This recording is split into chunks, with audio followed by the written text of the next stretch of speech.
What's going on, everybody? Uzar with the sub. Thank you so much.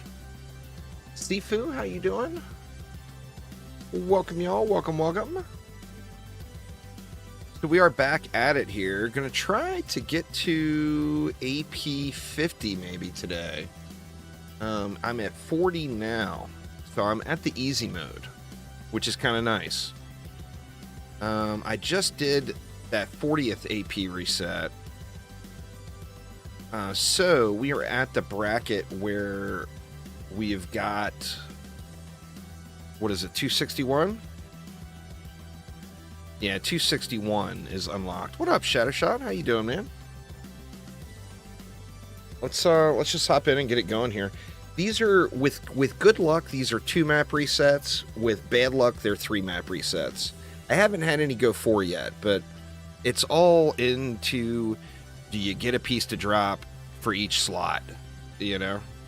Starting another college course on Monday. Nice, nice. Maybe. Or, I'm sorry, one of the two.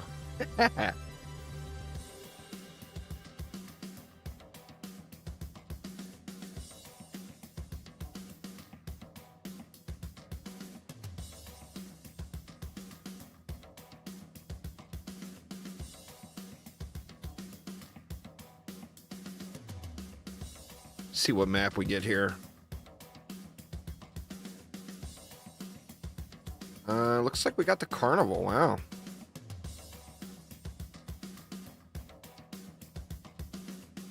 What do we even do for this one? I mean, I feel like I just spam some dragons around and it'll probably be fine.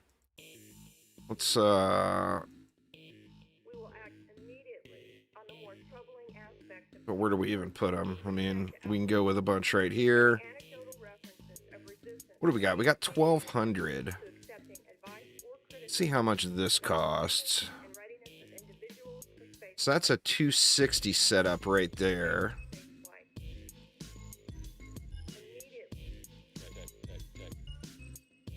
But, I mean, realistically, I think we can do that a bunch of times. And it'll all be fine. Hopefully. We'll find out.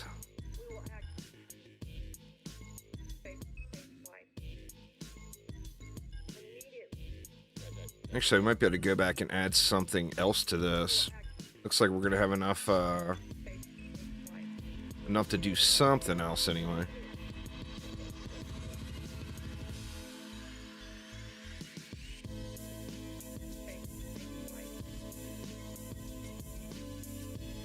So what do we add in? We got 160 left. Well, we know this could be potentially a sore spot because the lanes are so close. So let's get a buff beam there. Actually, let's just go with buff beams wherever we can. Just to get a little more juice going on these guys.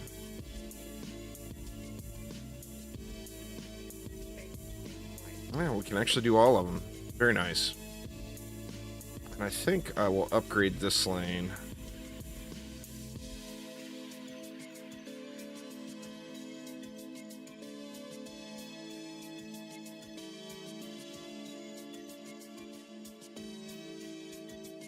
It's a good one for actual professional development since business in general is a safe bet and allows for a second year entry. Nice. That's awesome though.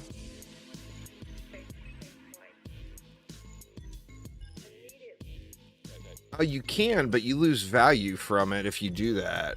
Because, like, if you put Destructive Pylon on a Boost Aura, then the Boost Aura is not getting the benefit of Destructive Pylon. It does not stack, no. And it won't buff itself. So, if you put the Destructive Pylon outside of a Buff Beam and a Boost Aura, then both of these get buffed as well, because the Destructive Pylon is here. So it's buffing those also. So you get more value by putting it outside. I mean, you can put it wherever you want, but you do get more value by putting it outside. Should have moved these up just a little bit further so they could get right at the spawn here. I guess they're kind of at the spawn. So yeah, anyway, the goal here is to have enough luck to get an item of any quality to drop for every slot on the alt. And that's the RNG. If an item of any quality, can be all greens, drops for every slot, then I jump right to Chaos 9 and then I do the 2-map reset. So that is from reset 33 through 50 where you get that.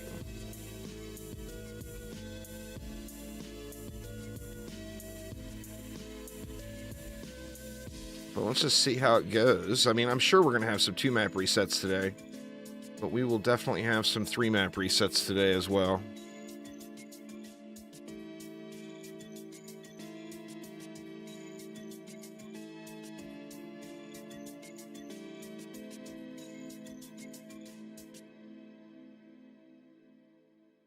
Well, it doesn't really matter. It's kind of whatever you want to do. The benefit to putting them on a Lightning Strike Aura is you can go with that AoE shard that reduces their damage but makes them hit multiple targets, and then you can throw anti-heal on it. So then you have anti-heal somewhere where you've got Destructive Pylon. The benefit of putting on a Frost Strike Aura is you're getting crowd control out of that as well. So, you know, you're getting crowd control and Destructive Pylon versus anti-heal and Destructive Pylon. So there is no wrong answer. It's whatever you feel like doing to make your build. Marks are no longer in the game. They're only a cosmetic. There is 0 value to them. It's a collector's item because they're no longer in the game. A mark is just a medallion with a different logo or a different icon. So there's no reason to ever want marks or orbs other than just to be a collector, you know? There's 0 value. It adds nothing. I should do a video on them because a lot of people are so confused when they see how expensive they are. They're an old item that became obsolete, so they removed them from the game. So everyone who had them before, they basically got converted over to being medallions, but they kept their original icon, and it's that icon that's the collector's aspect. But no actual value. But, you know, I mean, Dungeon Defenders 2 is filled with collectors, you know? One of the aspects that drives the game long term is the getting all the things. And that's why the price is so high on them.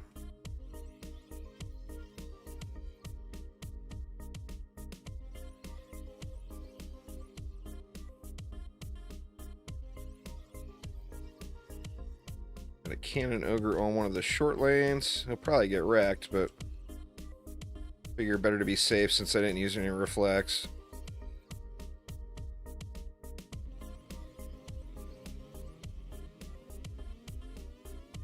It's funny, the orbs were actually the lowest quality of all relics. Like, when orbs were in the game, nobody wanted them. They were all considered trash. And it's why there's so few of them compared to marks. Like, orbs are rarer than marks. But, yeah, they were complete junk. So, you know, what was a Garbo item is now a hot commodity. But it's only from the collector's perspective, you know? There's nothing to actually be gained out of it.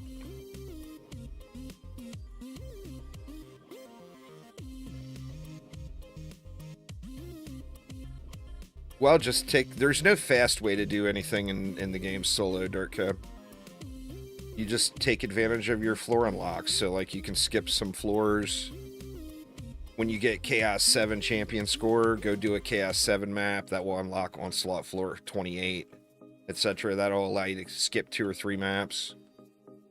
Then when it's same thing with Chaos 8, you know, when you get Chaos 8 champion score.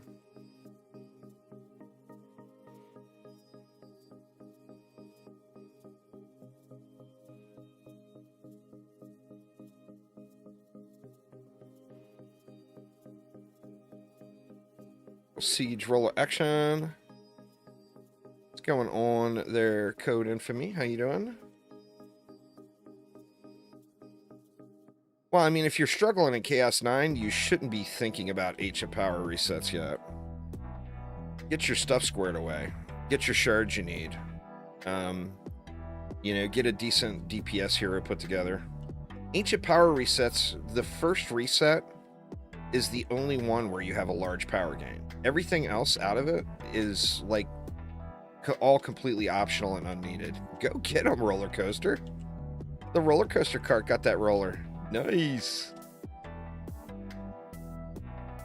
I'm gonna do a video on that too, because a lot of people are under the impression that they start doing Ancient Power resets and then all of a sudden they become this immensely powerful being. That's not the case. Like, the first Ancient Power reset, you gain a bunch. Well, I mean, best is always a matter of opinion. Omni Legends. Best is determined by what you're trying to use it for. You know, obviously, if it's a wall, you're using it as a wall, right? So you will want damage resistance. Or defense resist, I think it's called. If it's a defense, well, is it a defense that you've got diverse mods on or whatever, that you're already getting to 100% crit chance? If that's the case, then you'd probably want to go with crit damage. If you're not at 100% crit chance, then, I mean, crit chance would be the obvious choice.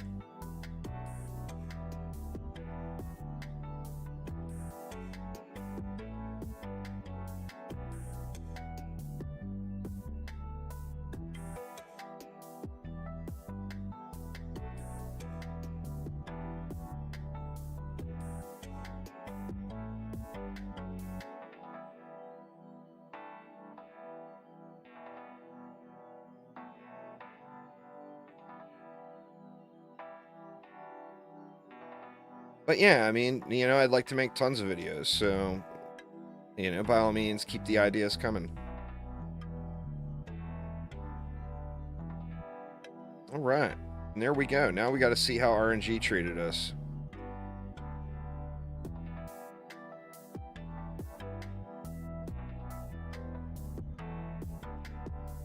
Let's head back to Tavern and check the loots.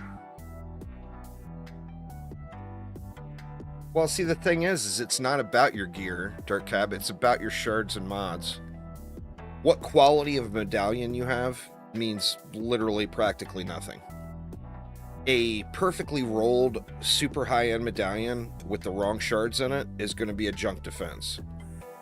A low-roll medallion with the correct shards in it is going to be a good defense. It's about shards and mods. It's not a game about the loot. I mean, obviously, it's got a loot element to it, but the base of the game is all about the shards and mods. Shards first, mods later. All right. Clear this guy's junk.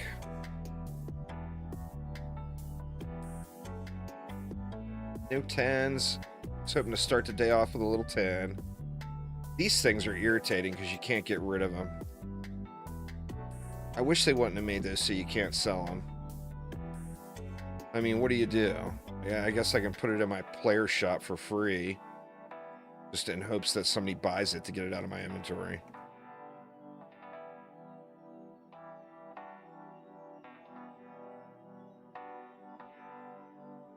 Going on there, Wabogo? How you doing? All right, so let's see. Down on the bottom here, we are looking for Chaos 9 unlocks. It looks like we might have one of every piece. It looks like our best piece is a sword. So we should probably equip on the Squire. And there we go. That should get us Chaos 9 unlocked.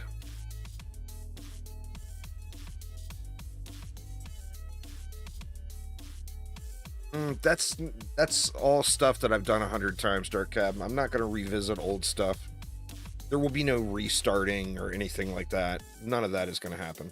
Everything in that 2022 or 2021 video or whatever is all exactly the same now. Plus, it wasn't fun. So I'm not going to do something that's torture, that's literally a remake of an old video, just so it has a new date on it. You know, it's just not, it's not a good time to me. Try to accidentally equip any 10s here. Oh, I did get a 10. What do we got? Mana growth chip. Let me just go ahead and trade those off here.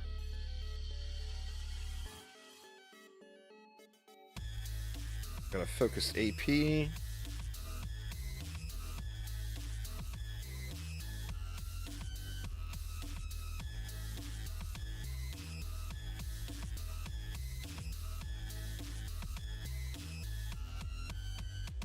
All right.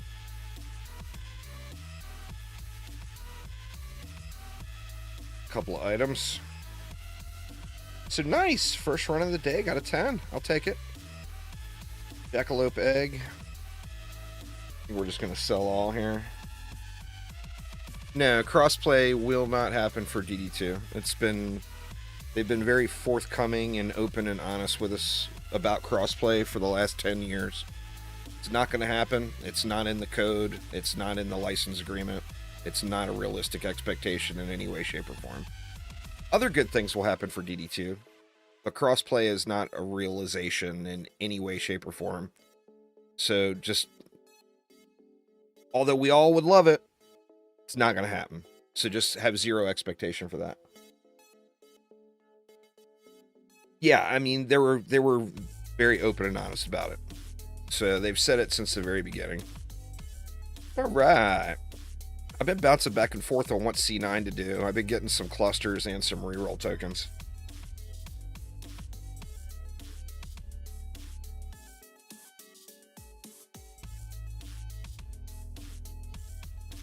We got good stuff coming. I mean, we know there's 2 more content updates coming. We got another hero and a new boss coming pretty soon.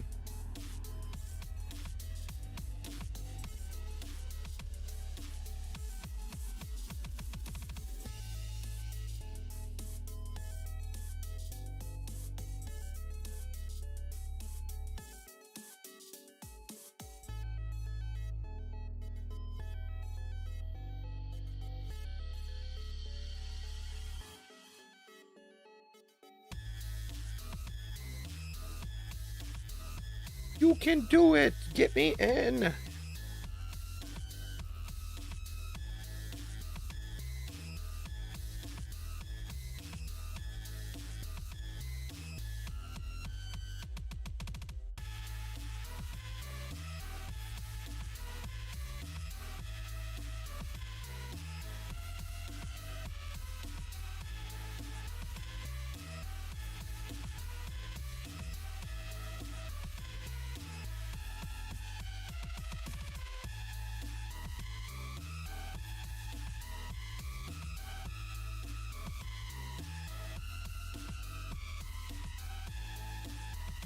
Alright, we'll slap another one here as a just in case.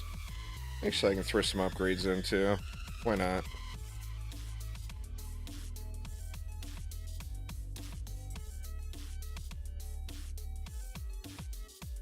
I keep screwing up all my windows, man. It's so irritating.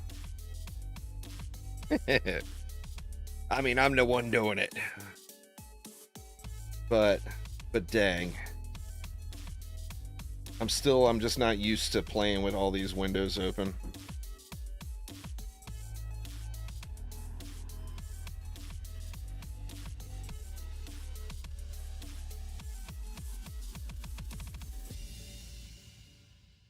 This should just run here.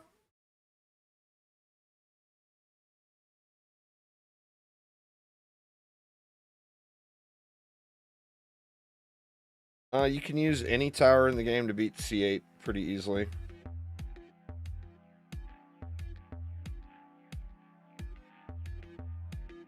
If you're using an alt, if you're trying to get an alt account squared away, then you use your main account to carry your alt account.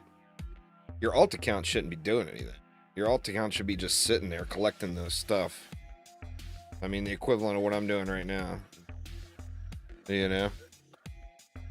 So getting an alt account squared away is very, very quick. I mean, you need one main defense that you'd want to have the right shards and some decent mods on, and then your support defenses can be whatever.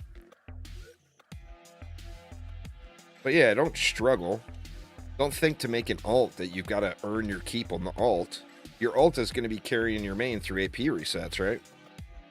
So let your alt get carried by your main, you know, until the alt is good enough to carry to do the other way around. And then when your AP resets are done, your alt will do nothing but just sit there and be a double resource collector. You know? So you don't have to put a whole lot of effort into an alt. Like, a lot of people are thinking they gotta, like, min-max an alt. You know, we have Chaos 10 gear in the game now.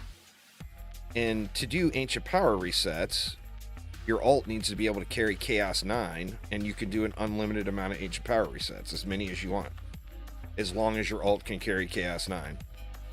And to carry Chaos 9 and Chaos 10 gear is not exactly an amazing feat.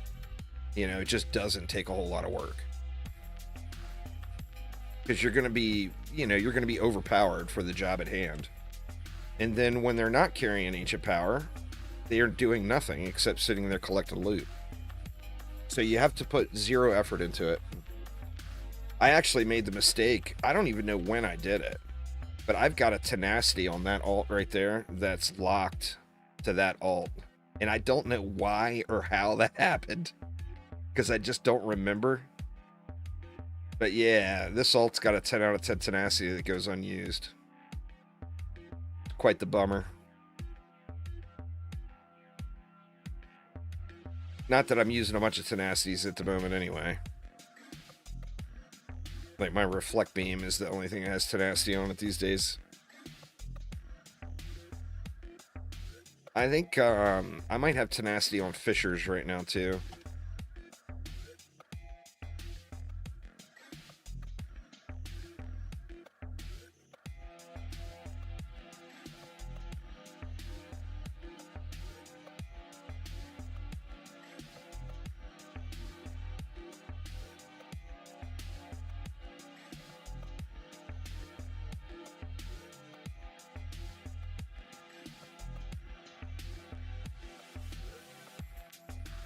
So this one is almost done. Well, we got 2 more waves. I mean, it's 2 maps, including the countdown timer. This is going to be under a 30-minute reset while just jumping around and chatting with folks on stream.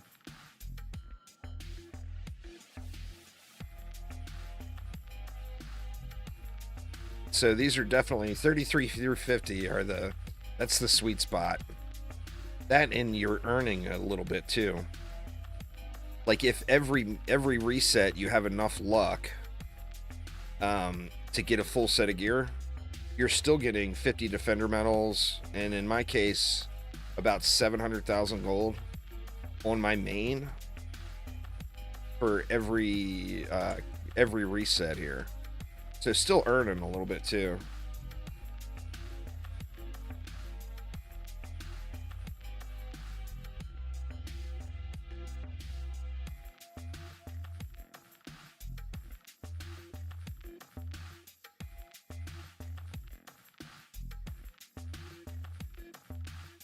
This one has been smooth sailing here, though. It's the way to start the day, right? What's going on, Maven? How you doing?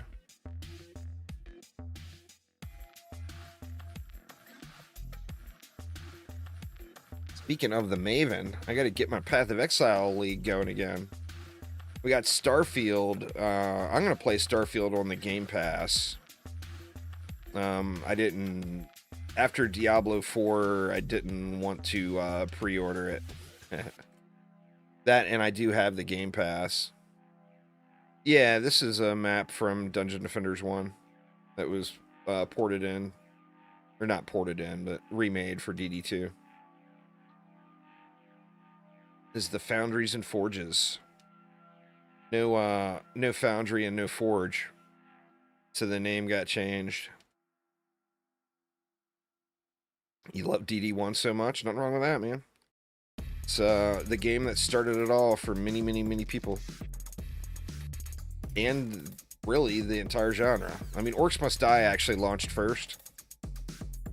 But Orcs Must Die and Dungeon Defenders started this entire action defense genre, you know?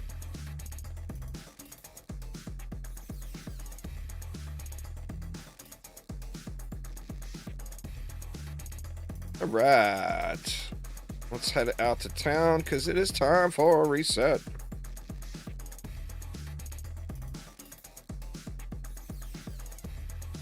The friends you met in DD1 were amazing. A lot of folks are still very active, and a lot of longtime players very active and communicate with each other quite a bit from DD1. The DD RNG Discord server.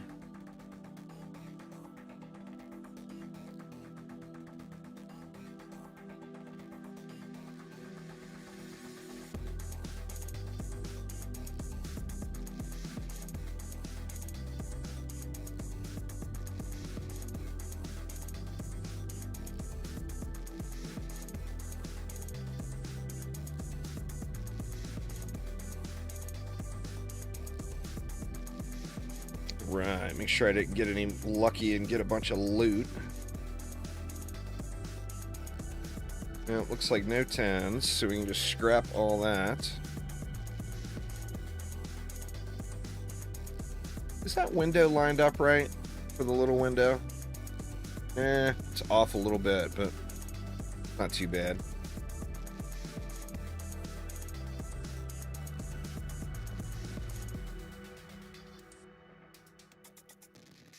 Orcs Must Die 1 and 2 were the biggest fan favorites. So you should definitely check those out if you can ever pick them up on sale. For me, it was Orcs Must Die 2. There is 41 in the bag.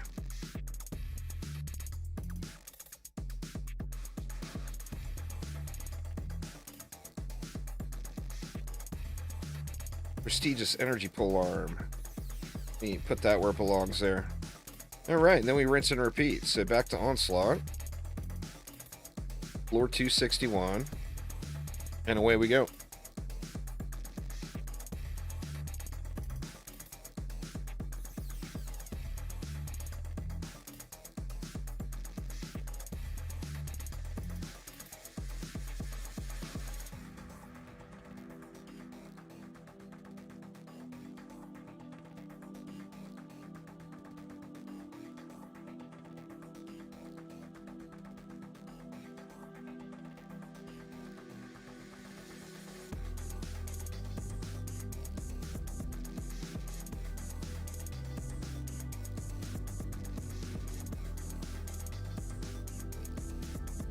Maybe. It's so funny. My alt is already in. It just shows you the loading screen or the inventory. You know, my alt doesn't have near as much stuff as my main does. Let's assume we're gonna get a hex thrower boss out of here. The sniper. What do we got there? We got rollers there. We got winners here, down here. You know what we can do down here is kind of cushion this lane just a little bit with some fire.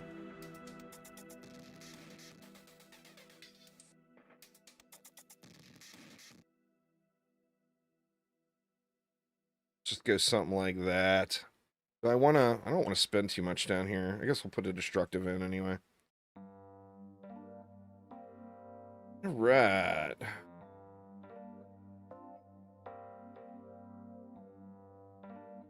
What do we got left? We actually got a good bit left. Can I afford that? I think that might be asking a little much. Let's see.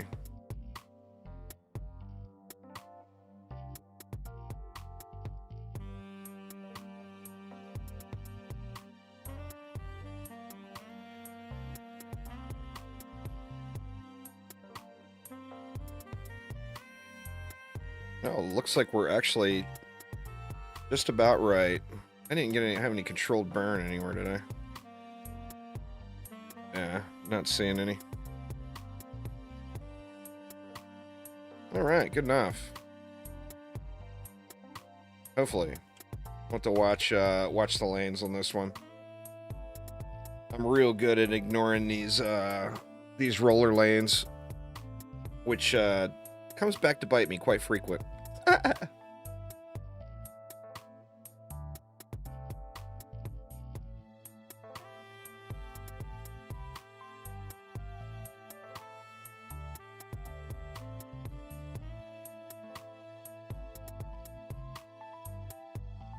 gotta take this song off the playlist. It makes me want to take a nap. In fact, I'm gonna remove it right now. See if I can live through the culling of the playlist. Oh wow, the song is even called Preoccupied. Oh Jesus, man.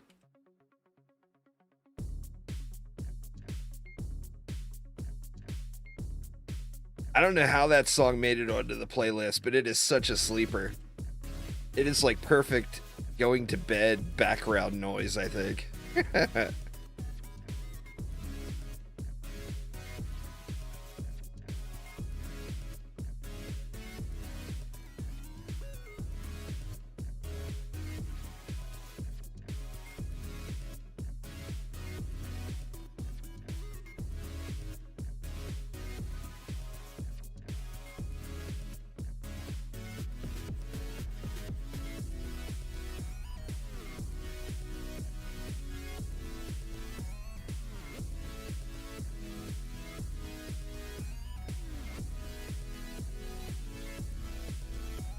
I do have to watch the dragons will go down there and help out with that lower lane, but I do need to pay attention to it, make sure nothing gets sneaky.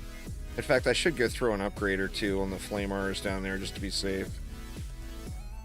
We'll do that after the wave here.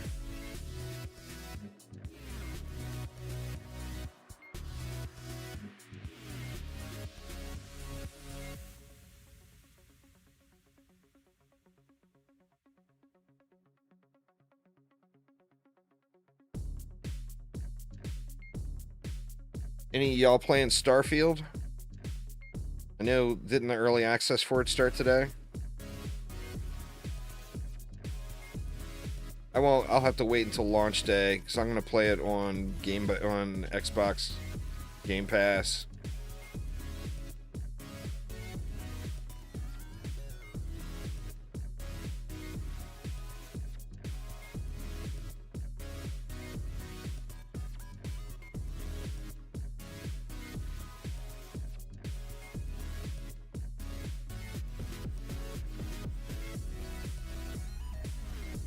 All right.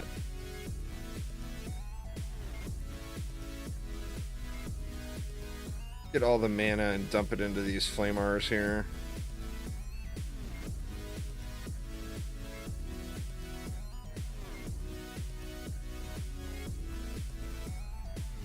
Just to be safe.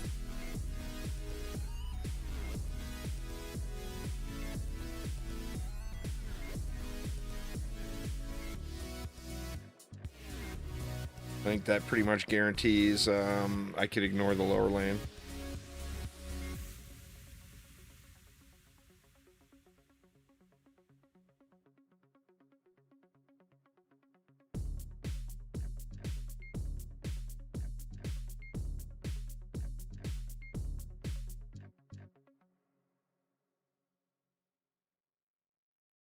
Hopefully, lots of drops. I'm hoping to have a little luck today with the whole 2-map reset business.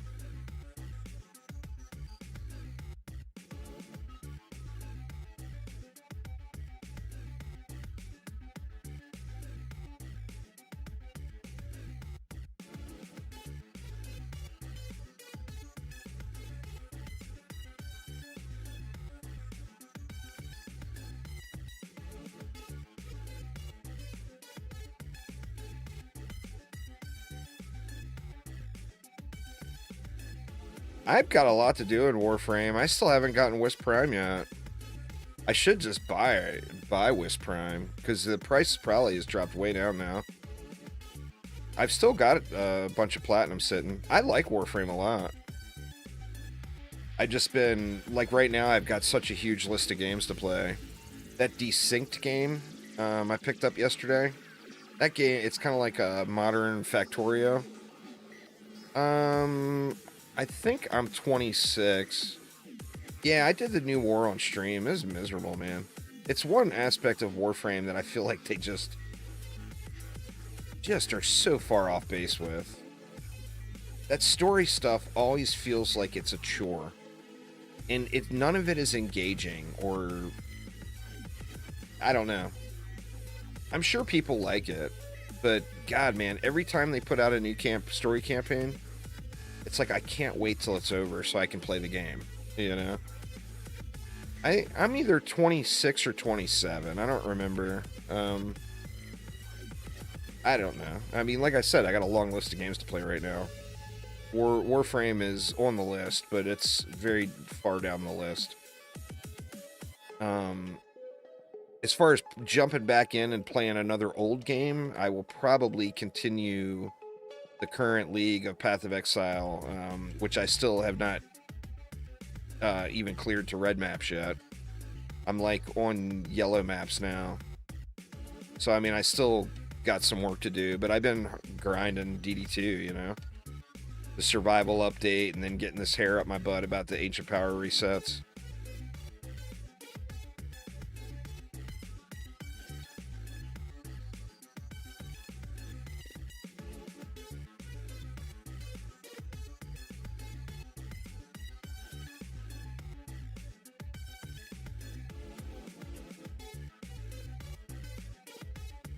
Hopefully all these siege rollers, hopefully they're all dropping some loot. I enjoy, I mean, I know a lot of people don't, but I personally enjoy the idle aspects of Dungeon Defenders games. When I talk about, you know, it's Netflix mode and I'm going to AFK it out, I'm not saying that in a bad way. I enjoy that. I enjoy chilling and letting it run and making progress. I enjoy boost builds. I mean, boost builds are just great for streamers because you don't have to pay attention, and you can pay attention to your chat, which you should be doing if you're streaming anyway, you know? So boost builds are perfect for that.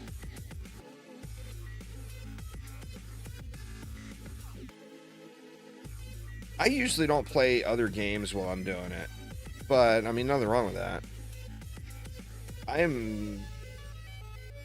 made it through Star Trek Discovery now, but I think after I get AP reset 50, I certainly won't be grinding AP resets anymore. I do have a few videos I want to make, but those DDA updates are going to be here pretty soon, so I'm going to be doing a bunch of DDA content in September. A lot of people don't realize, but the split screen and cross save updates, there's people that have been waiting to play the game all the way since the very beginning. So when those updates hit, DDA is going to get a little bit of a resurgence of players. People that have wanted to play it but never did because they were waiting for cross saves or whatever. All right. Let's head back to town and see if we had luck. Did we have luck or did we have no luck?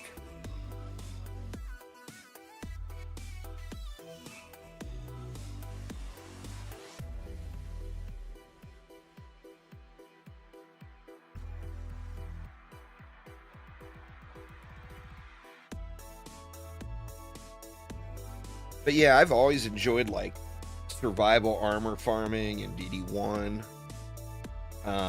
I enjoyed the survival endless in DDA. And I definitely have always enjoyed the more chill aspects of grinding and farming in DD2 as well. But it's, you know, it's a matter of how you want to play the game.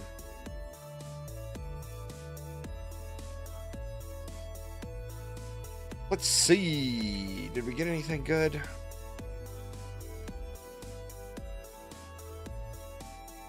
Nothing there.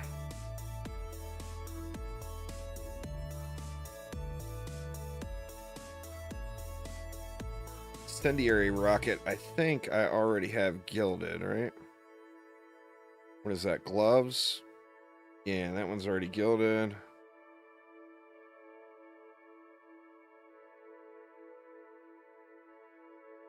No more 10s.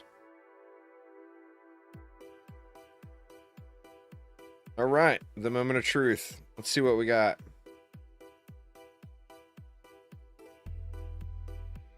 I mean, it looks like we got bows as our highest quality weapon. No 10s this time around. Actually, that one's 9731. This one's 10k. So yeah, it's definitely bows. So we'll auto-equip a Huntress this time. Oh, we didn't make it. Boots. We didn't get any boots.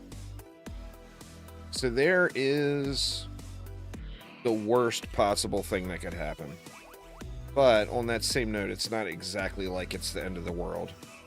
But we're going to have to go do another Onslaught map to get a pair of boots.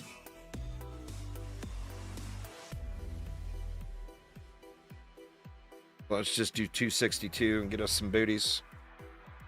Gots to get the booties.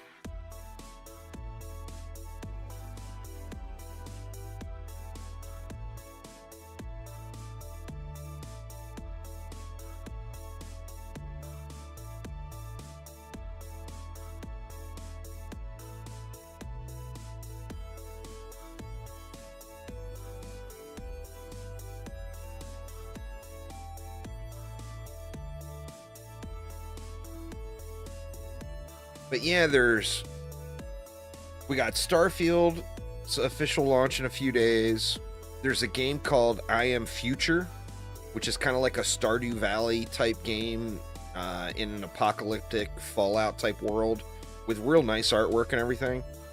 I want to check that out. There's Desynced, which is kind of a 2023 take on a Factorio type game, which I just picked it up yesterday. I definitely want to try it out. There's that Palia, which is a Stardew Valley type MMO. Definitely want to try that out. I got a lot of games I want to check out right now. We're just going to spam a little here. Then we'll throw dragons in to make up the difference. God dang it, I just did it again with my windows. I think this will probably be my last alt stream where I'm using a main and an alt.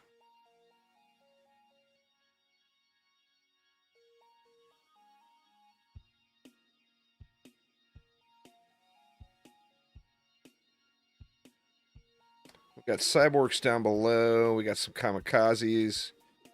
We got cyborgs over here as well.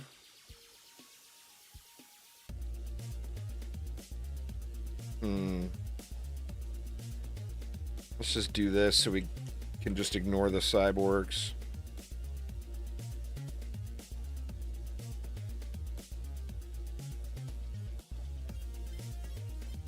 Oh my god, I just did it again with the windows closing. Ugh. Sorry, y'all. I'll get my shit together at some point. All right, let's just do like that. Let's do put a little something something here for this one, since we got a full lane and a flyer lane to deal with there. And then we'll just go like, just say like that, and we'll give him a destructive pylon with the leftover 20. And let's see how that runs.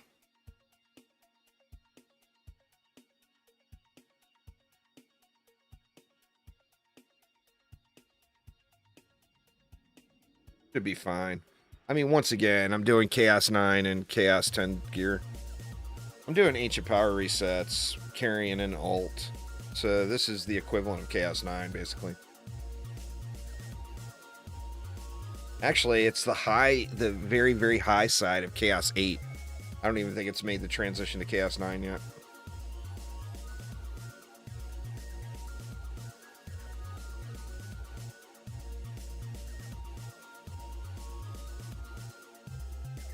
So yeah, it's low effort, low difficulty. Just jumping through the hoops for the AP resets.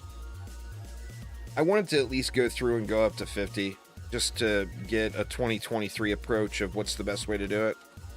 And now that I know all the strats, I'm going to be putting out a final AP video with all the things. I'll cover how to do it for a solo player too, where a solo player is just going to spend more time, you know, or a bunch of golden materials, one of the two.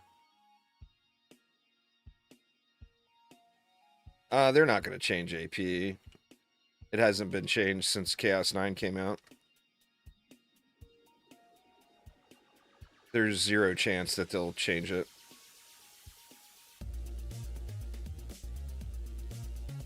I mean, I guess there's always a chance, but I don't think it's super likely. The Ancient Power system has been the same way for so long, you know?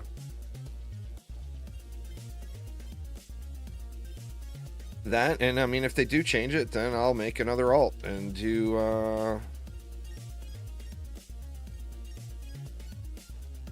I mean, I don't think they'd ever change it. I think the only thing that they would potentially ever do, that I also think they're never going to do, is give us a higher onslaught floor unlock for Chaos 10.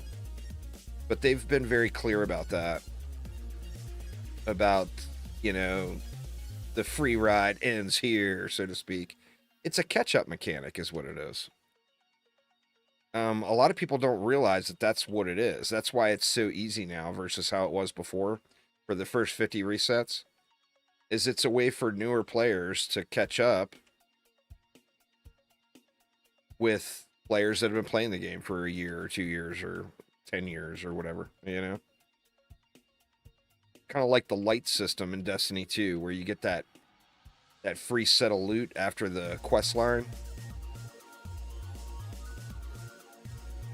What's going on there, Snow? How you doing?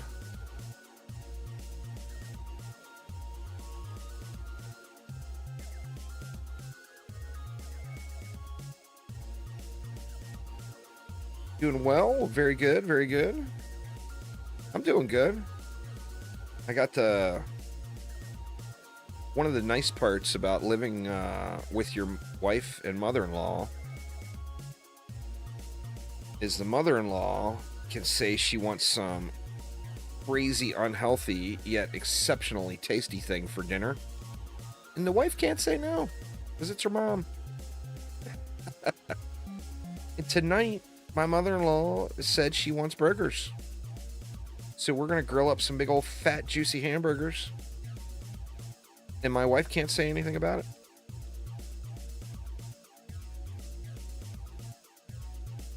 So yeah, I get that, you know, it's the little things in life, y'all. It's the little things. Gotta enjoy those things when they come to you.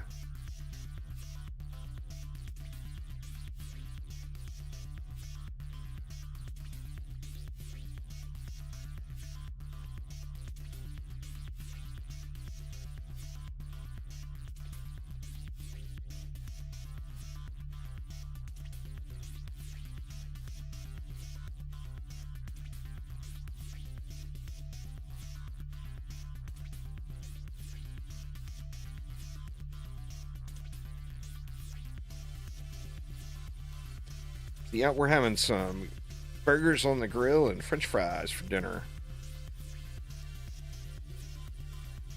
Oh, I don't know. I don't contribute to, or I mean, I've contributed to them all in an extent, but I'm not credited or contribute, or do I run any of those spreadsheets.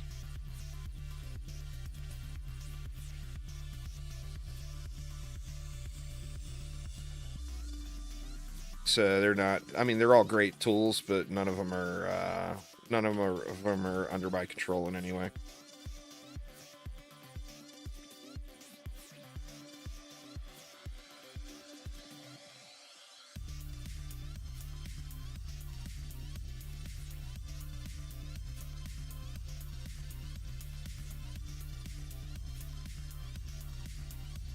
I mean, it's going to be the same as every defense. It's not like, you already have a grasp of what all the meta things are in the game. It's going to be the same thing. There's not going to be anything new and exciting and some big secret. It goes through waves. I mean, what, 3-4 years ago? I think 4 years ago, probably, maybe even 5. People used to spam serpent coils all the time. It's kind of a flavor of the month type thing.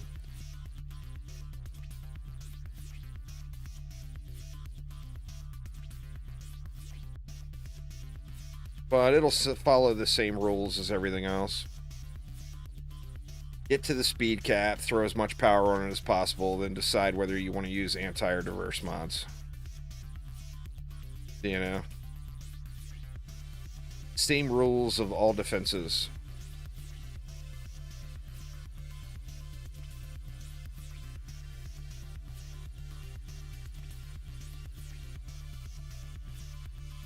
I can't wait to play around with some fun stuff like that again.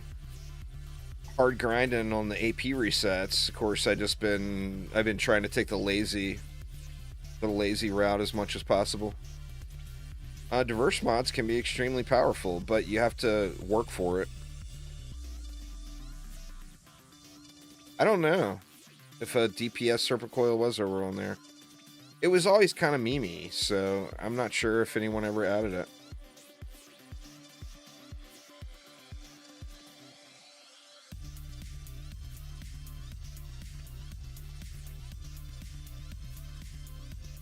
I'm going to do obviously I got DPS heroes to finish, but as far as defenses, I think I'm going to do the Tesla coil next.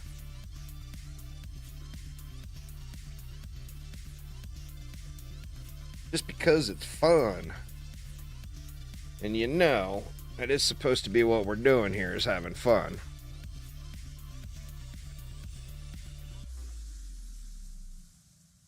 If you leave that part out of the equation, you were doing it wrong.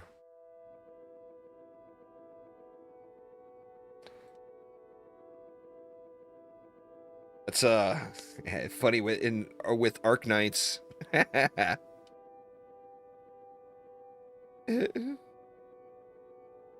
Arc Knights, it's a regular saying in the community, waifu greater than meta.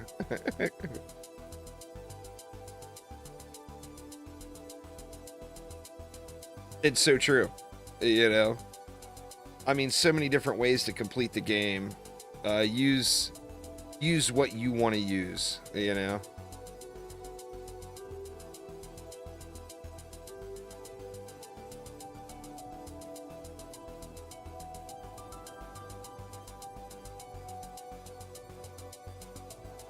It's a game I still log in as often as possible. But that's such a great strategic tower defense game. I need to get back in and play it a little bit more. All right, now you better be there. The missing piece.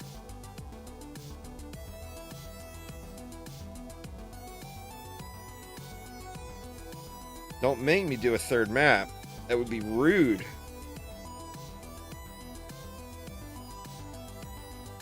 How you doing today, Stavros? Didn't see you sneak in there. I'm doing good, man. I'm still getting functioning today. Stayed up too late last night. Imagine that.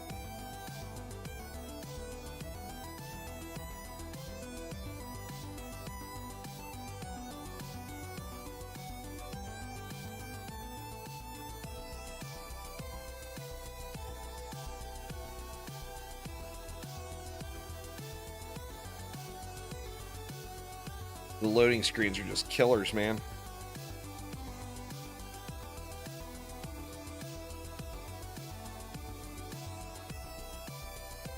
Jeez.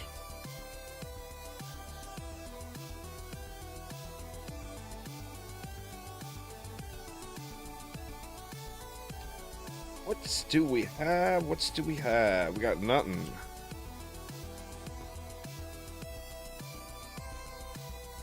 All right. Come on, be there. What did I need? I needed gloves, or no, I needed boots. There's boots. We are good. Make sure there was no 10s I accidentally equipped.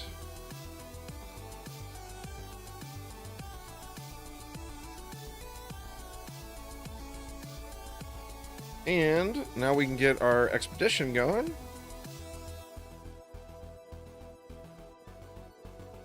We'll mix it up. We'll do a little bit of Lost Dungeons and a little bit of Wildest West. What's going on, Sparkrise? Sparkrise always reminds me of... Shit, man, I forgot the name of the game. Another game on the list that I just picked up that I need to jump in and spend some time in because the game looks awesome. Doing more AP resets. I debated on going past 50, but to be honest, I think I'm going to be bored with it by the time I get to 50.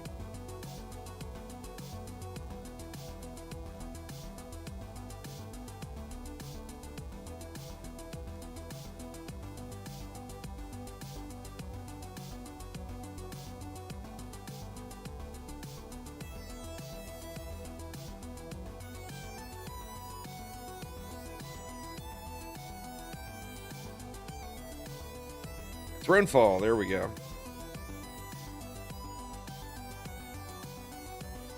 If I can unplug for just a second, you guys know how it is. It's so hard to unplug from Dungeon Defenders games once you get on a roll. But if I can unplug for just a second, I want to spend a little time in Thronefall. I want to spend a little time in Desynced. That I Am Future game looks cool as hell. Palia looks awesome.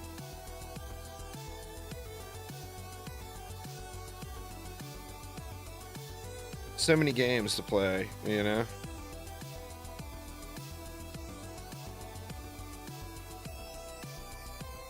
Bloons is just a legendary game. Since I wanted to do the full experience, or document the full experience on a series, I'm still in the really easy mode stuff, so it's, you know, when you've like if I was a true first time player, then that stuff would be a lot more engaging. But since I've blown through all that stuff already before, I'm anxious to get through. I've only got one more map out of the easy maps, and I get to go up to the intermediate maps at least. I mean, it's a great game. I haven't pushed far enough for anything yet. I've got several unlocked now.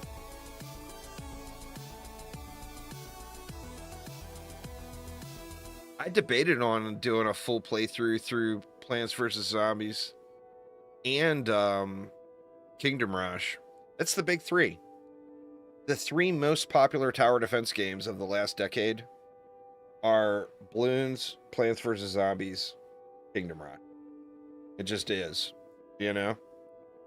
I debated on doing all of them. You've never heard of Kingdom Rush? It's huge.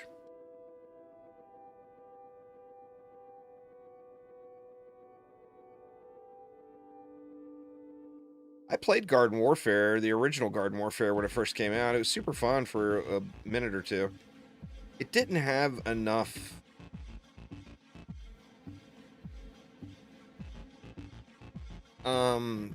in my opinion, it wasn't enough tower defense. It was like completely hero dependent. Where, I mean, I've always been very open with the fact that even in Dungeon Defenders games that have an RPG element and an active element to it, I've always been more of a fan of the tower defense element of the games than the active element of the games. Why would you set up a DPS hero to burn a lane or a boss or whatever when you could have your defenses do it for you? Has always been my general philosophy.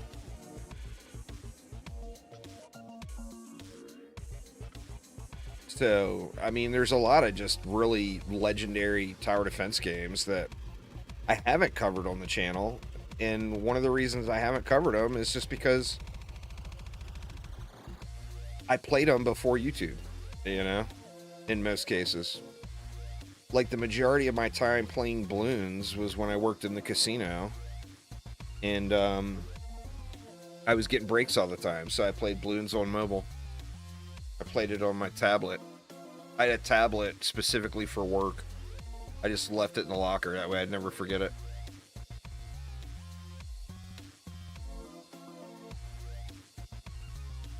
I had a shared office, but we had our own private locker in the office that we could, you know, actually lock.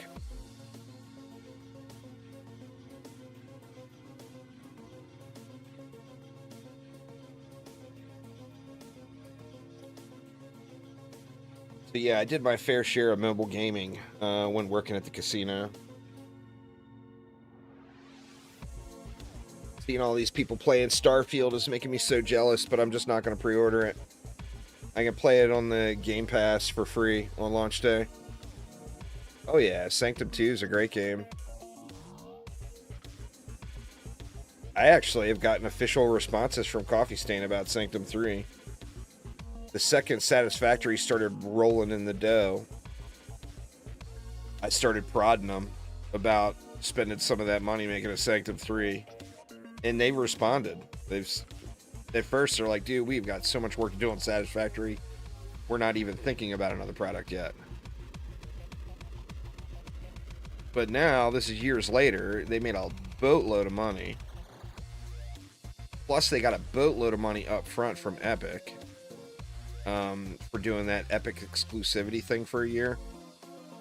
So, man, I hope we get a Sanctum 3. But the Sanctum series is right there. As far as, you know, first person or third person action defense goes, it's Dungeon Defenders, Orcs Must Die, and Sanctum. That's the big three. You know? As far as just tower defense goes, it's Bloons, Defense Grid, Kingdom Rush, Plants vs. Zombies.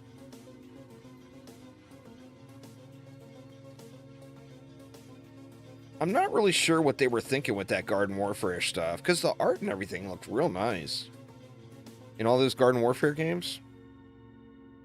But people didn't really... It seems like people didn't really ever get drawn to them at all.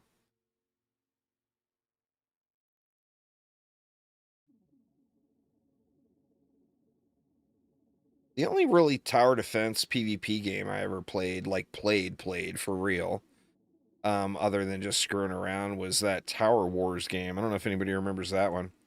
It was incredibly fun. It doesn't... I'm pretty sure it no longer has a player base. I'm not positive on that. It might.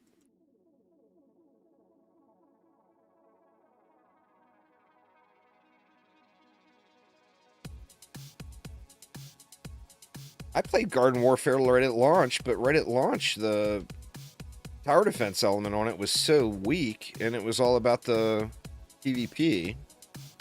And I had fun. I was one of those guys that was exploiting the cactus sniper at launch, wrecking everybody's face and making people's lives miserable. I was one of those.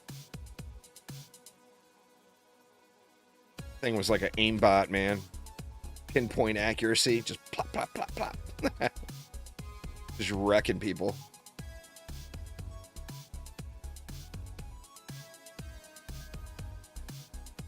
But yeah, it felt to me that the PvE portion of it was lacking.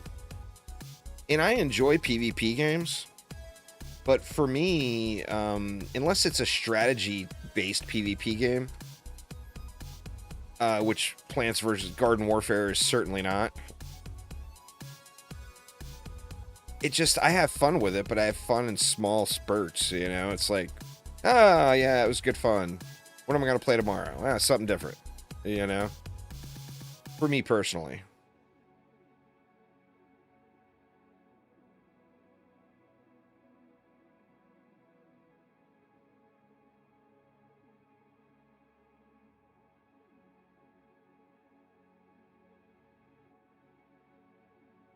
I should put together a video of all the games I want to play over the next few months and have you guys rank them in what order you want to see me play them. That will force me to play something else. Force me to unplug for a minute. No matter how much you're loving your game, y'all, it's always good to unplug for a minute and try out something new.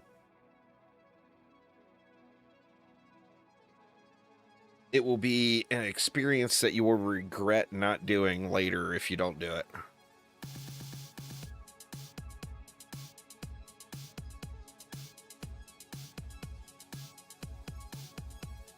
No 10s.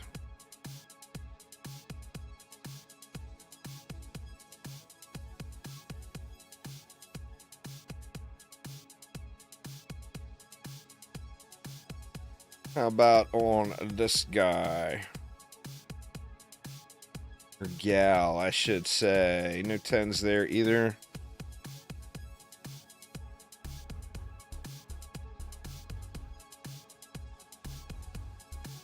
And that's what, 42? I think that's 42. We will find out here in a moment.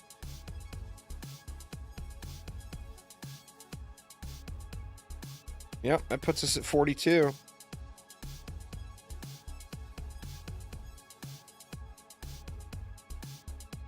Maybe we get a little luck on this reset and won't have to do that extra map.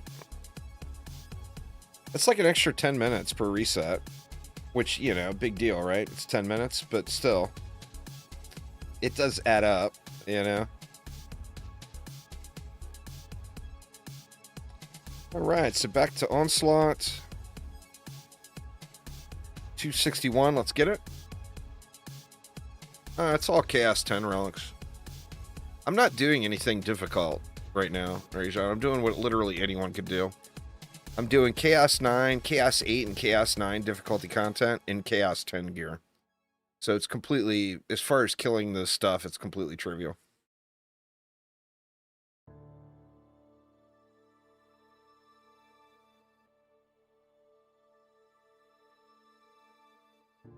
Ancient power resets aren't hard. They're just time consuming. You know?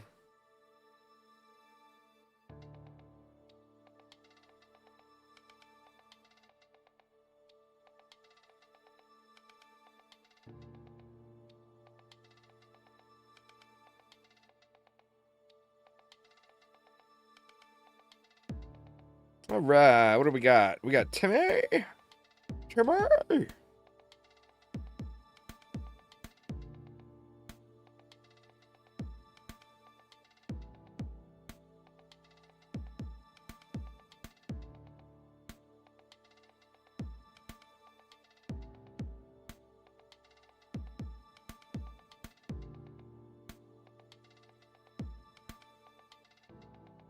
Throw a couple of birds down here just to be safe. I want to go 3. Why not? What do we got here? We got some cyborgs here this time.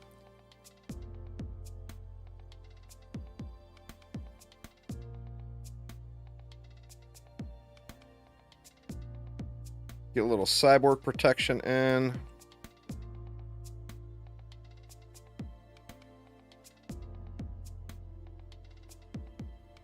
Down here, we got a Curse of Kazi. I mean, I feel like rather than even bothering... Actually, we got a Curse of Kazi, but no kobolds. So, we got a Curse of Nothing. Curse of Nothing?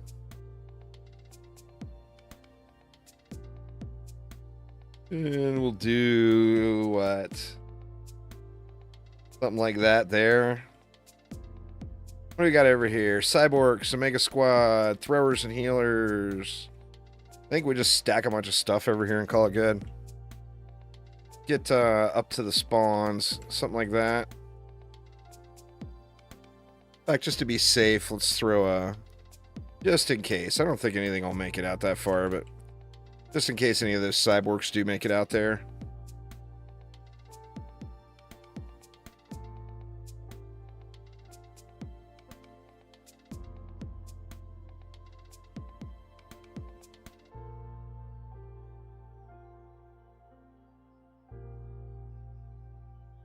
I think this should be enough to wreck all 3 of these lanes, right? I mean, we'll find out. If it's not, I'll adjust.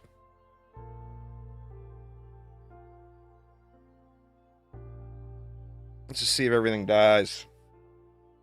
Everything dies all nice. Oh, I'm gonna play it with the PC app, Uzar. You know damn well I ain't gonna be able to steer no spaceship with a controller.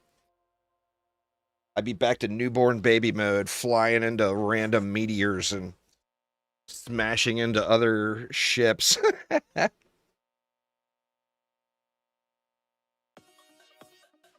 This is generic relic that I move around to everything. Defense rate, anti-melee, anti-chaos. You can literally pick that relic up and put it on near any defense in the game.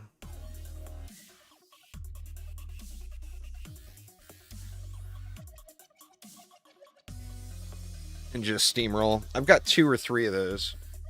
Actually, I got 2 that are just like that, and then I've got 1 with anti-melee and controller. And I take those 3 relics and use them on literally everything in the game. There's a few exceptions. Like, I do like using the Big Bird. And then I use Motherly Instinct. Seems like that was fine. I'll just throw a few upgrades on over here just in case. I think it'll be good. We will find out here soon enough. But yeah, our Xbox has gone full-time living room mode now. It used to come out to the living room every now and then, and it usually was in the bedroom. But Xbox has been relegated to full-time living room duty. So as far as like actually playing on the console, I could do it, but I'll have my wife standing behind me tapping her foot waiting the whole time. As far as consoles go, eventually at some point I need to come up with a PS5. Because the wife likes the Xbox, she's familiar with the interface, all that good stuff. But since the Xbox has gone on to full-time living room duty, the PS4 has moved into the bedroom for Netflix and whatever.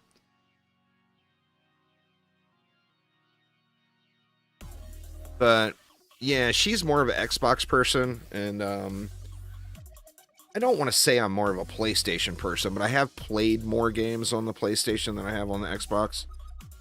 But we do have the Game Pass, and of course that's PC too. So I can play the PC games, and my wife can play the console games, and we're all happy. I just, like, once a month I gotta go through and delete all the stuff she doesn't want to play. She'll download something and play it for 3 minutes and hate it, and then, you know, go download something else. So I have to go back and uninstall all the unplayed stuff, like once a month or whatever.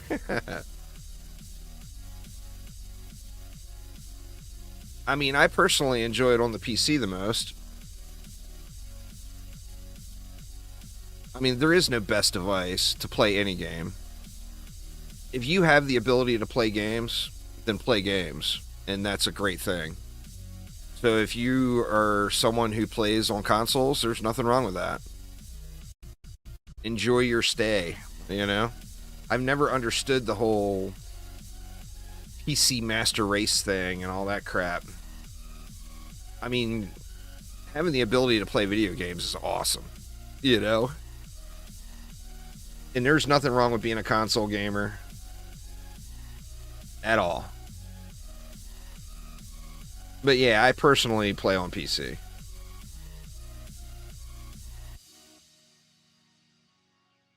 But you ask me what the best device is, I'll tell you PC. You ask Uzar what the best device is, he'll tell you a PlayStation 5. So, you know, best anything is always a matter of someone's opinion, and there's no actual fact. There's nothing that makes my PC better than Uzar's PS5, except this is what I'm comfortable using, you know? You guys have seen me play with controllers before. In fact, I think there's some bad stream clips around of me cussing and screaming at the screen trying to use a controller. I cannot find those buttons. I played keyboard and mouse for so long. I'm just trained for it. Yeah, you can play on PS4. Well, I mean, goblins are the squishiest thing in the game, Sparkrise. So do you need something that's extra power to kill goblins? If you're building something specifically for that, then sure, it's a good mod. But it's more of a memes only type of thing. Like if you want a defense specifically to kill goblin siege rollers, well, a goblin siege roller is still a goblin. You know?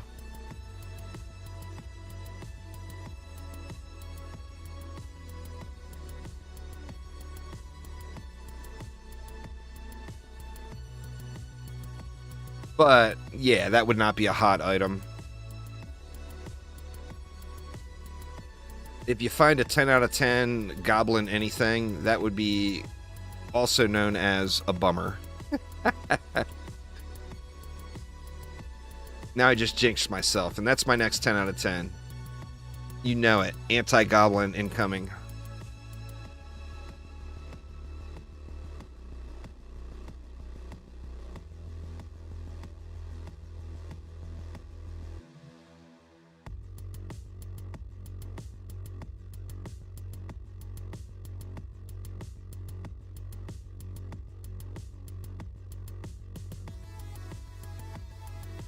Don't want that sniper warbleed making it over close to the core.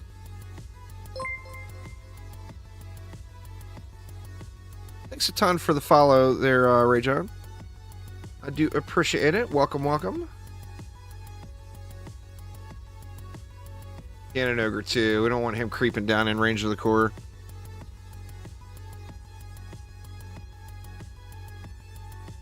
That's just RNG and how it hates us, Sparkrise.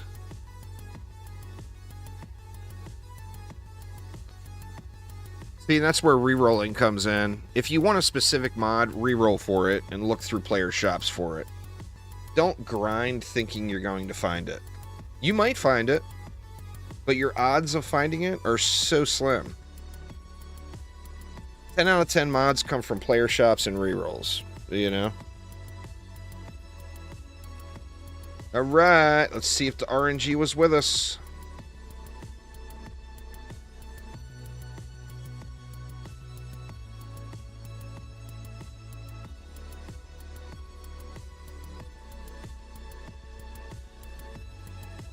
Yep, and then 10 minutes after you roll one, you'll find one. But if you don't roll one, you're not going to find that other one.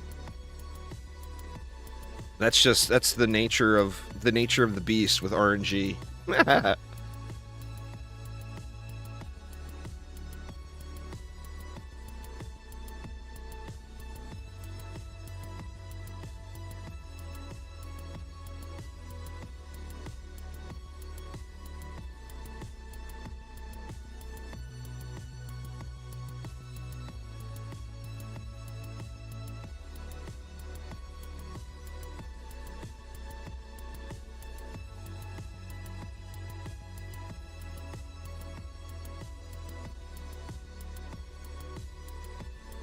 Nothing good, nothing good. Alright, come on, please! Have all the gear! Let's see. Let's see how it looks. 10-2 on a polearm, 10-7 on a bow. So I think we'll go with the Huntress gearing. It doesn't look like I got all slots. I don't see any gloves there. Yet. Boom. No gloves. God dang it, man. So I gotta do another one.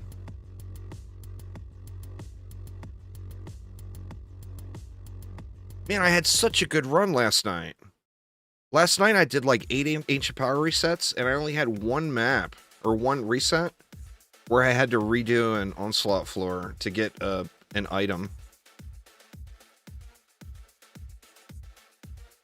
RNG just hating on me. Hating on me.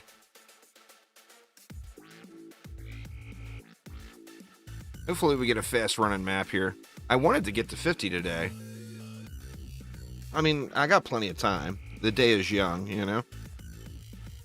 I should go Uber this afternoon, but I want to get this knocked out.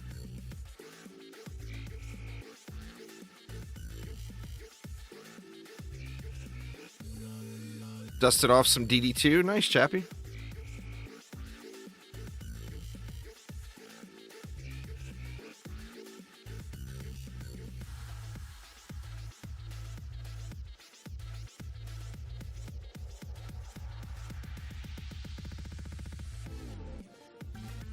Oh, same map. Imagine that. Well, hopefully we get some gloves here.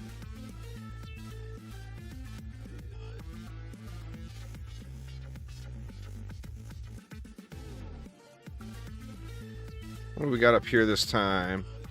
We got another curseless Kursakazi lane.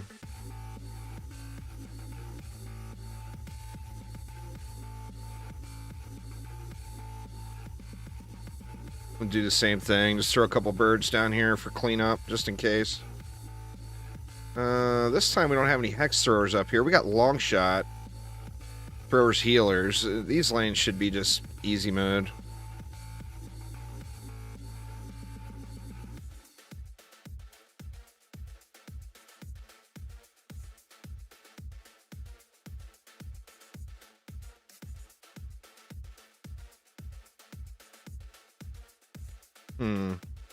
That might be too far away. We'll see.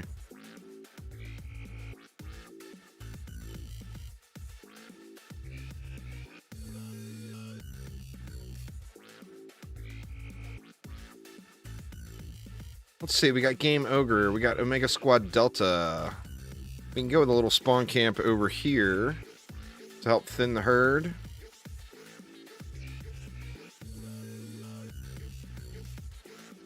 And then we'll just throw in a bunch of birds for the rest of this business.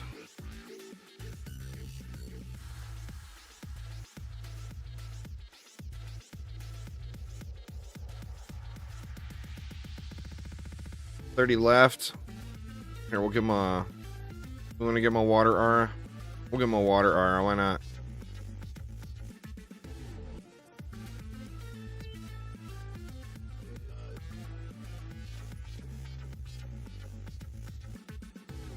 The same as before, Chappie. Nothing has really changed in that regard. The general metas are anti setups or diverse setups, and use either one. Defense rate is always a pretty hot mod. So, defense rate is one you want to keep an eye out on. It's always nice quality of life to have a tenacity around, although you don't need it if you have automation. But the basics of mods hasn't changed at all over the years.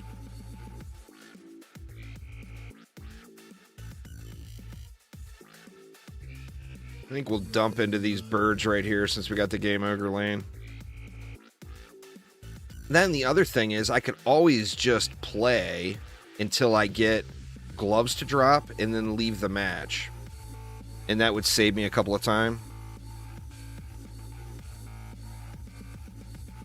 I personally use defense rate, controller, and range. Skyguards crowd control enemies by themselves. They have a slow. So controller, the second hit, will always get the bonus. And then range, because you can stack stupid range on them. They've got ridiculous range, Skyguards do. So you can make it so, like, you stack Skyguards right here and they cover the entire map, you know?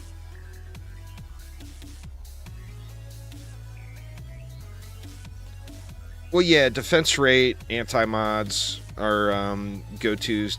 Diverse crit chance and crit damage mods are quite nice. But defense rate would be defense rate and tenacity would be two valuable ones you want to keep an eye out for.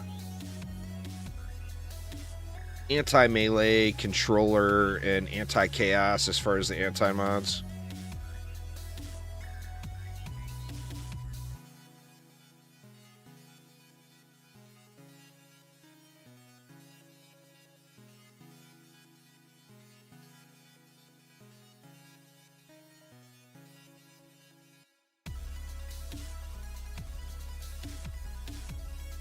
Now, do I do that? Do I look for a pair of gloves on the ground?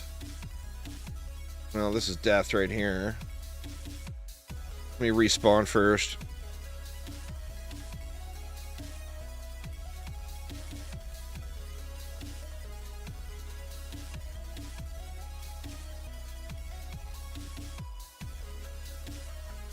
See, there's a pair of gloves right there. So I could save myself 2 waves, as now I've got Chaos 9 unlocked. And that's the goal. But do I do that, or do I complete the map? Actually, it's 3 waves. Let's just bail. We don't have to complete this at all. We'll bail to save time. If you have defense rate as a mod, you don't need a defense rate shard at all.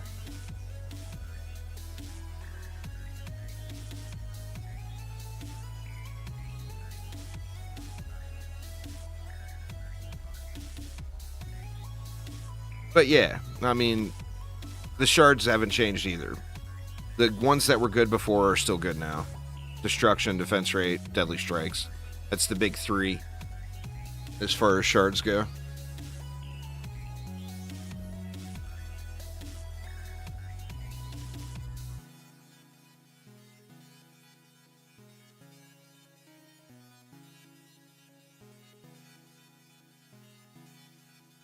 Right, so let's get our Chaos 9 expedition done now.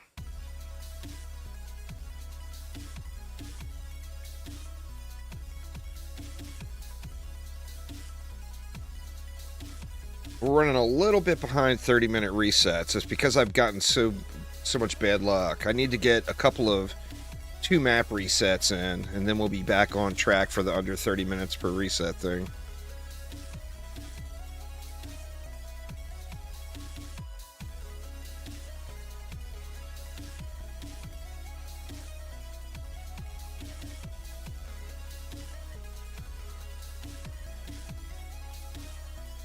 This is the last day of Twitch drops too, y'all. So anyone who hasn't gotten your Twitch drops, it ends at midnight tonight. So make sure you get your Twitch drops between now and then.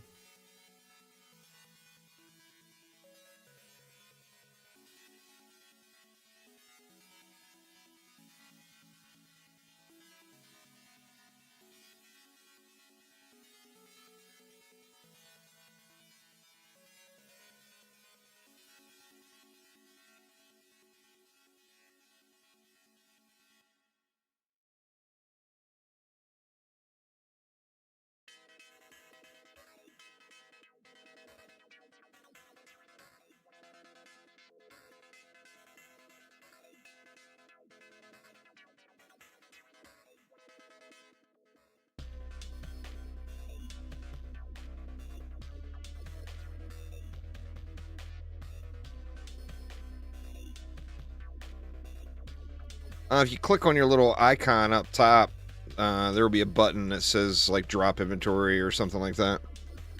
Puffy.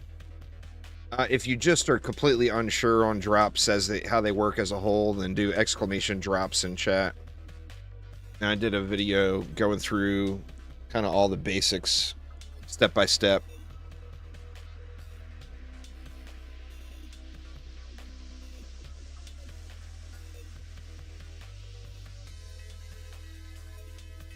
Gotta wait for that Game Pass launch, Aramir.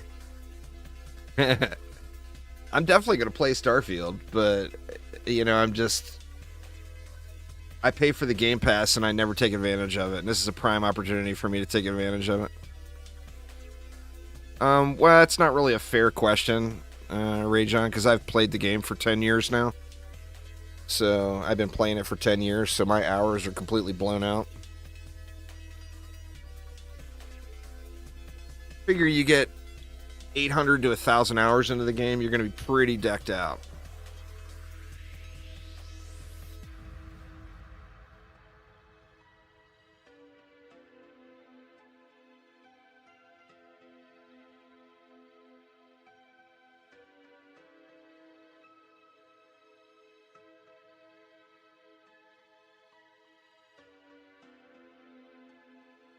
You don't want to look at it based off my hours, because I've played like 5 versions of the game. You know, the game at launch is, I mean, at the very beginning, the game was a MOBA. So it was an entirely different game altogether. And I've got hours played in the game then. So you don't want to look at my hours.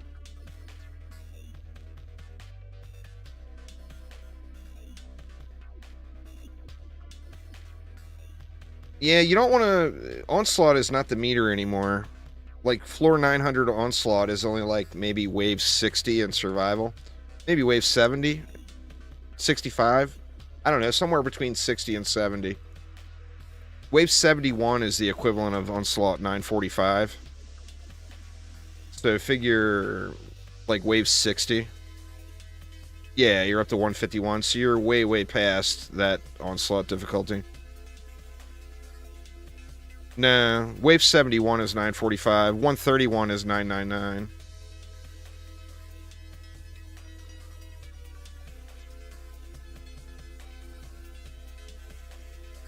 You got to realize a lot of people don't pay attention to that, but Onslaught you have buffs too, you know? Where you don't have those buffs in survival. Every time you got negative physical damage, you're getting bonus magic damage. So Onslaught is, besides doing like the super meta spam anywhere defenses, Onslaught is all about just looking at the lanes that are coming and building appropriately.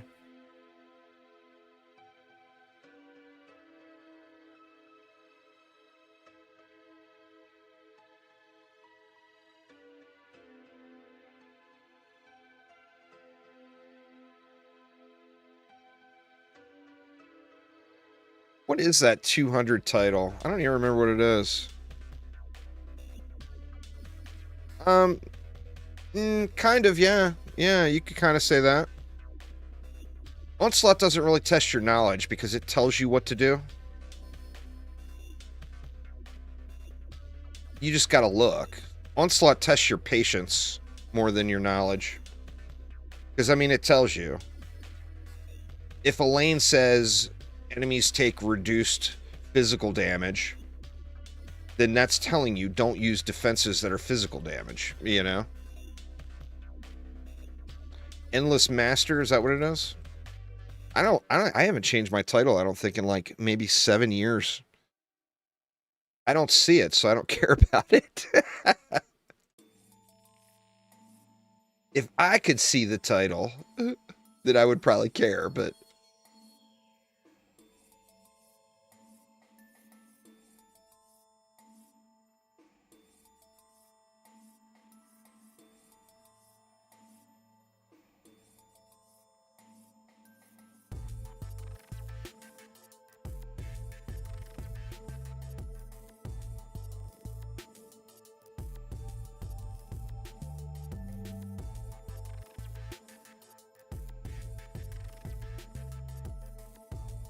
Well, we're 5 minutes behind. We're going to end up being 7 minutes behind the 30-minute resets. So we need to get a little RNG going here in our favor on the next run. Just 2 runs in a row. Where I had to do additional Onslaught maps because I was missing a slot.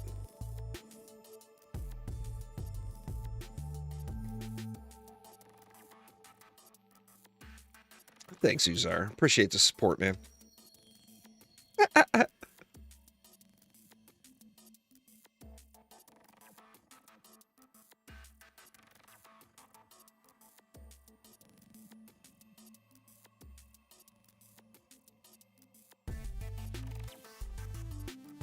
I still need to get that bot set up. with the channel point redemptions.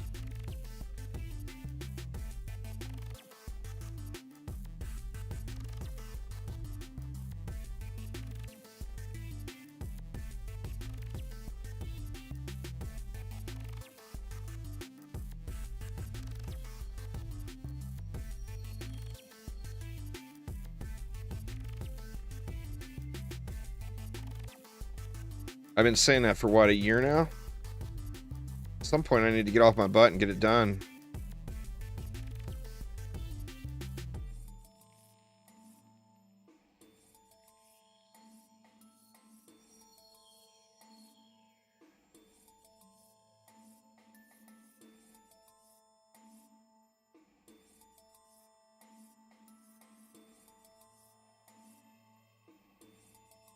Why they don't make rifted items for DD2? Well, I mean, that was a system that was specific for Dungeon Defenders Awakened.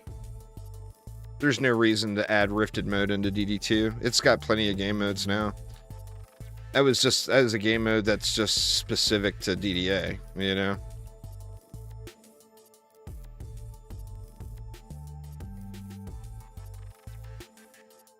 Still need to do... I'll have to do a fresh start with that one. Now I'm at a point in that current 7 days playthrough that I've been doing. I'm at a point now where Twitch integration wouldn't really matter, because I'm going to just mow down anything you guys throw at me. It would be a lot more fun to do a fresh start with that. Maybe when they do the next alpha update, I'll do it.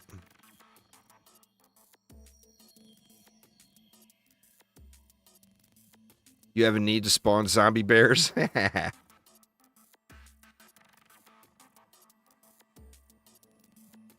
You don't need a second monitor, but second monitor is nice.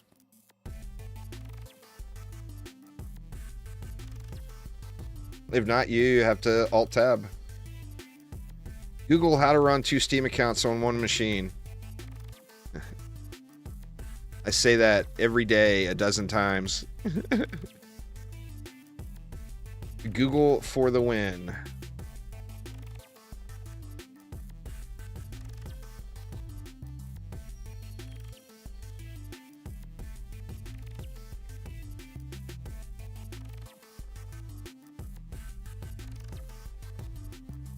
Nothing good there.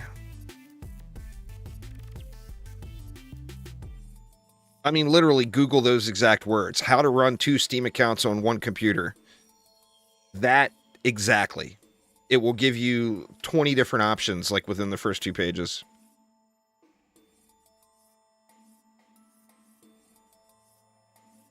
All right, well, there is number 43.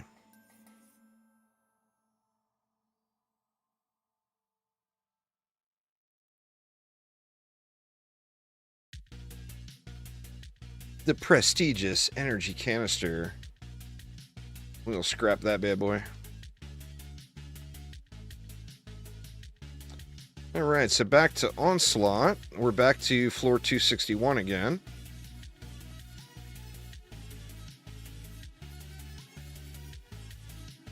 Tavern Defense. Tavern Defense was an awesome map in DD1.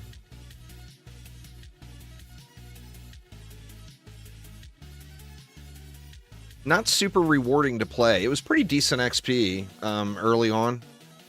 Particularly for under-geared players. You could do that on pure strategy mode and it would give you some decent level ups. But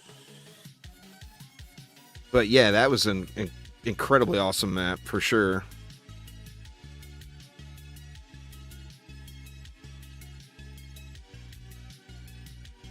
I just hope Aquanos comes to DD2.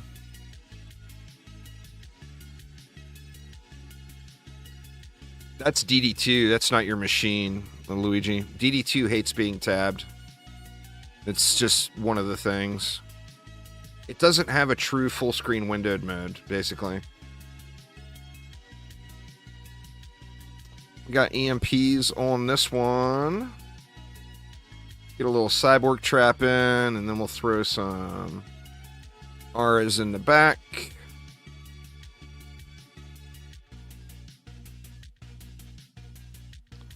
The old orcish horde.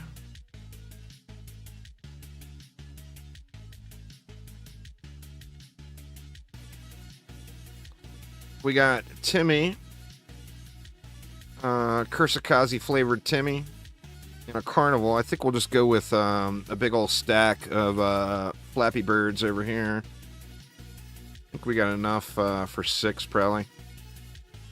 Enough DU on this map. And let's just do the same thing right here. More birds, please.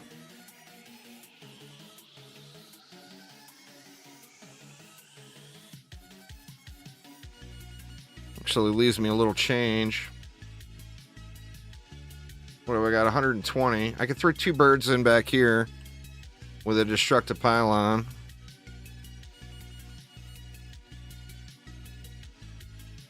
There we go. I'll have to watch the lanes, but I think it'll be fine.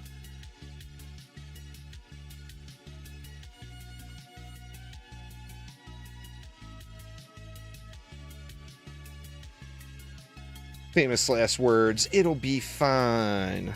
A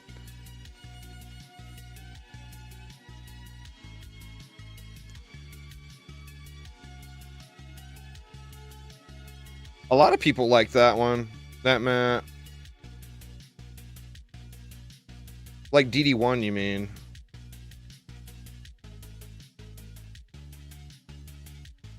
The, Jesus, I can't remember the name of that one. What the hell is the name of that map?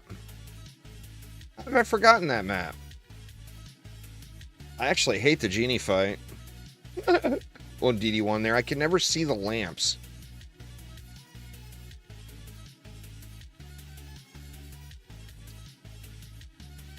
No. It's called, Jesus. I don't know. It's embarrassing. I can't remember the name of that. Morago Desert is what it's called. Very, very iconic map in DD1 for sure. Figure that update, or that DLC, there was Misty Mire, Aquanos, Morago, and Sky City, I believe.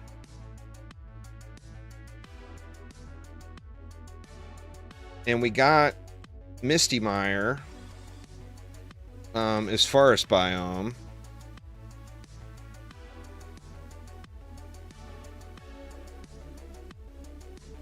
Yeah, back when it would take you all day to do one.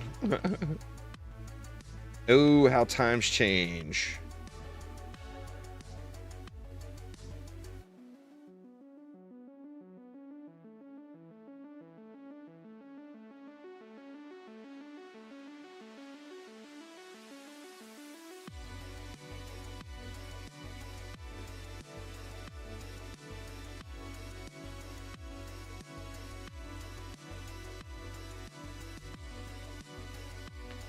Yeah, it was, you know, it was a whole different game back then. The game has come leaps and bounds as far as performance-wise since then, for sure. I mean, it used to be a chore just to complete an Onslaught map without the game crashing. You know? So it's nice that that's, a lot of those items have been really, really fine-tuned a bit. Streamlined to run a little better.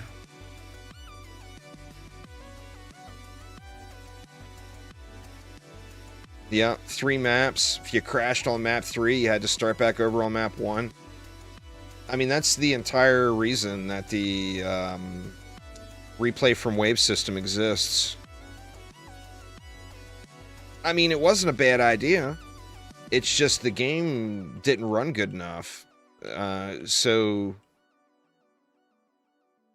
you know, it was a cool concept, but just not...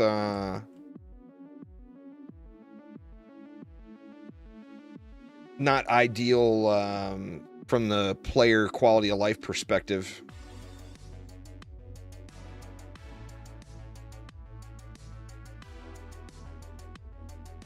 I don't have those flame auras overcapped. I'm just raw powering them.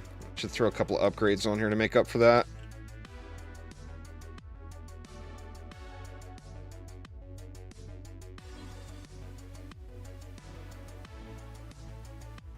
180 map ancient power resets. Oof. Could you imagine if that was still the way today?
All right, come on, RNG, be my friend.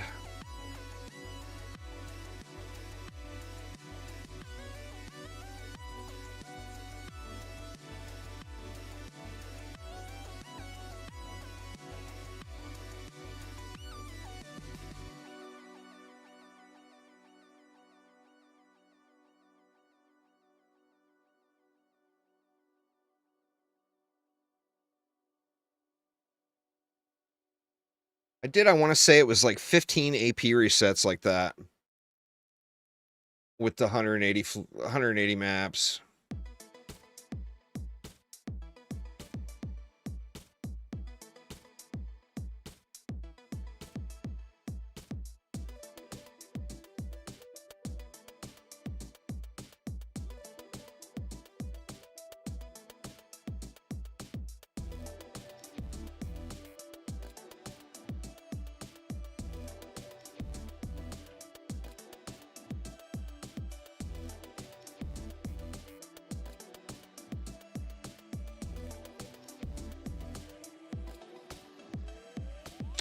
All right, please be there. Please, please be there.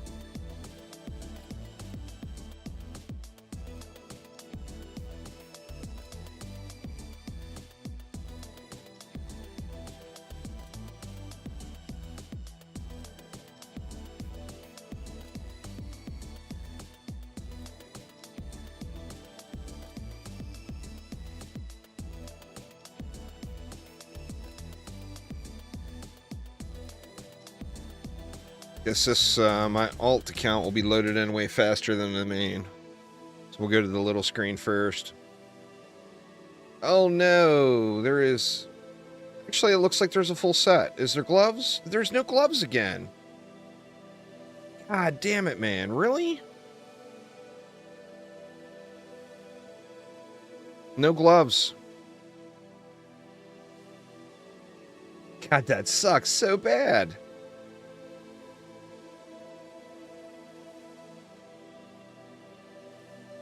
I mean, I literally made it through like 8 AP resets last night.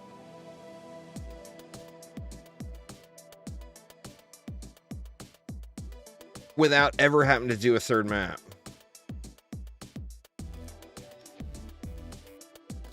We might not make it to 50 today. This shit keeps up.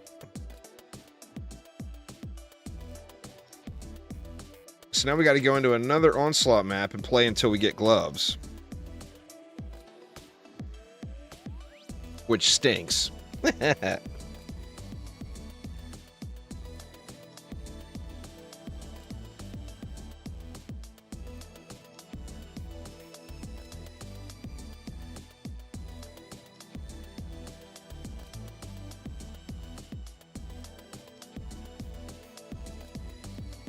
They get scaled down to your current tier.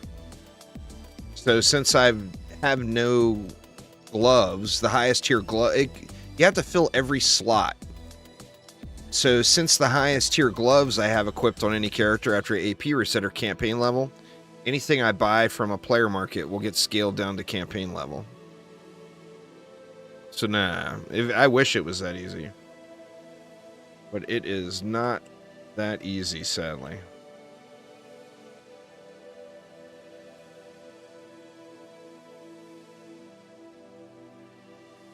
Let's see. We got cyborgs over here, too. Let's just go with a shitload of dragons. How do we want to do it? Just one dragon stack in the mid?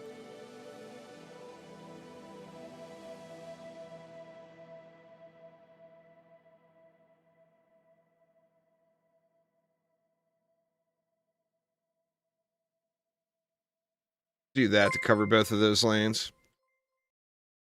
Thanks for subscribing there, Migs. I do appreciate it. Let's just do the dragons down here again, too.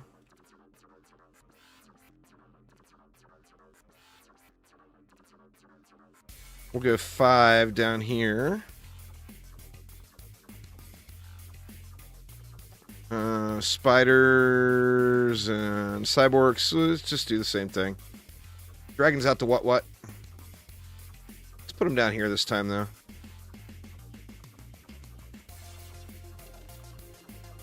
Man, we just need to get gloves. Bad placement.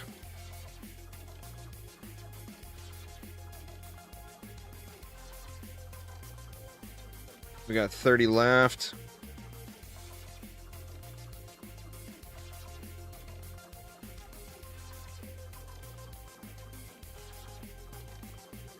And we don't really have a good lane to throw a flame arrow on, so I'm just going to eat the 30.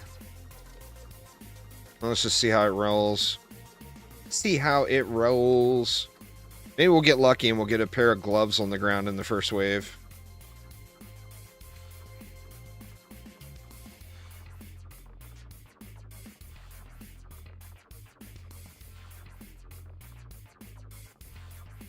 That would be incredible. Incredible.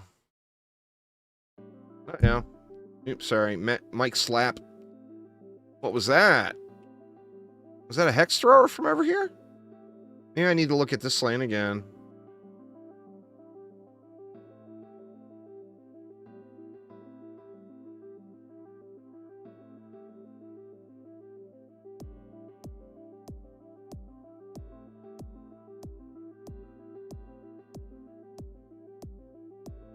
All right, let's see. Please be gloves. Please be gloves. Please be gloves. Boots and a relic. Not gloves. Not gloves at all. Oh, there is hex throwers there. Well, there's my additional DU. We'll just do that right there, and that will resolve that little issue.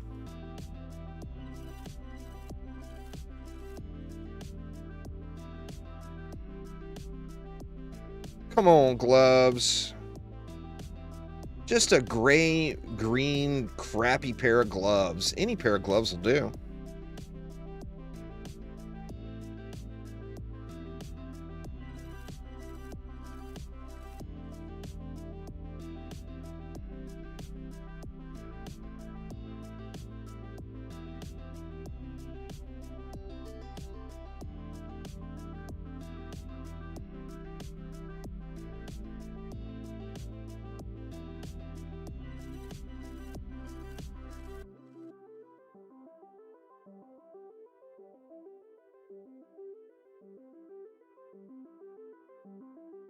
Yeti, Yeti.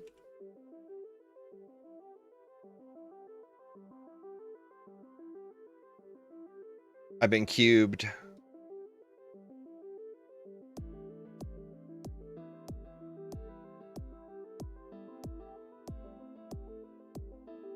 All right. Relic, relic. Something over here.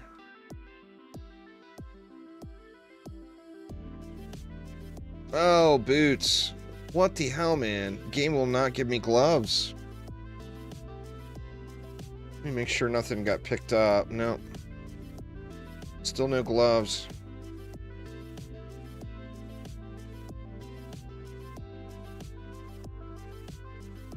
This is tragic. Tragic.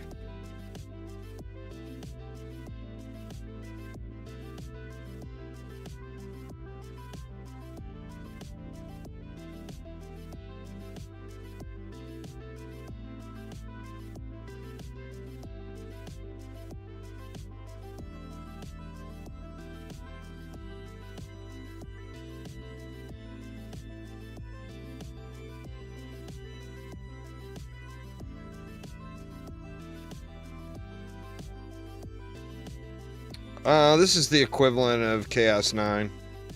Or, it's either high side of Chaos 8 or Chaos 9.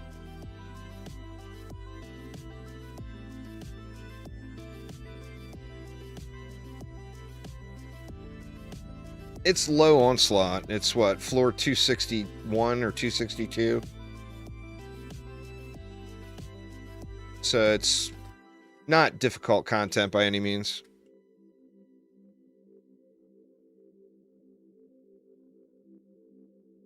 All right, come on, be there. Head. A head and a totem. There's a bunch of loot up here, but will there be gloves? There's gloves. This is the little screen. So we should be able to auto-equip. That takes us over. So we got the Chaos 9 expedition unlocked. So we can leave game and jump into a Chaos 9 expedition here.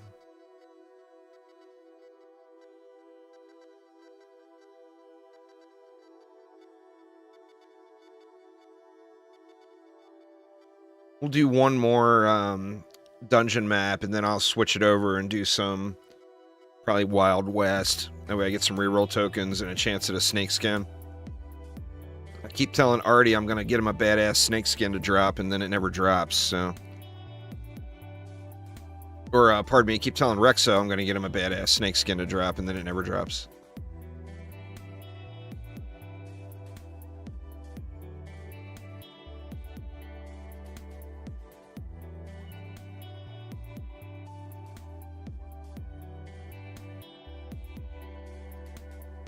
Alright, back to the catacombs.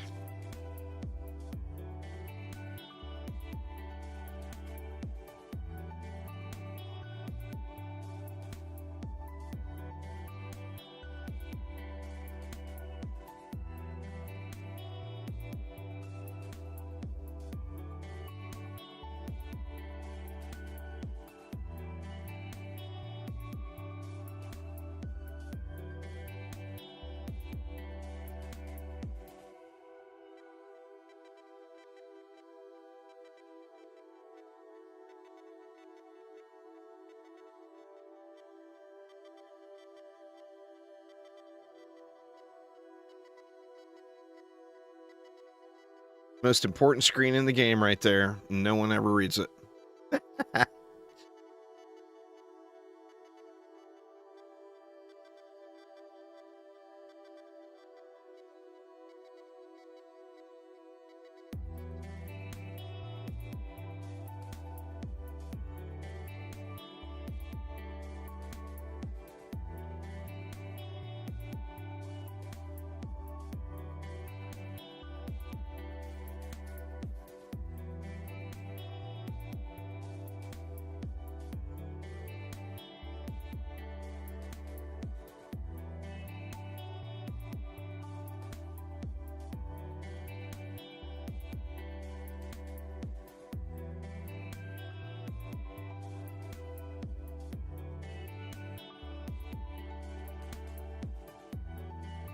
Oops, I think I upgraded that Frost Strike by accident. That's alright. We will live. I am certain of it. Alright, y'all. I'm going to grab a drink of water real quick while this wave's running. Not going to change scenes or anything. I'm just going to leave it right here. But I'll be right back in just a moment.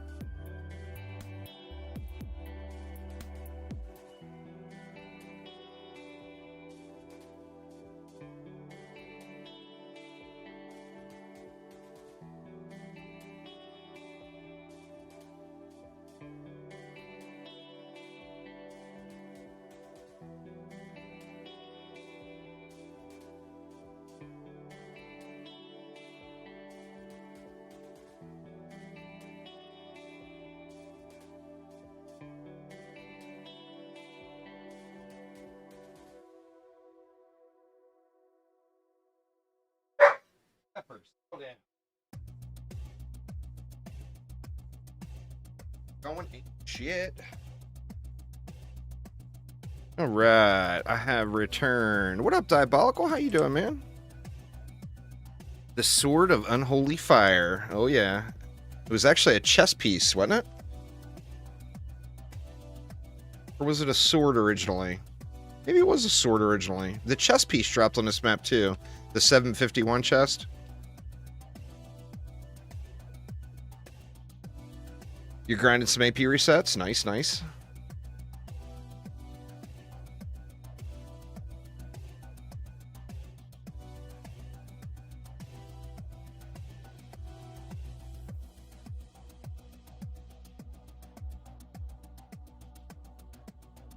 You just play. You climb up just like you did while you were AP resetting, and then you just grind. Well, it was the sword. You're right at the sword. I was just mixing it in. This map dropped the sword, but it also dropped... You know, remember when 751 item power stuff was like the best stuff in the game? This was the map that you came to try to get the 751 item power chest piece. Is what it was.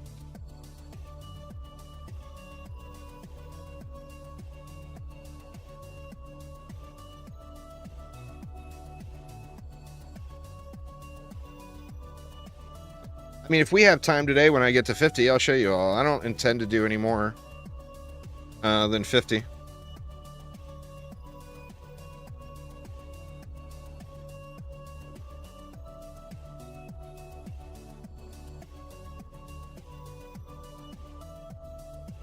I mean, I might. But right now, anyway, I don't plan on doing more than 50.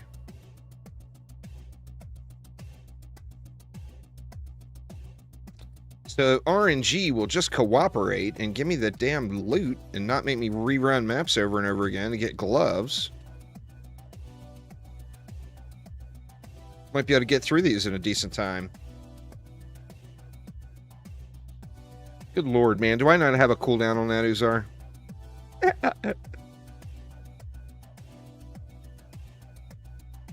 Buddy Beats, what's up, man? How you doing?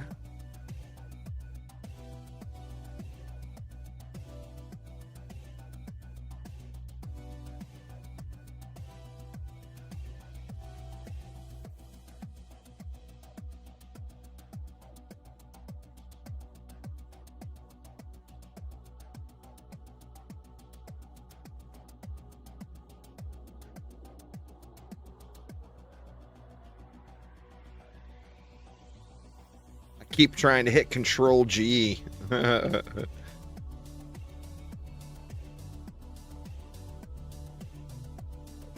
Playing some Monster Hunter World and mixing a little DD2. Very nice, very nice. I'm about to start. I've been pretty much straight grinding DD2 for the last probably week and a half. But I am ready to mix in a little Starfield here real soon. And then before Starfield comes out, I really want to check out some of these other games I've been looking at.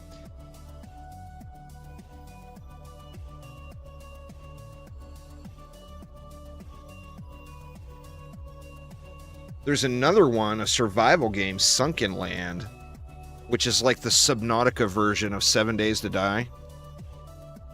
That's a very general statement, by the way. As far as theme goes. There's baddies that are gonna come get you, but you're out in like Waterworld. That game looks pretty cool too. I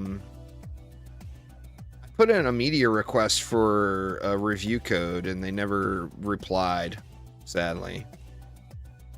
But I do want to check that one out. If they'll ever get me a review code, I'll do a game review for y'all.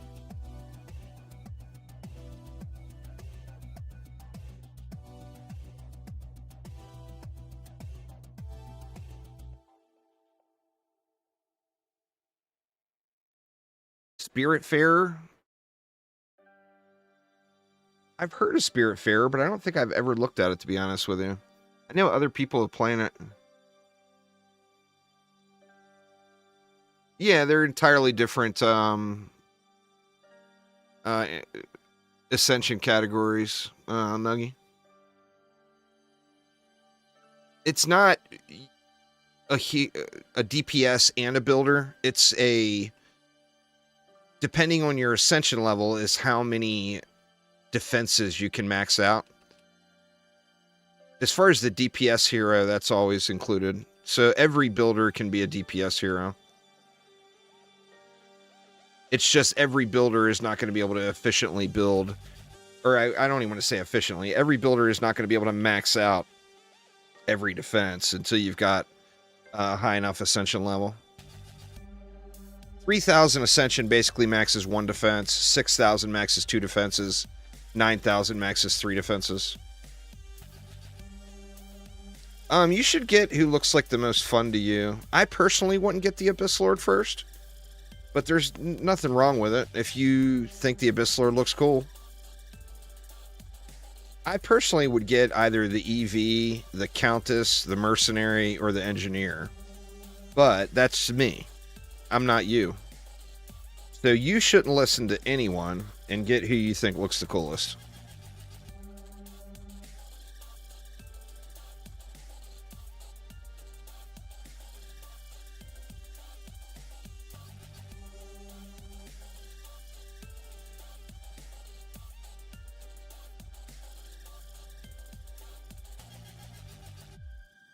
Well, it's completely unused. I mean, after 12,000 ascension level, it's kind of all other ascension becomes pointless after that.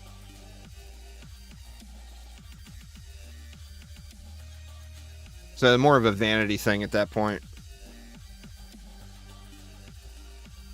All right, that AP reset complete. Let's see if we got anything good though.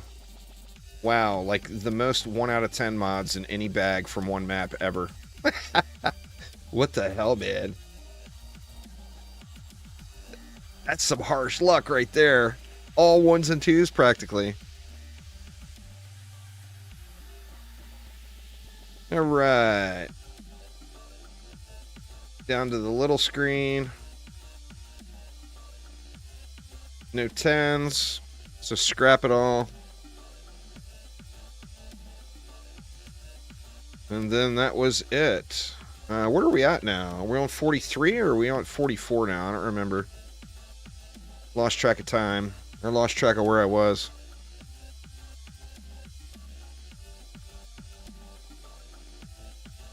That was 44. What's going on, Nimbus? So AP 44 cracking off down below there right now.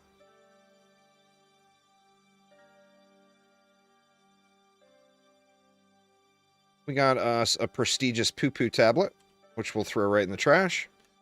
And then rinse and repeat. Back to Onslaught.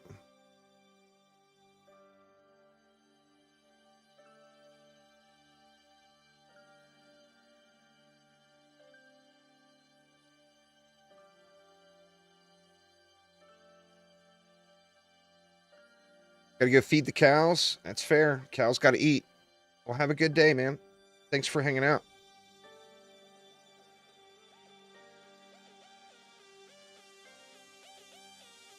If you're watching on Twitch, you click on your little icon up above, and there will be a drop down that says drops inventory or something like that.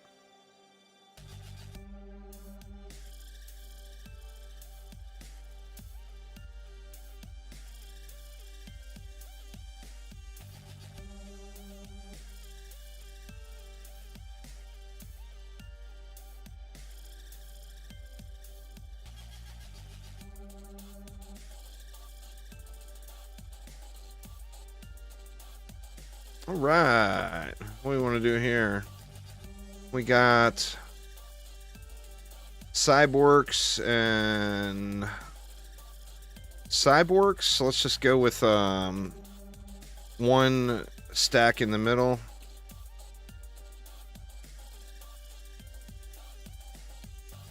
To cover all the things. That should handle both of those lanes. We got throwers and healers up here. So we can probably just do this.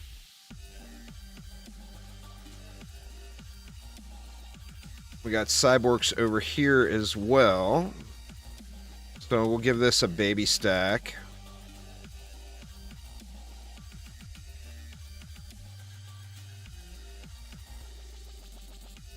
We got EMPs there, and then cyborgs here.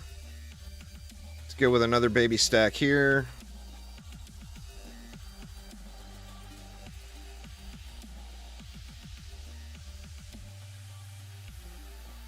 And I screwed my windows again. I made it like a solid hour that time without screwing the windows over. What's up, Zorkoi? We got Geohex, Zerker Throwers.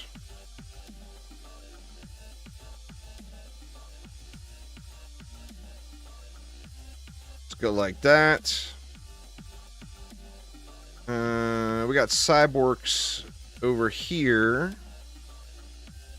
And we got flyers over here. So let's just do something.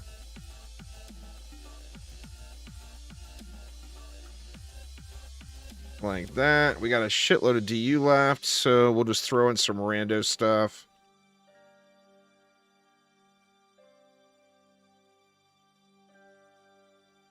And then we'll get some rando backdoor protection up here at the core just in case.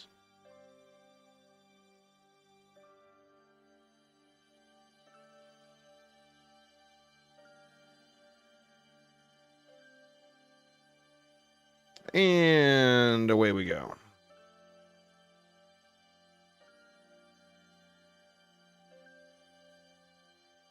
Just watch and see how it goes down. Although I'm heavily overpowering the content right now, you know, you just spam stuff around. It's not always going to work, so still got to pay attention. Slightly, at least.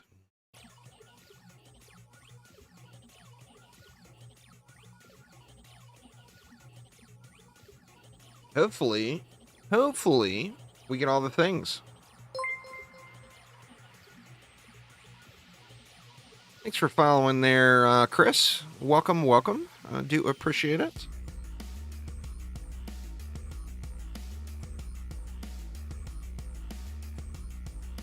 Ooh, what do we got Zergen around up here? That was down below, wasn't it? I think that may have been down there. It's a little deceiving, the mini-map here on this map. Seeing which enemy is coming from where.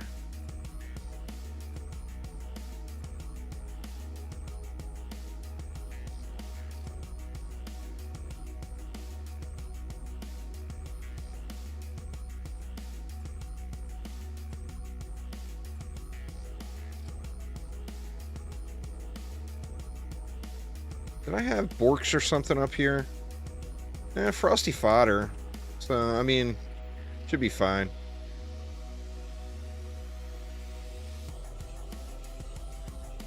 It'll be fine.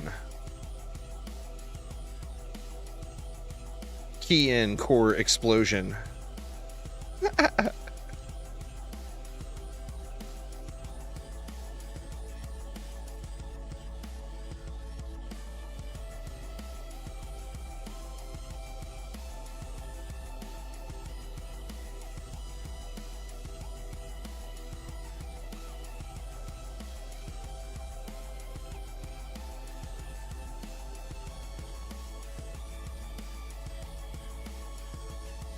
Get some more mana off the alt here.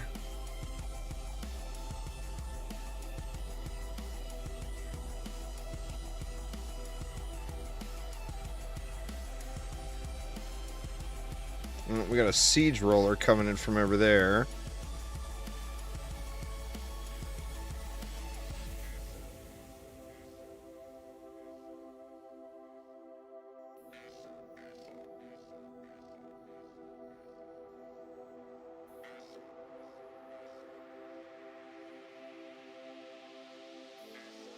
He's up in this hole.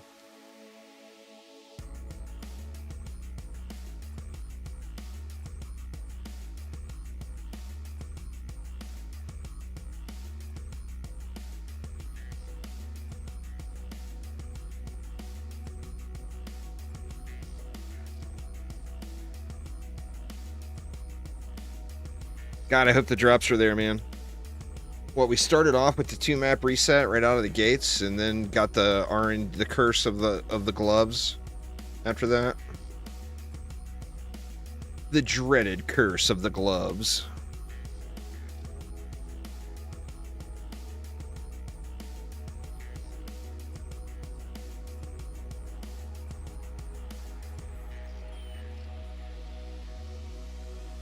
Would be nice if we could just blast 2 or 3 here.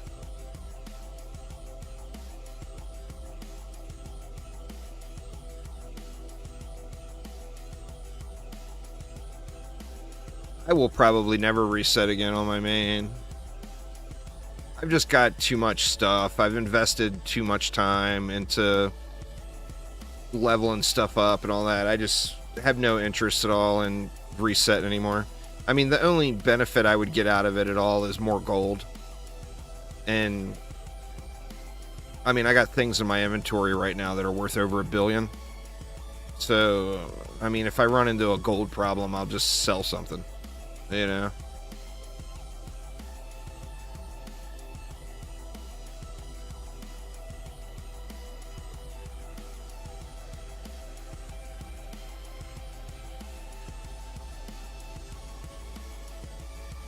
But I got like 4 things that are worth $1 billion, and I've got 1 thing that's probably worth 10 billion. I mean, just guessing, of course, but I got 1 priceless thing basically, and then I got 4 items that are worth like at least $1 billion.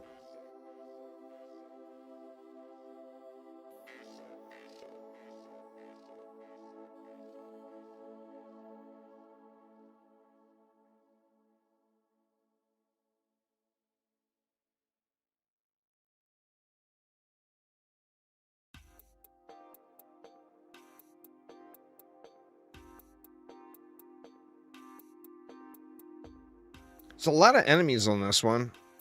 I mean, it doesn't always translate to lots of loot.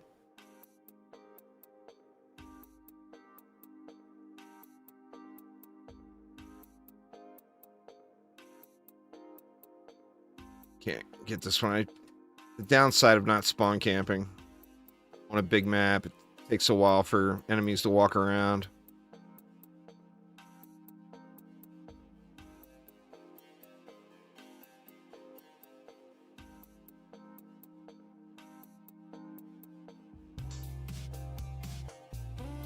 We got a flyer down there.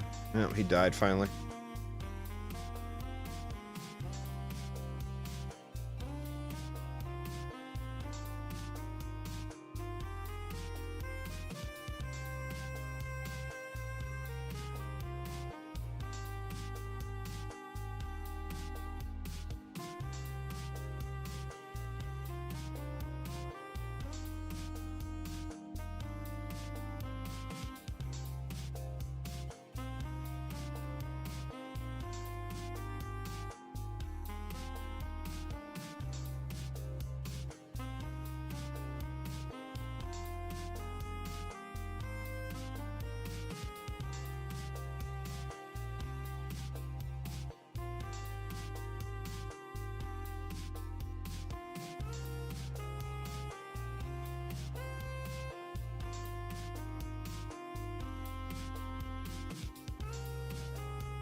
Tuskar is up top, I think.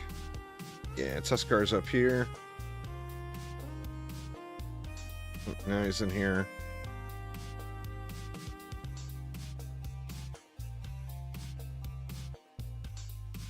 Wildest West, you got to just stretch out from the turtle. I'm going to run some of those too. It does take a while to run. First off, you got the 6th wave.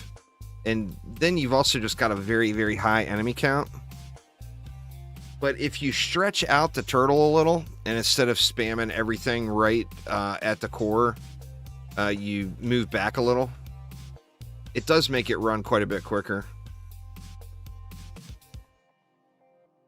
What's going on there, Stu? How you doing?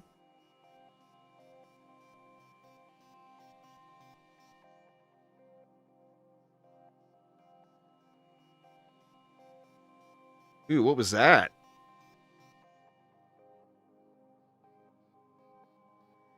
It's going to kick me to the title screen, isn't it? God dang it.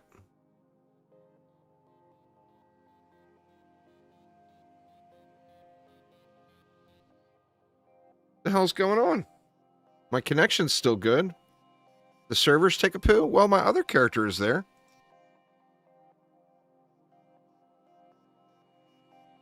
Come on, you can do it, Gabe. Go, go, go.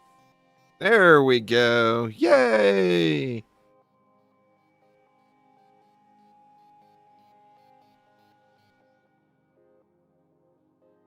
No 10s. All right, please be every piece. Please be every piece.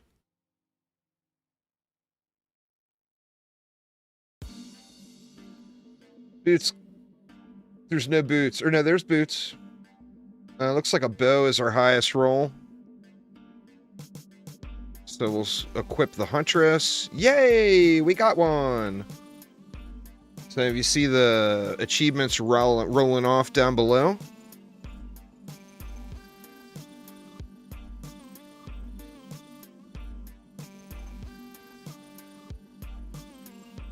Let's do one more. One more Lost Dungeons.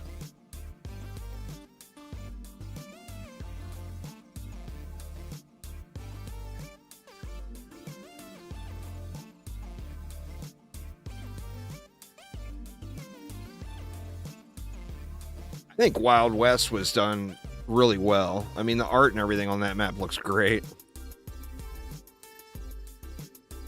It's a remake of the Throne Room from DD1. But they did such a great job on that map.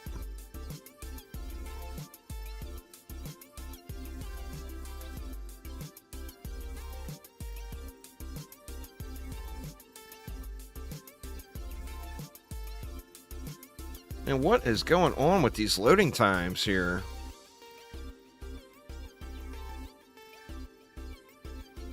Jeez.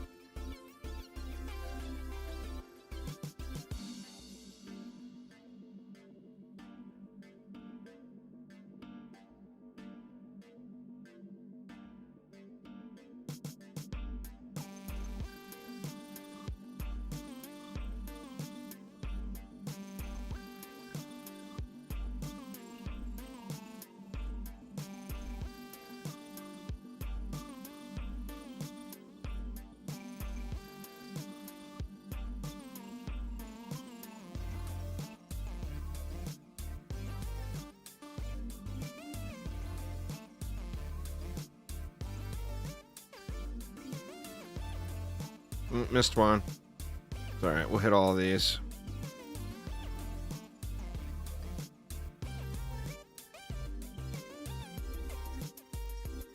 He got a little blue logo now.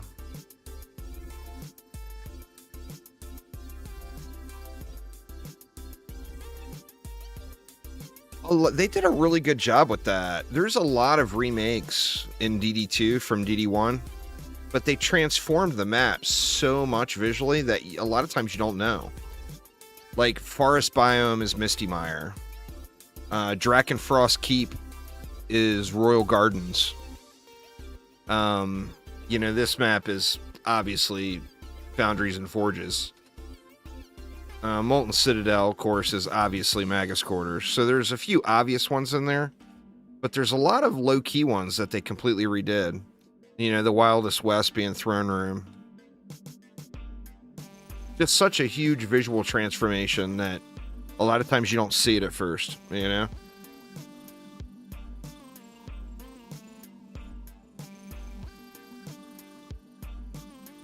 Drakenfrost Keep is worse than Royal Gardens, though? Well, I mean, visually, it's incredible. But it's got the boss element to it. If it wasn't for the boss element, then it would be similar or the same. But I mean, they did such an amazing job. That was when Game of Thrones was really in its height, before it was all done. And that was, the devs said back then that was very Game of Thrones inspired.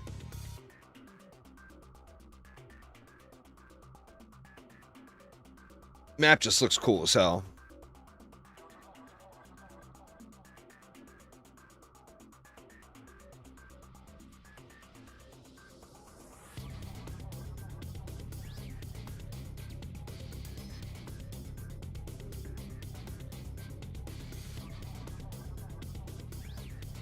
We got us a siege roller. The birds would kill it, but I ain't gonna wait for all that. Just gonna come slap it.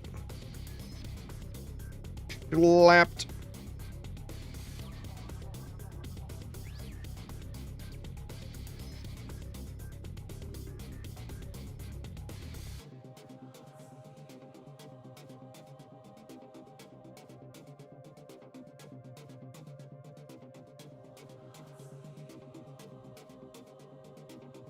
It's one of those things, like, that was another good one. I mean, obviously, it's still the same theme, Misty Mire and Forest Biome is, but it was just transformed so much. A lot of times you don't see it unless you look at the mini-map. Like, if you look at the mini-map, you see it, you know?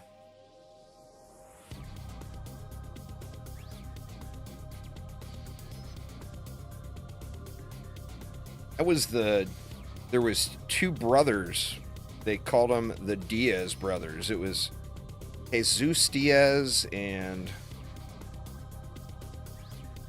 shoot, I can't remember the other one's name.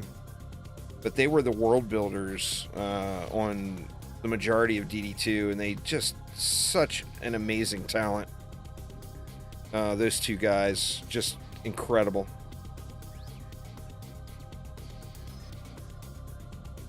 Oh yeah, that's the same in all the Dungeon Defenders games, Weld.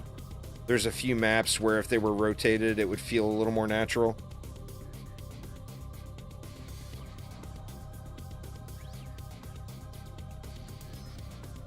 I'm curious how long it's going to be before we get that split screen and cross save thing going on. I'm very anxious to test that out. I know a lot of players have moved on for DDA, but a lot of players are going to be either returning or just starting in DDA. I'm actually going to start... I'm going to be starting a mini-series going over, doing like 4 or 5 videos on all the heroes, showing their potential at the end game, and then showing how to start off with them by playing through like one of the acts or whatever with them. I'm going to be starting that on YouTube tomorrow.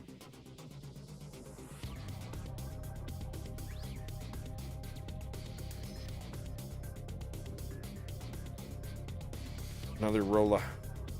2 rollas. Rolla, rolla.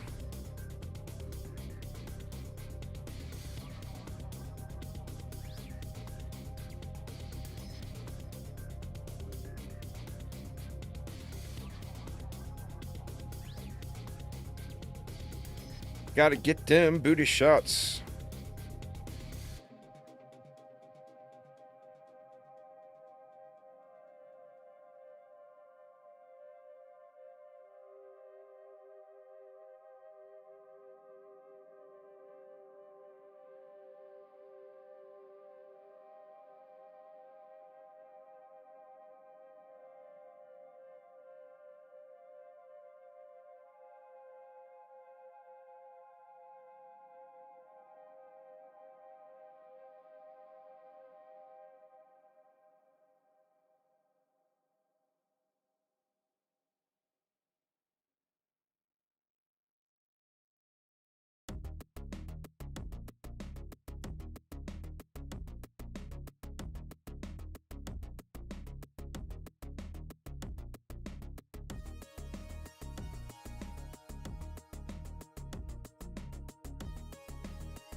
Well, they've never gone back to any game.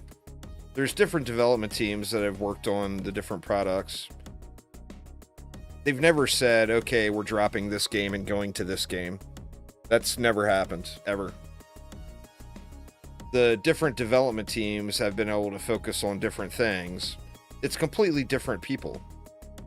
I mean, obviously, there's going to be some background supporting crew that supports all the developers. But like the people that work on DD2 don't work on DDA. Now, Phil used to work on DD2, but that was before DDA was a thing. And Peter, Eric, he used to work on DD2 too, but that's just a matter of they've been at the company for long enough where they saw the transition from trendy to chromatic.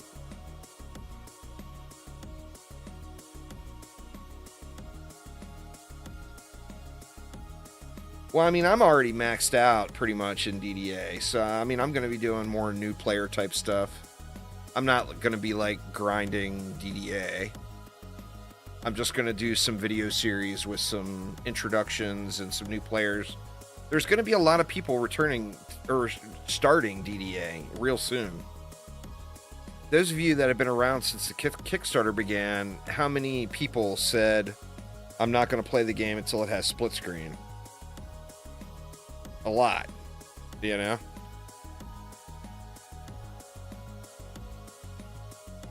So do I need to guild that one?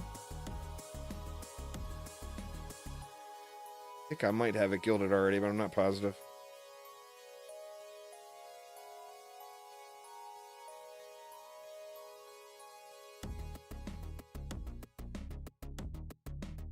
Just play through the game and enjoy it, Gizmo. Don't focus on the destination, focus on the journey. Once you get to the destination is when things start to become dull. So my suggestion for you would be play through the game and enjoy it and have fun. It's a grind game with a lot of content. So get your money's worth out of it, you know? You just started playing DD2 last week. The last thing you should be thinking about is AP. It's just not even remotely important for a new player in any way, shape, or form. The most important thing for a brand new player is getting the shards you need. Those are permanent.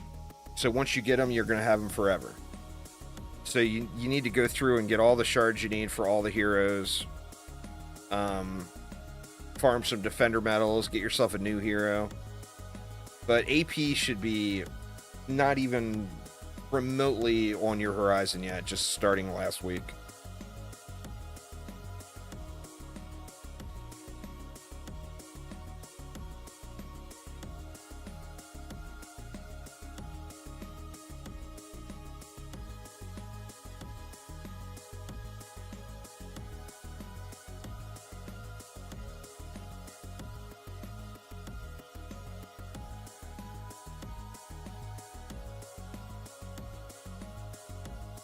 Right, got a different map this time. See how the RNG treats us on this one.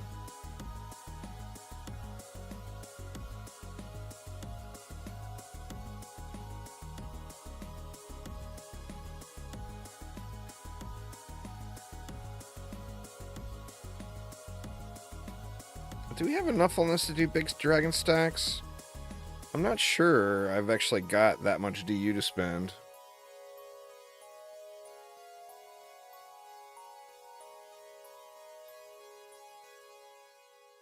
Got Cyborgs, we got Timmy. Actually, I think we do. We can go with kind of a mini stack here. And then we'll go with a super stack here.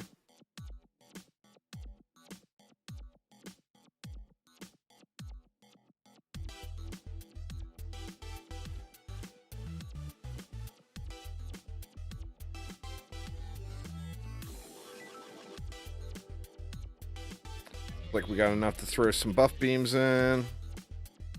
Maybe.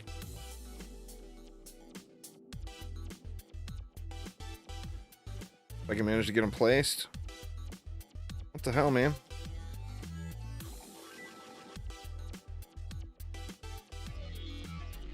A little off, but we'll do it. We'll do it.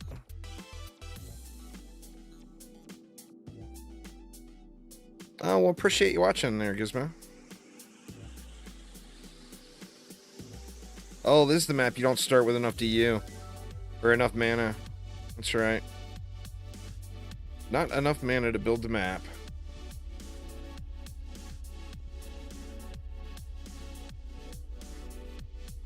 I think it will still all get rolled.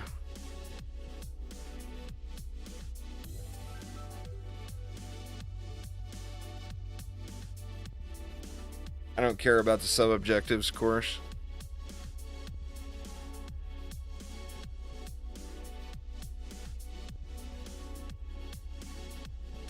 Guild shards. You can buy those goblin item insurances from the black market dealer and sell them to players for like 3 million gold.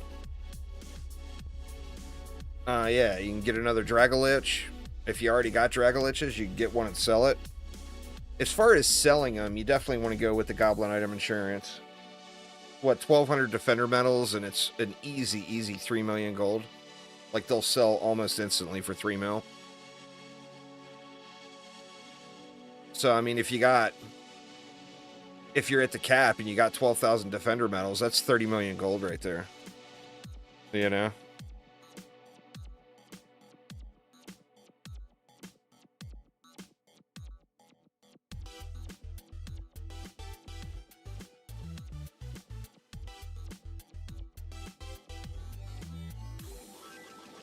I personally am going to do a shard pack opening gambling video when I get to 12. Back up to 12, which I've done many times before. Below 12,000 Defender medals trying to get one shard gilded and see if RNG is in my favor or not. It's like playing a slot machine.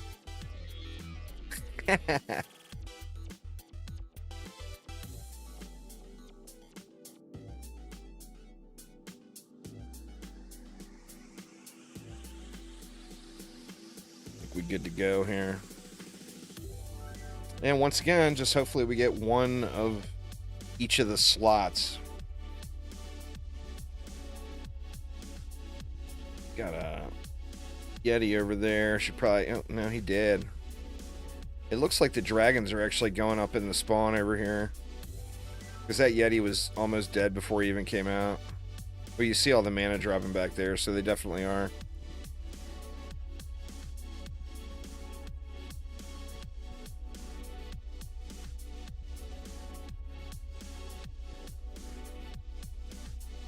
And then, of course, it's never a bad idea to be at the cap when you know a hero is coming or an update is coming. Like, we know that we're getting this update here in a couple months that's going to have a new hero in it. So if you're at the cap, when that update launches, you instantly have that hero, you know? So that's always a good idea too, but it's harder to save them, you know? If you don't have one at all, just buy one, man. They're like 5 million gold. It's going to be easier to get 5 million gold than it will be to get 7,500 Defender medals. And it doesn't matter what skin they are. They're all the same. They all do the same thing.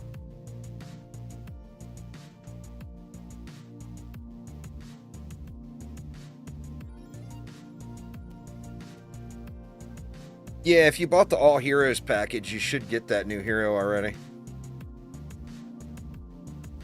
Well, I mean, if you don't have 7,500 Defender medals and you don't have 5 million gold, you're going to get 5 million gold before you get 7,500 Defender medals, is what I'm saying.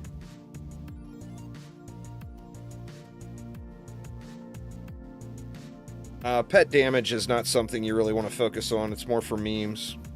They're... So I couldn't even tell you what my pet does. Because it's not shit, basically. You can put together a pet build and lose all your hero damage, basically. And have fun with it.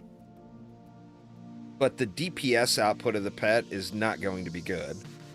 It's going to be all about jacking up the main ability of the pet and getting the ability to do something good. And if that's the case, you want to use that Blizzard one, the winter pets. Can't remember what it's called. I'll look here in a minute. But pet damage is not a big part of the game. It's more just play around with for fun.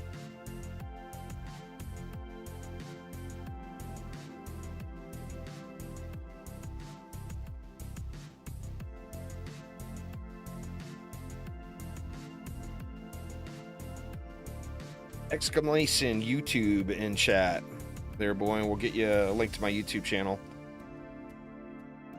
I mean, I'll answer it for you, but it sounds like you really need to look through my tutorial playlists. Like defense rate, anti-melee, and anti-chaos. You can throw that combination of mods on any defense in the game, and it'll be powerful.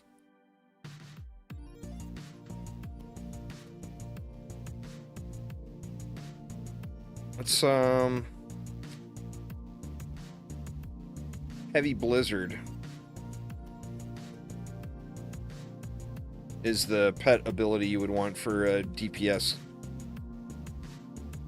pet builder. You'd only want to do that on a monk, really.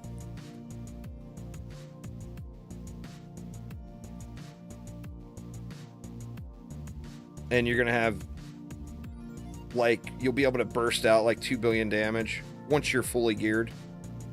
Once every 30 seconds.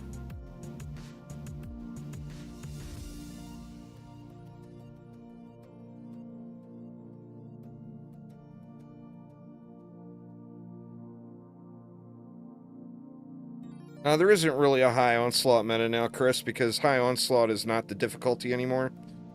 We have scaled past that, so high onslaught is kind of much more trivial now. It's just a matter of, do you want to grind it or not?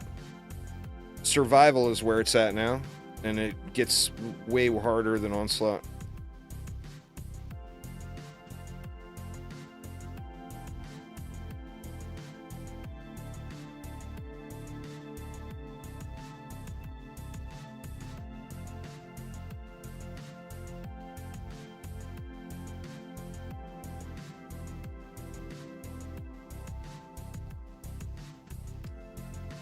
Nah, the list is not updated. Pet prices have blown out of proportion. They're ridiculously hard.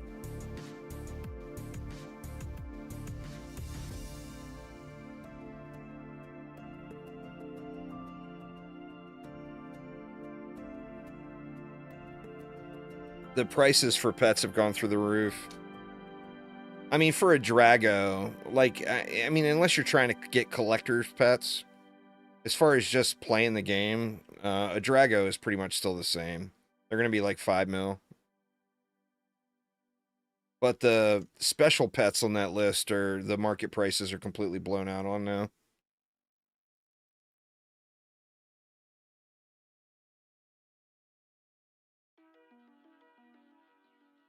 I don't know what the current price is. I would suggest asking someone.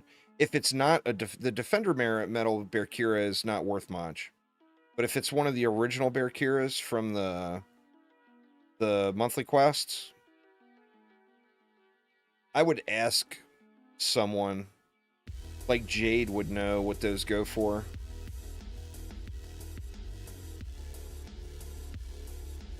It will probably be more than what the sheet says. But the problem with that one is finding somebody to buy it, because that one's not like a super high demand item. So although it definitely has a lot of value, it would be, finding a buyer could be difficult. Because that's not one that people are going to want to really buy multiples of. Like, get one and done. One of the coolest pets in the game, in my opinion. Alright, here we go. Did we get all the pieces? Oh, we got a bunch of stuff in our inventory. We gotta have gotten all the pieces. Oh my god, we didn't get shit. Alright, let me try a bow. Because we didn't have a staff. Oh, we're still missing. Boots. All that loot and no boots. Are you kidding me? Alright, didn't clear my inventory after I did the AP reset. That's why I got so much loot. Man, that sucks. Well, off for hunting for boots.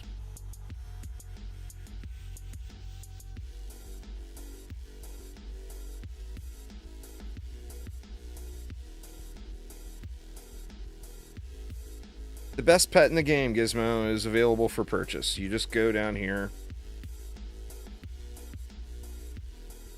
You talk to Homie. And you buy that Terror Dragolich egg for 7,500 Defender medals.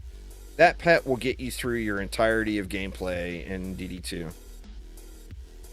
It's the best general use pet in the game. Alright, well, need boots, so gotta go into another Onslaught map and get some boots.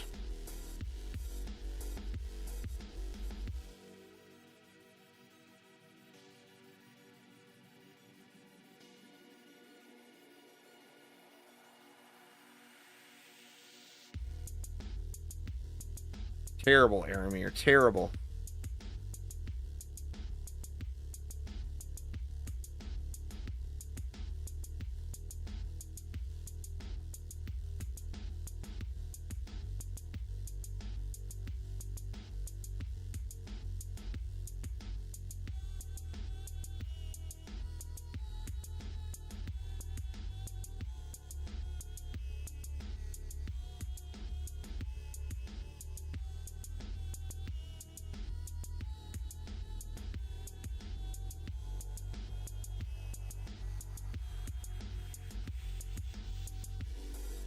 Right.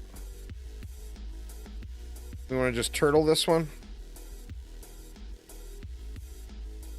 I hate turtling these long lanes.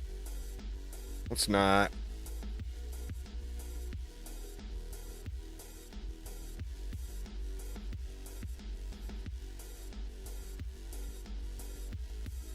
I mean, I'll have enough DU left to do some turtling.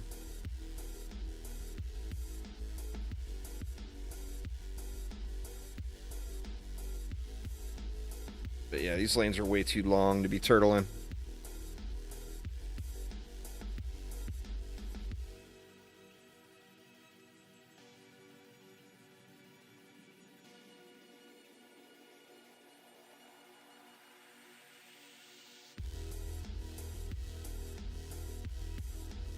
We got Cyborgs and Frosties there. I guess we can turtle this one. And then I'll just DPS that lane.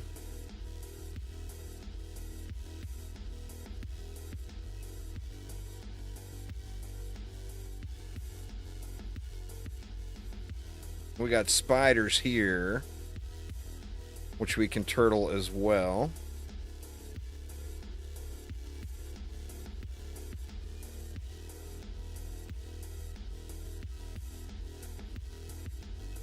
That will also cover those birds.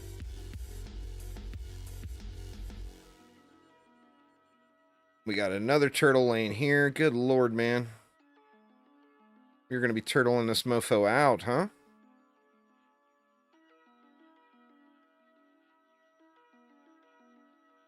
Let's just put them right here to kill the flyers, too.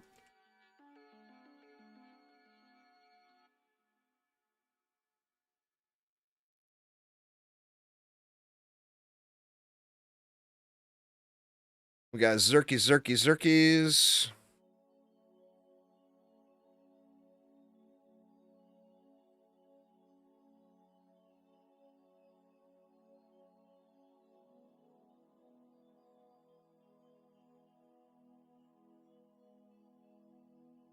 That was where I started, right? Alright, and then we got a good bit of DU left. So let's just throw in some random dragons to fill in the gaps.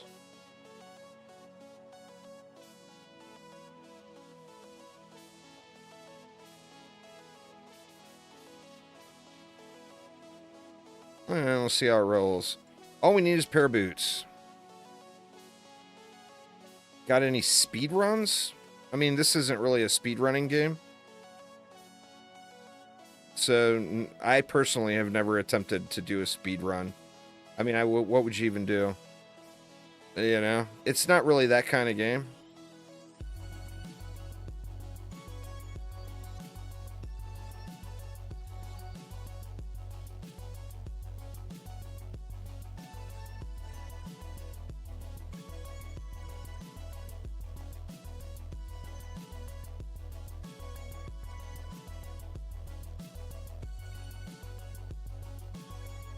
The Cyclone Shapers are not dying very fast, huh?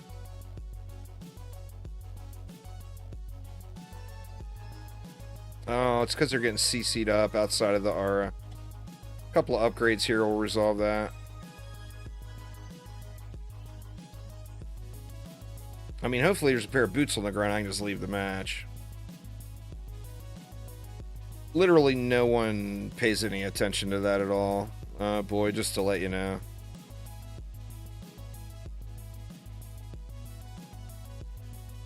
It's not really a speedrunning game. So, I mean, literally no one. Like, you're actually the only person I've even heard talk about speedrunning in DD2 in 7 years. The last 7 years or so. It's just not that type of game. So, I mean, there's no competition or anything for it. You could be number one in every stat if you want to be. Because literally, you would be the only person trying to do any speedruns in the game. Where the hell is all the loot?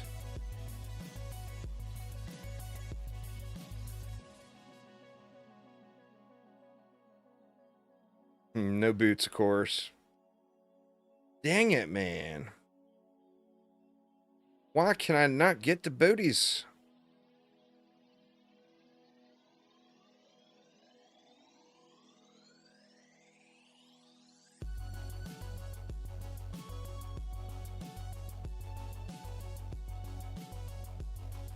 Should help this side.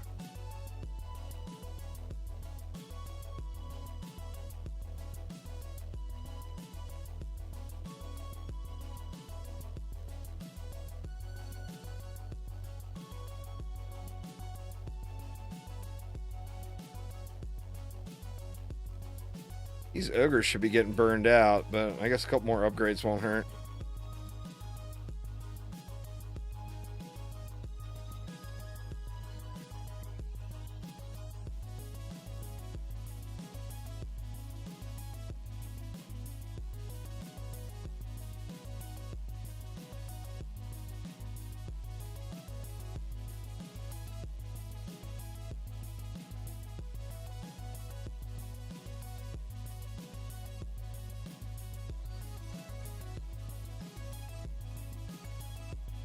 Still not quite there yet here.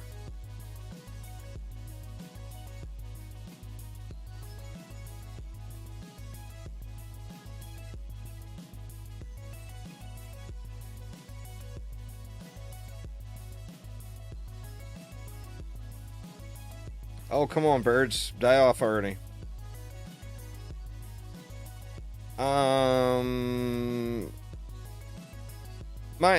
Those are not really set up. They're just set up to hold destructive pylon logical. So put literally anything on it. I'm using that mod that adds the water damage. But they're just there to hold destructive pylon. There's no no other purpose at all.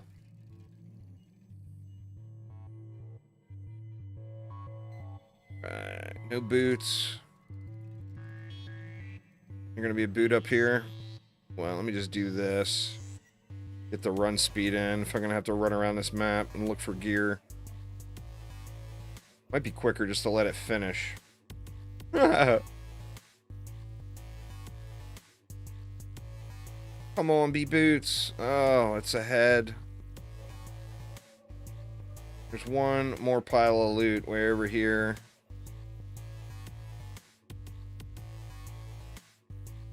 No boots. God dang it, man. RNG hates me. What the hell?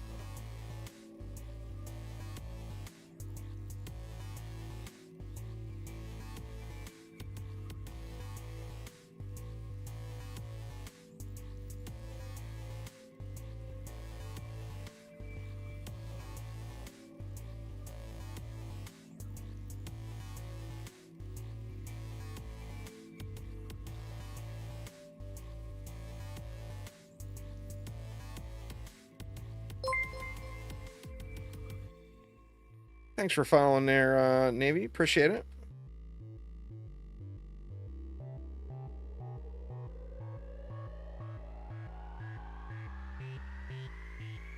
Should they or do they? Do they? Yes, all the time. Should they? Probably not.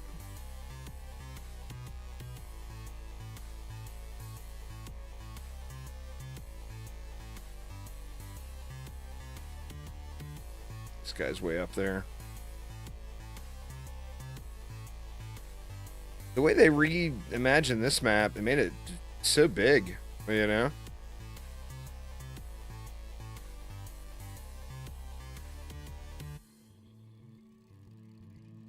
Well, you just got to watch for him. You got Slick Kelly on. The best, smartest thing to do is be there on your hero burning him at the start of every wave. You know he's going to be there. It's no surprises. You just got to go do it. You go blast Slick Kelly on at the beginning of every wave, and you'll have no issues. Oh my God, there's still no boots.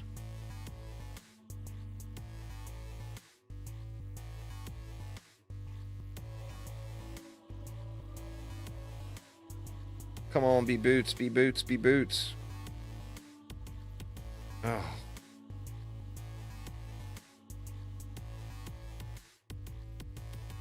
That was it. That's all the loot. Let me double check. Yeah, there's no boots. Oh shit, wrong hero. Those are campaign.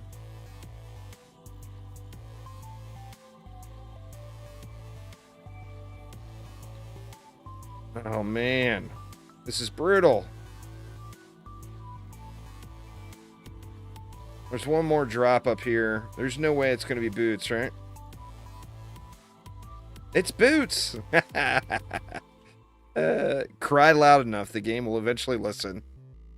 There we go. Alright, so we got Chaos 9 unlocked, which means let's GTFO.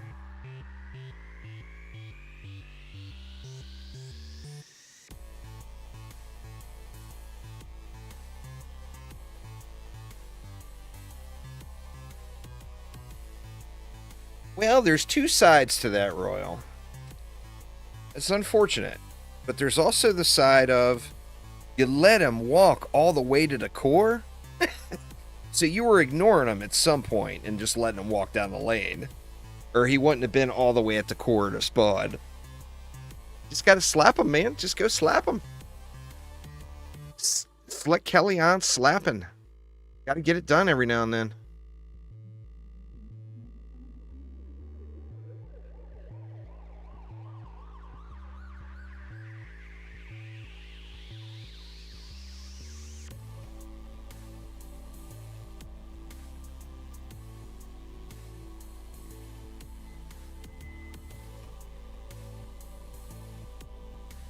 I said I was going to stop doing Unholy Catacombs, didn't I? Just one more. Just one more.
Guess I should be upgrading these as I'm building them. It would save me a little time, huh?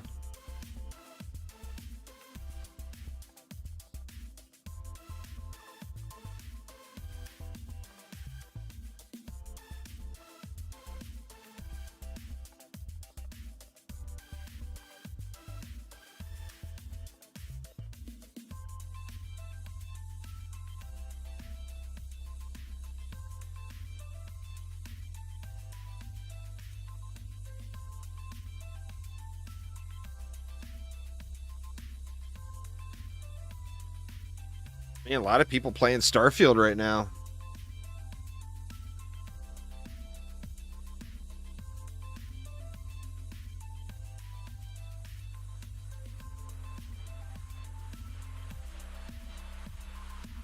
I'm wondering how the flight is going to feel.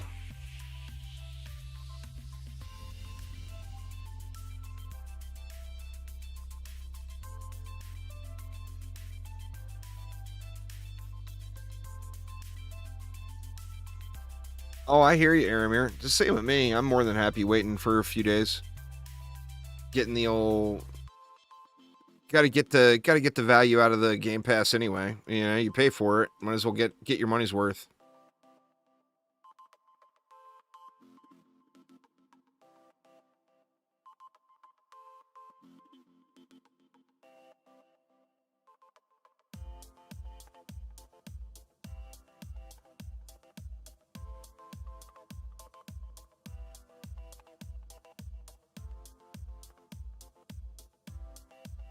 The Xbox Game Pass, Starfield is going to be on that launch day, but it won't be for a few more days until launch day. But Xbox has expanded that out, so like I'm going to be playing it on the... I mean, I've got an Xbox, but I'm going to be playing it on PC. And you can do... When you get your Game Pass, you can do it either just on PC, just on console, or both.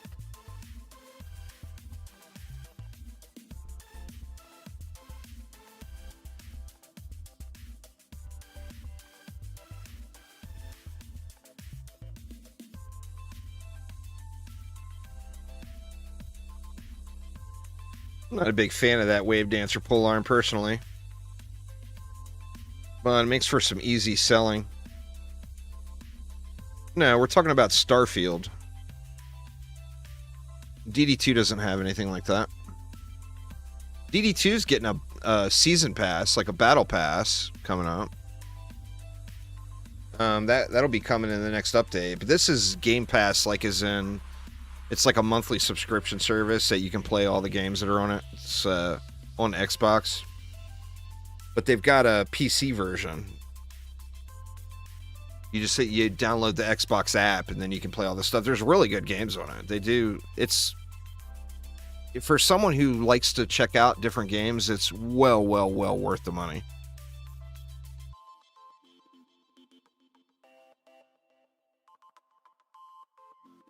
But yeah, Starfield's going to be on Game Pass on launch day. That's what, like $70 for the minimum. What's the minimum price of Starfield? I think it's $70. And so just that alone makes up for many months versus buying the game.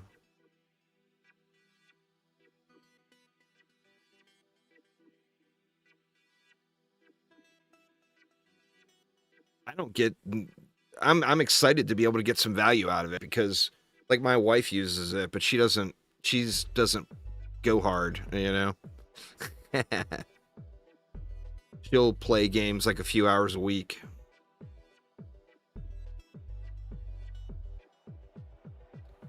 $70 for the base and $100 for the premium. I'm sure the Game Pass version is the base, but I'm more than happy with that.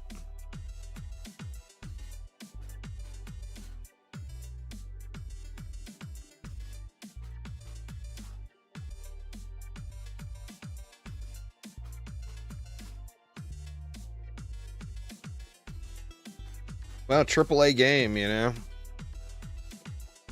The AAA game price of $59.99 has evolved. You have to use a macro for it, or a script. Or your keyboard or mouse, if you've got a keyboard or mouse that's programmable.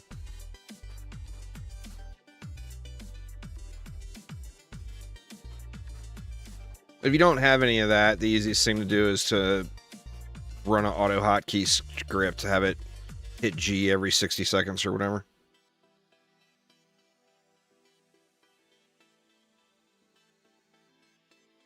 Well, I know there's not an option that I'm aware of. I'm sure there's probably some sort of configurable controller or whatever that would allow you to do it. I'm not sure what console players do, though, to Auto G. Or if they do anything at all, you know.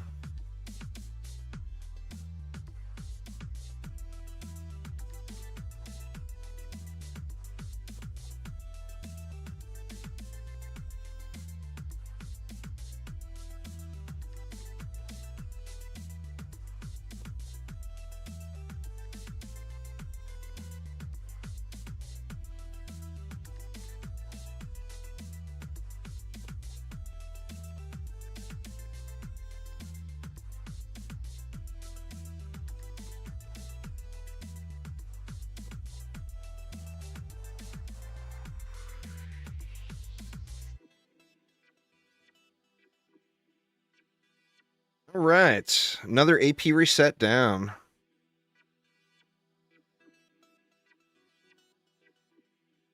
We're getting there. We're getting there. Just need to get that RNG flowing and have some 2-map resets again. This is crazy, man. Like, what, all of them but the first one has been more than 2 maps today, right? Or did I have 2 2-map resets? I don't remember.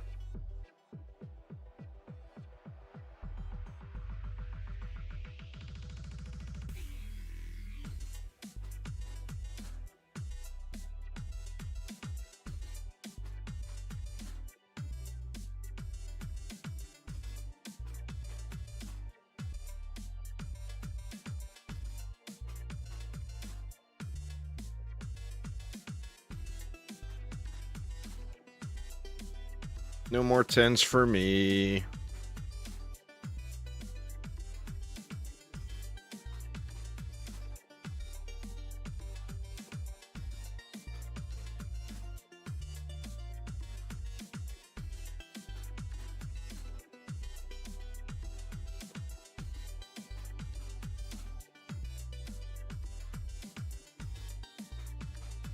think I burned out all the 10 out of 10 luck today.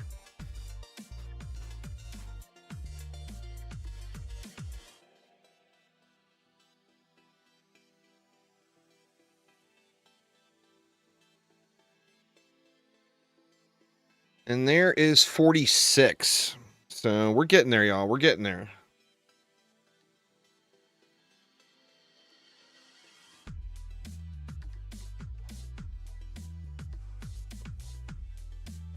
The prestigious energy dagger. Low health roll.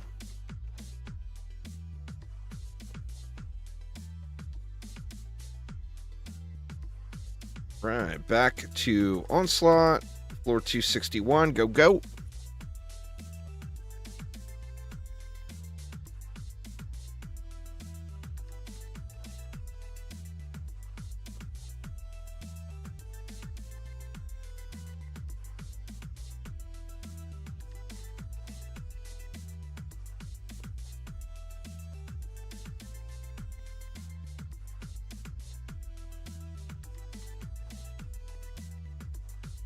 I mean, it's only 5 pieces of gear.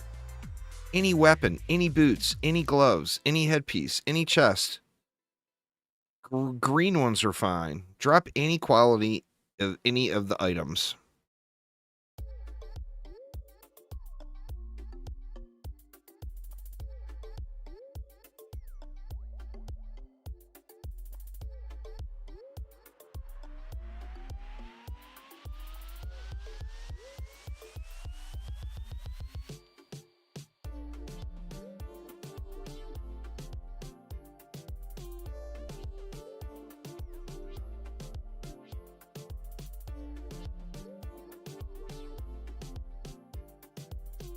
Army of the Dead with long shot down below.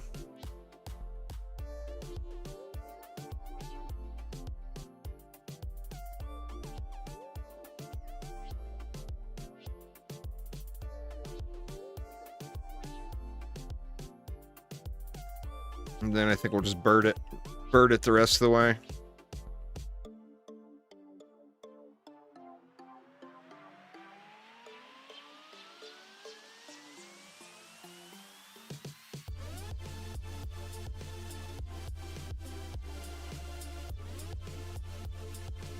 Actually, I can do a bunch of birds here, huh? No, that would leave me a little shy.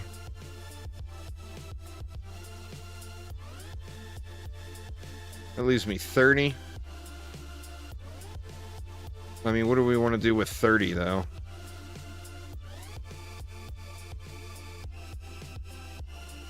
I mean, I guess I could do that. It'll burn off some of the trash on that cross lane, probably, before the cyborg gets it.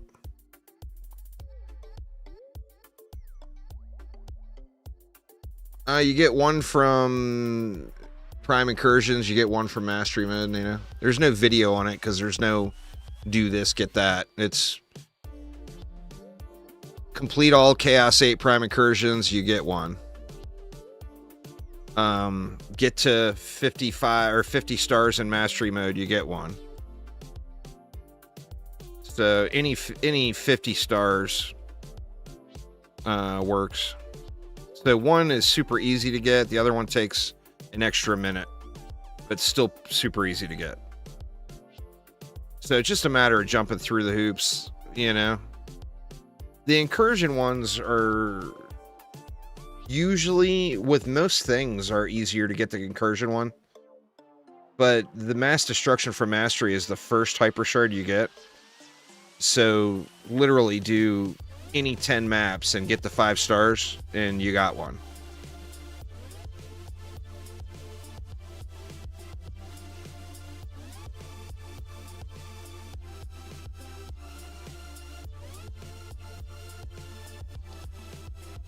Come on, RNG. Be there. Give me all the drops, please.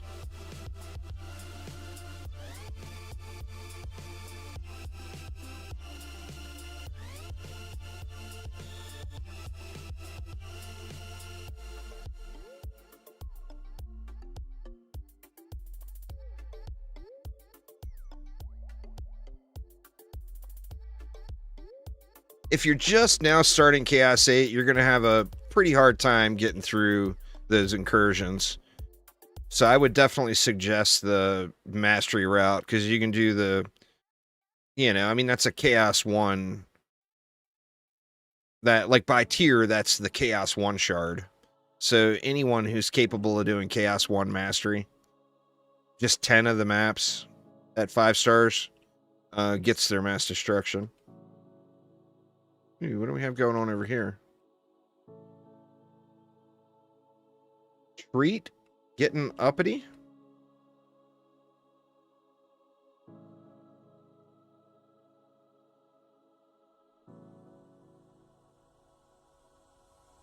What's going on there, Kyle? Just finishing up my AP resets. Well, hopefully, it depends on the luck. Where are we at? Shoot! Oh, that was so close. Let me throw some upgrades down here.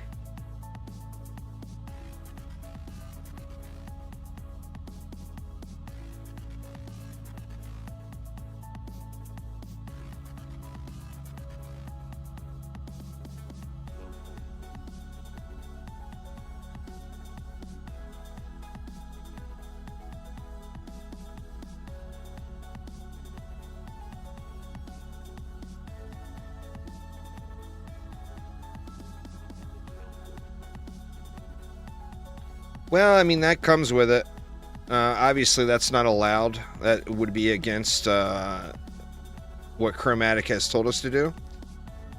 So, although people will do that, when and if Chromatic ever says, no, you can't use alts again, it'll be because of those guys who ruined it for everyone else. So anyone that you have ever seen playing more than one alt account, make sure to shame them and tell them they're a hunk of shit that's going to ruin the entire program for the entire rest of the player base.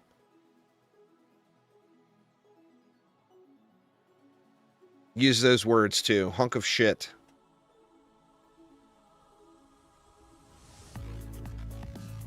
That's what happens when people abuse, you know? Either way, you can use hunk or honk, and I think it still gets us same meaning across. So either variation there, Royal.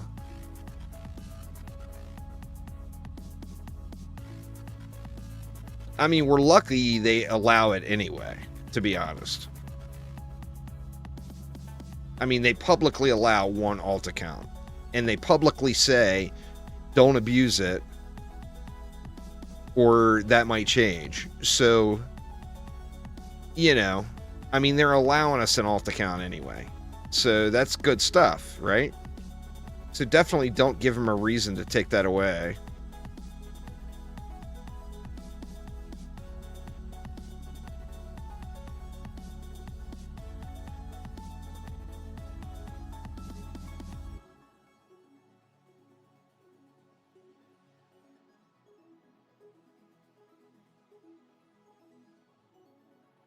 Yeah, they won't care and they'll continue to do it. But if it gets changed where Chromatic ever decides to start not letting us, it will be because of those people's fault.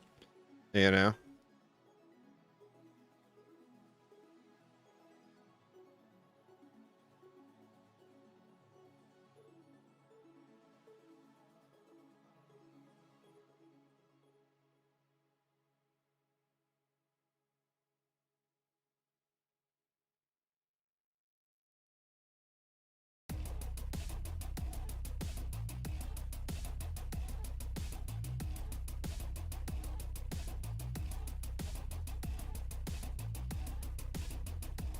I'm getting lots of different drops on my monk. Sadly, none of that gear will be tradable if I don't get the stuff on the alt. Hopefully I'm getting the drops, though.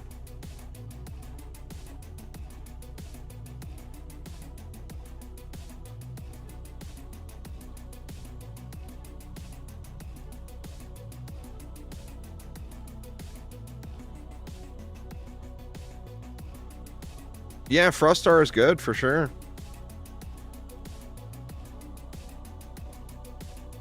I mean, I'm just using it to hold Destructive Pylon. I don't have it all set up. But it's definitely a strong defense, even without having it all set up. You know? Near instant assassin removal. As long as it's just one.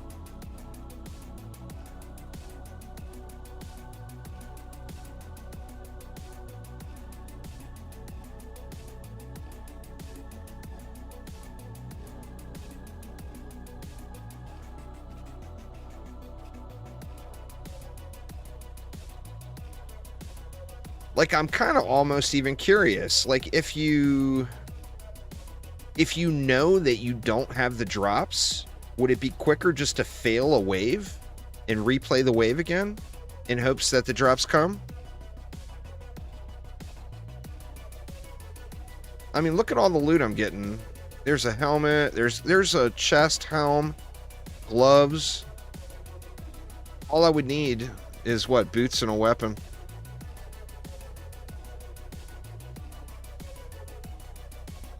Well, I'm at the 2 to 3 map reset realm now, JC. With luck, I'm at 2 maps. Without luck, it's 3 maps. But it's almost, or it hasn't been more than 3 maps yet.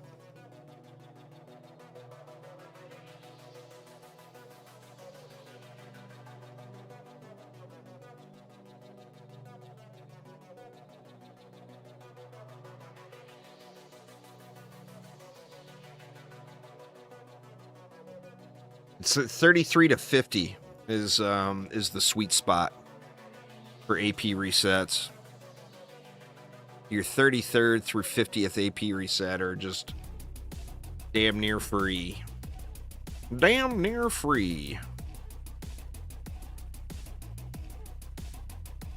Let's see, we're down on the little screen here. I see boots, chest, gloves, helmets. We got everything. One run. Boom. Chaos 9 unlocked. I guess I should clear my inventory out real quick. So this one will be a 2 map reset.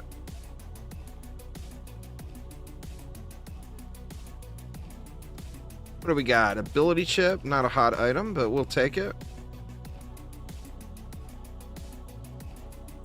Bastille Master's a meanie. Their arc. Absolute meanie.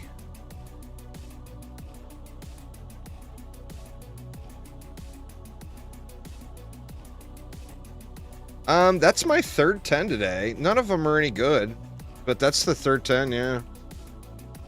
All right, let's switch it up, and we'll go to Wildest West.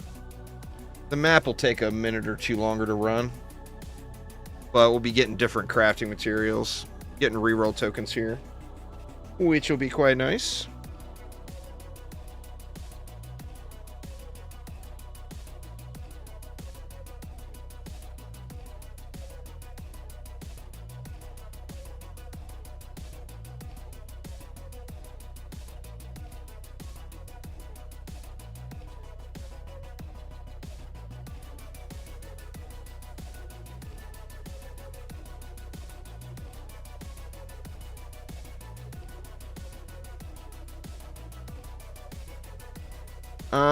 You need to watch the videos I've been putting out the last few days on my YouTube channel, Kyle.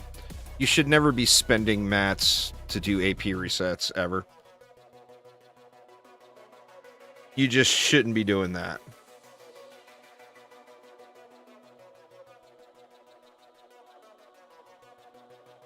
Alright. Let's go way down here. That way the map doesn't take so long to run. And we'll put in a 6th spot.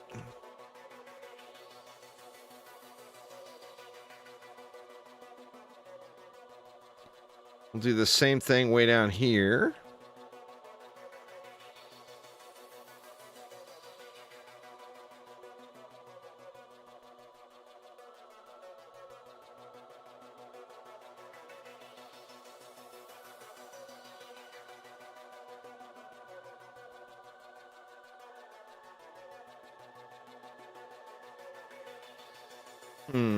We're actually going to have enough DU here for an extra one. This is not the place I would want to put it, I don't think, because this lane is not that bad. But whatever, we'll get it in. Actually, wow, we got tons of DU on this map.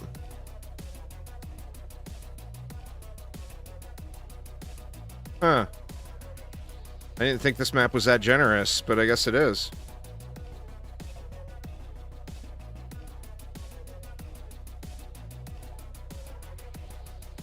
Well, I repeat the same statement. You shouldn't be spending anything doing AP resets. It doesn't matter what the piece of gear is. You just shouldn't be spending doing AP resets. Like a lot of people say, oh, well, I don't have an alt. I don't want to put the time in. It's like, well, you put the time in to farm the crafting materials or the gold to buy them, which is actually takes way longer than it is just to get the basic alt set up to carry you through. So, I mean, there's just nothing more effective than having an alt, you know? And then console players, of course, got it super easy because they can just split screen it.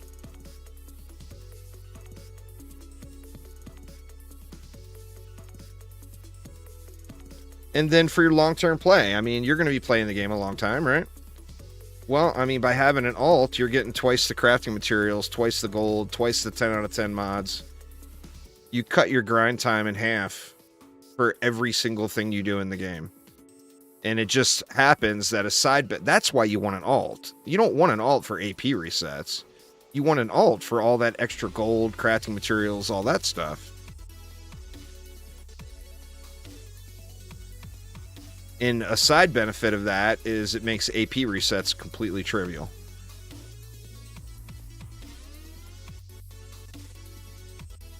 Alright, this actually ran pretty smooth. Wasn't fast by any means. But it seems like that will be fine. In fact, I might even be able to just chillax it out over here for a minute.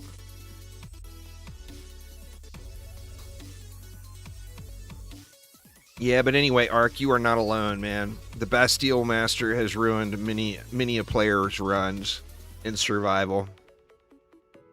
That is quite the feisty gal right there.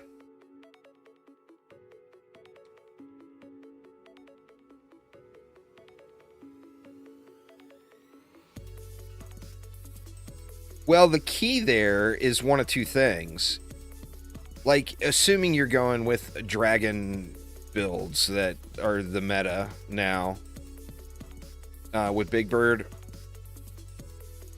If you ignore the Bastille Master and don't aggro it at all or do any damage to it, your dragon will kill it before it brings the shield up.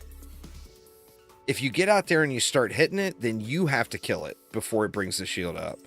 So one of two ways. Like, it's very, very AFKable. But you just can't hit it. And that's the hard part. Is you see it, you know it's a threat, and you want to shoot at it. But the second you shoot at it and it starts taking damage, it's going to want to cast that reflect bubble. You know? Just a mean girl. That's all there is to it.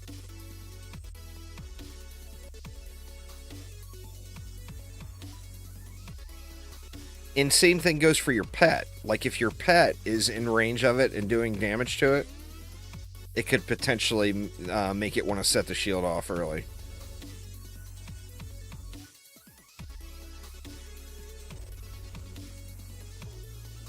Well, there's no leaderboard, so I haven't tried to push. So I've gone up to like 253, I think it was.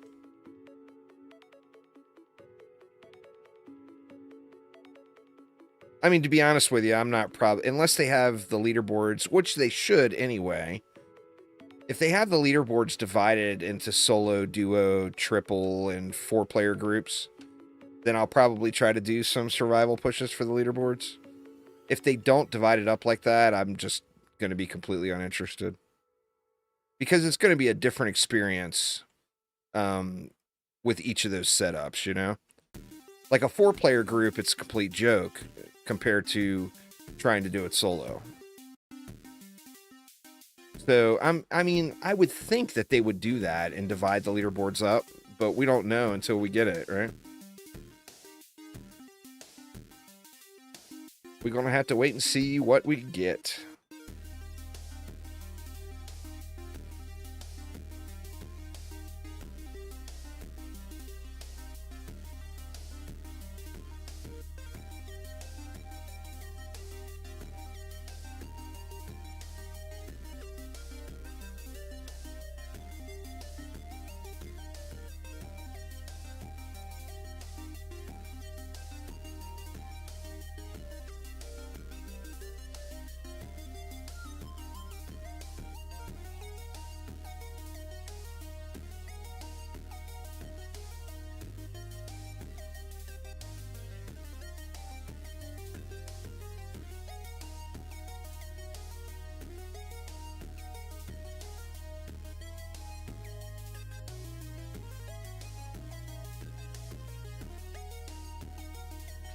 Well, with Onslaught, I think it's just assumed. And Onslaught doesn't have a leaderboard. Onslaught is just completion results. It's not an actual leaderboard. Like, there is no competition. You have no way of competing. You know, no one can ever get first place in Onslaught. It's already taken. The race is over, you know? So it's, the Onslaught leaderboards is just a list of names. It's not an actual leaderboard. Survival will be an actual leaderboard, but it's going to be a big difference on what you can get to depending on what groups you know, what size group you're in.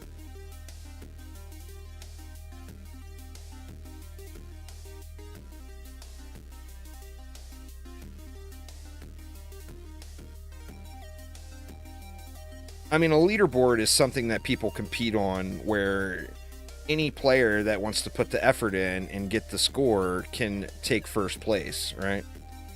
So anything that isn't that is not a leaderboard. It's just a list of people's names. These guys just dancing over here.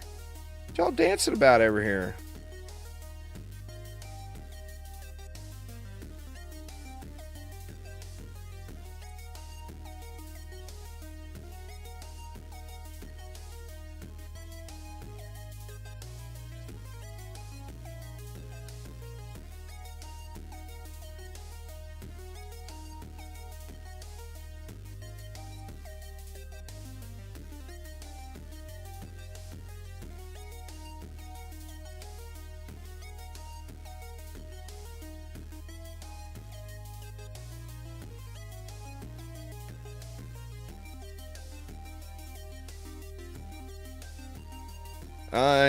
On PlayStation, you help yourself there, Afonso. Plug in another controller and split screen and go ham. Easy peasy lemon squeezy. You got it way easier than PC players do.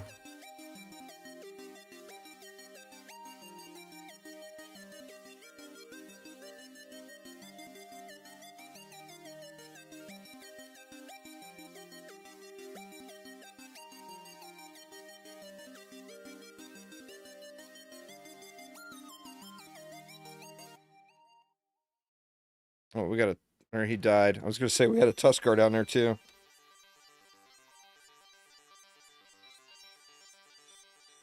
Definitely feels like that took longer to run than doing Unholy Catacombs.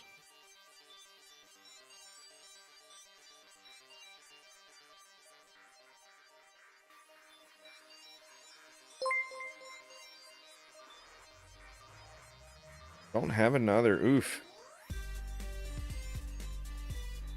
Put it on your list.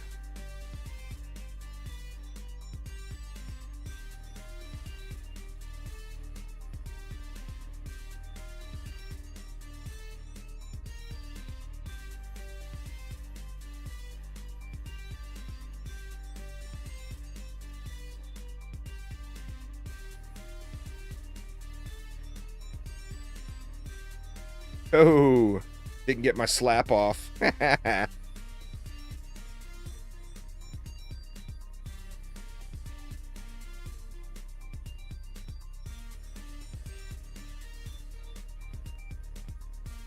Well, I mean, I'll do all the survival maps. I've done most, or I've probably done half of them. I mean, I don't know specifically off the top of my head what I've not done.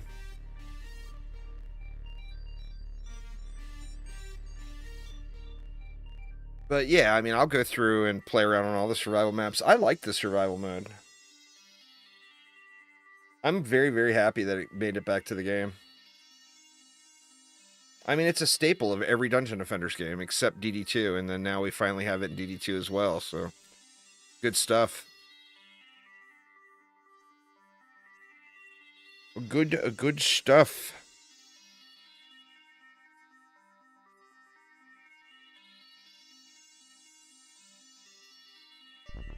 Corrupted Jackalope.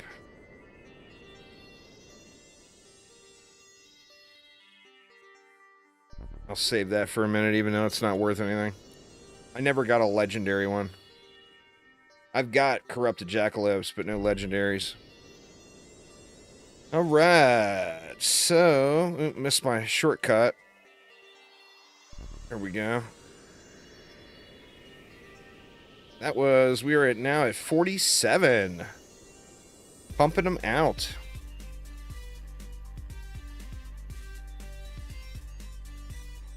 Yeah, the next hero is the little vampire guy. Nope.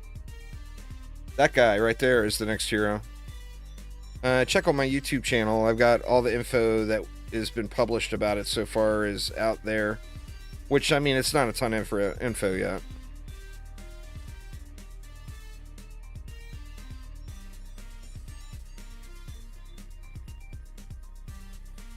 He is a vampire hunter, and it'll be very vampire themed.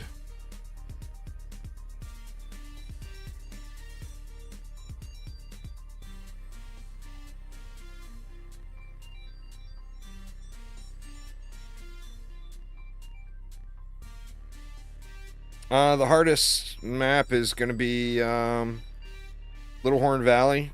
Will be right up there. Nimbus Reach will be up there.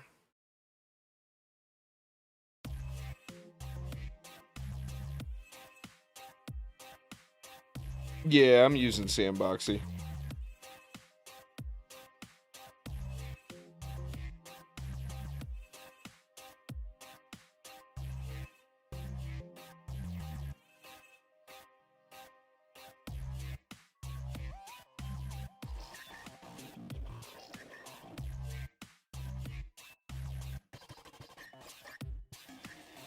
When you got to tab to the alt to see what map you got.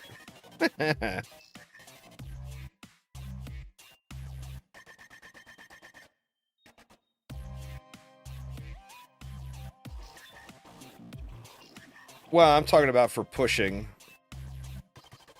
You say what's the hardest, you got to think of what's the hardest to get to the max checkpoint, wave 500. Well, Little Horn is going to be one of those.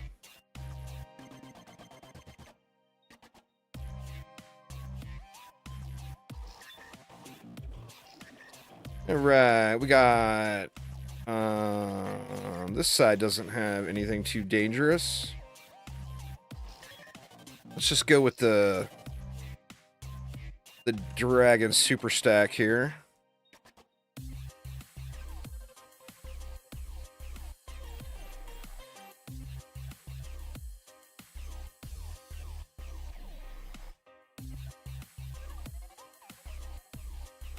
What do we got over there? Army of the Dead, and then Sparks and Shields. I think we can just do the same thing here, to be honest.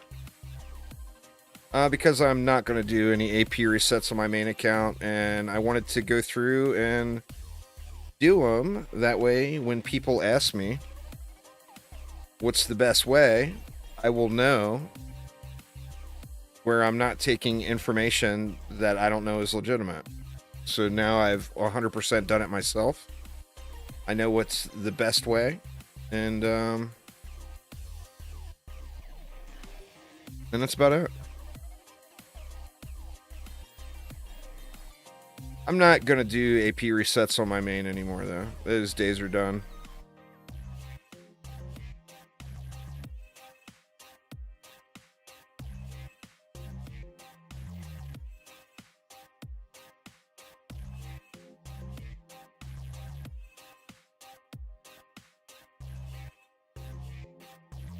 That, and, you know, ain't gonna lie, what's the real reason you do AP resets past the first one? You do it for the gold. Me, by doing this, I'm going to do 50 AP resets, which means my alt is going to be earning an extra 250,000 gold for every expedition map I do.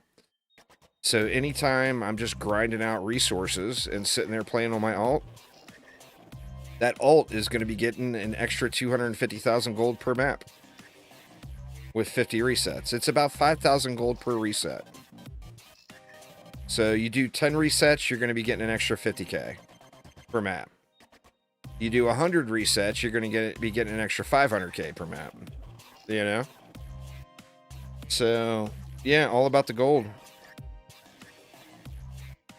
Oh, I mean, I blew almost 1 billion gold last week, so yeah, getting gold is never a problem. For someone like me, saving gold is the hard part. Getting the gold is the easy part.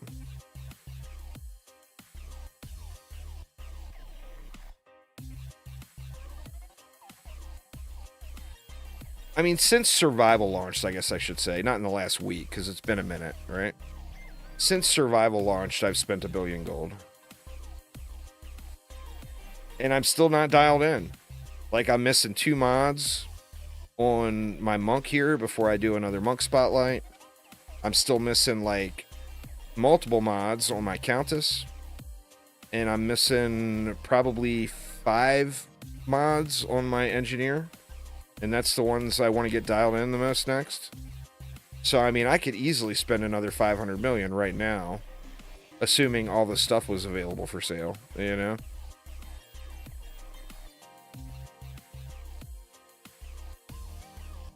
Rerolling can be expensive.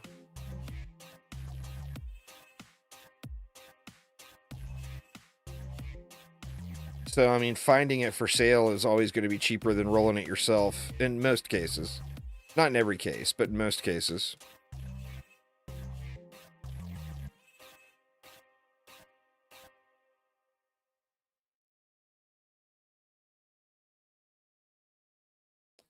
I mean, anything past 1, really, to be honest. I'm going to be doing a video about that because I know a lot of people are very misunderstood about the value of Ancient Power.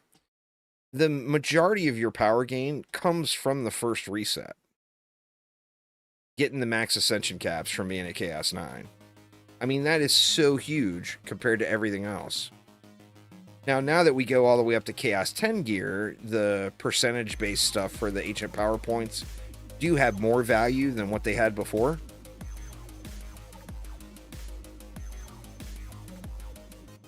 But the bulk of the value is still going to be the first reset and getting the ascension caps.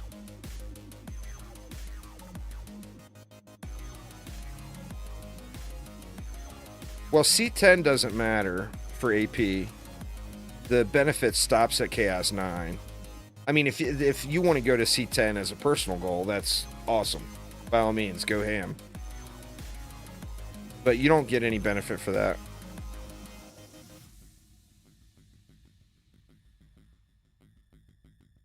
Figuring that's where you're going to be playing the entirety after you're done with resets anyway.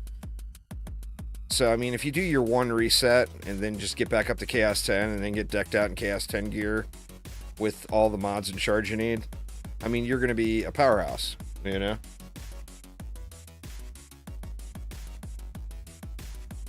The stats on pets are based off of your champion score, Krusty.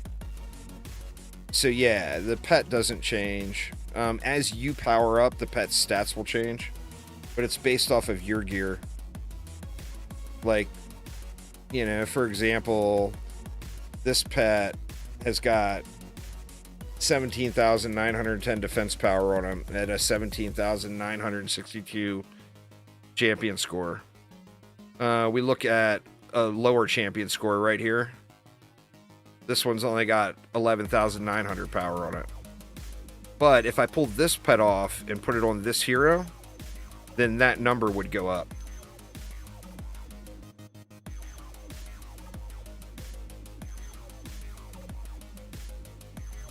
Hey, nothing wrong with that. There, A5.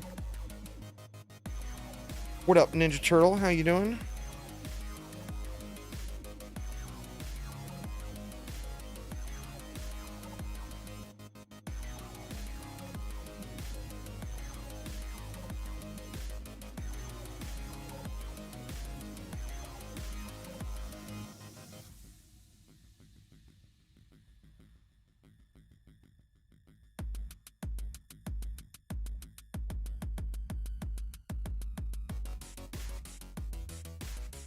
Yeah, you can keep the ones you get all the way to endgame, absolutely.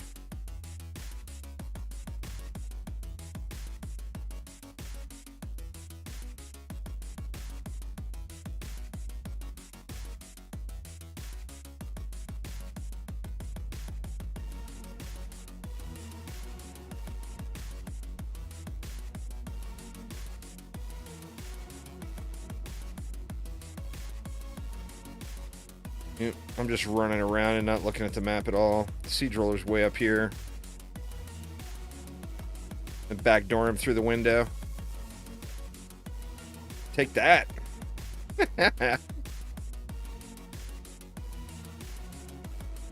Yeah, you get mastery, you get hyper shards. Mastery is a completionist thing.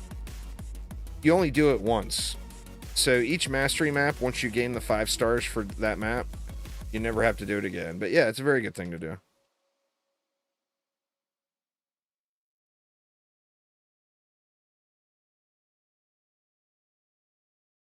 Generally speaking, just ignore mastery until you get all the shards you need. Because it scales your gear down to the appropriate tier is the challenge. So even if you're in like decked out 10 out of 10 gear, you go do mastery, it's going to drop you down to Chaos 1. Chaos 1 stats. So you definitely want to have the shards that you want.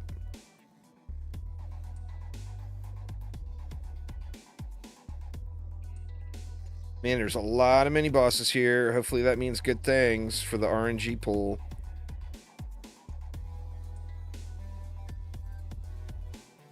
Well, it's easier to get the first mass destruction from mastery than it is to do all the primes.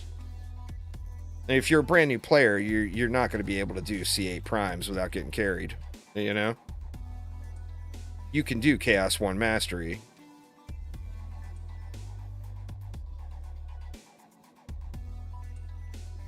And it only requires 50 stars, which is just nothing.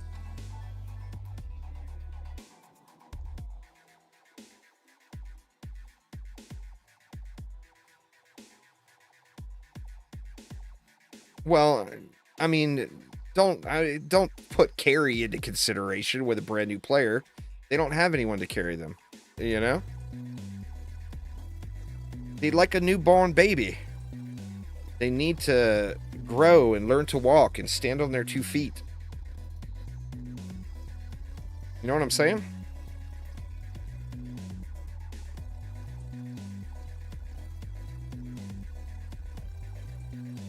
Well, I mean, Mastery just goes all the way down. Primes don't start till Chaos 8. Mastery starts at Chaos 1.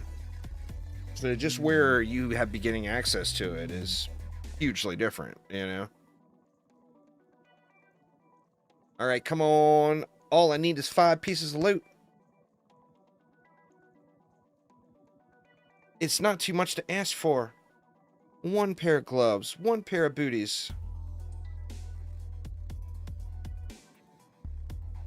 I finished Mastery originally, but I don't think I finished Chaos 9. Because, or Chaos 8. It's Chaos 8 or Chaos 9 I never finished. I'm just uninterested in it. But, I mean, I've already got my Mass Destructions. I've already got my Destructive Pylons. I've already got my Juggernauts, you know? So I've got all the stuff I need from Mastery already. Plus, I'm capable of doing every Prime Incursion the day it goes live with my current gear. So I've got, you know, I've got all the stuff from Incursions already.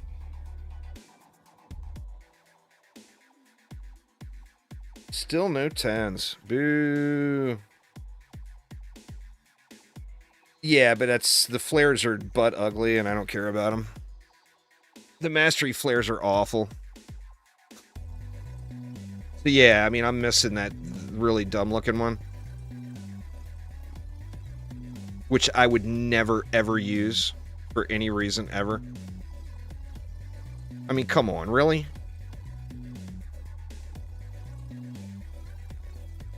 It looks terrible.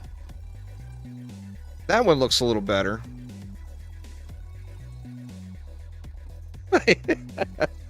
I feel like they could have done better with those Mastery flares. All right, let's see it. Oh, man, we got a lot of stuff. What do we got there? A dagger. We got lots of pole arms. Oh, a staff, actually. Well, let's go with the staff. Boom, we got it. All right, 1 run again. Very nice.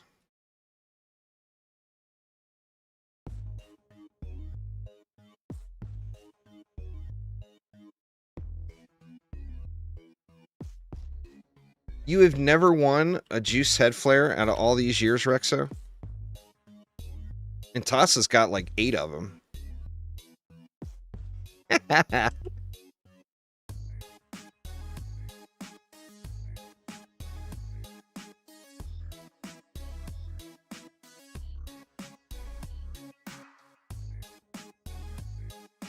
You never participate in any of the giveaways? Well, jeez, man. Wrong map. We want to go back to Wild West again. I feel like that one, I mean, it's a minute, maybe a minute slower.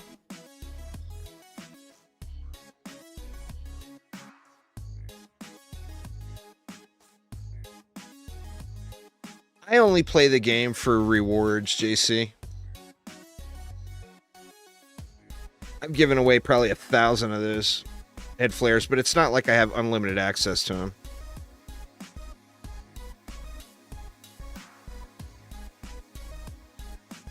I have giveaways all the time. Keep an eye out on YouTube and Twitch.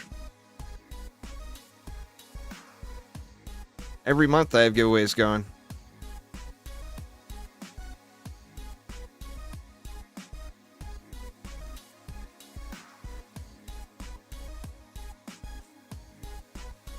Right. Did I clear the inventory already? I did. Did I clear this guy's inventory already? I did. Should be good.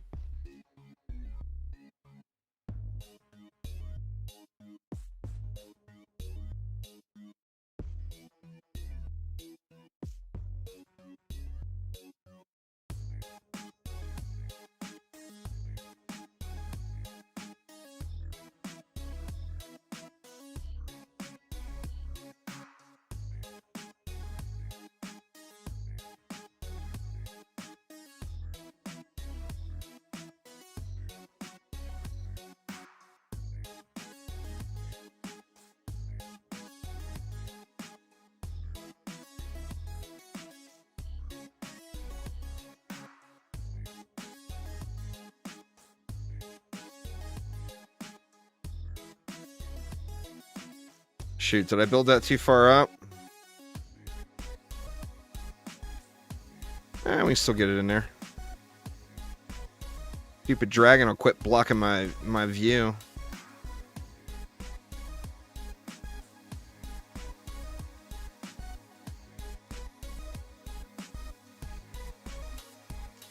All right, Rexo, here's the one, man. Snakeskin, 99% hero damage roll incoming. I won't jinx it and say 100%.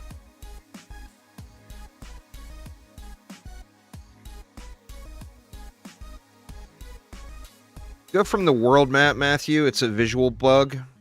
You got a pretty good one. Nice. It's a bug. What the hell?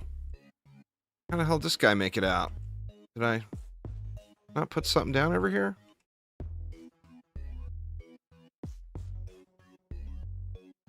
That's awfully weird.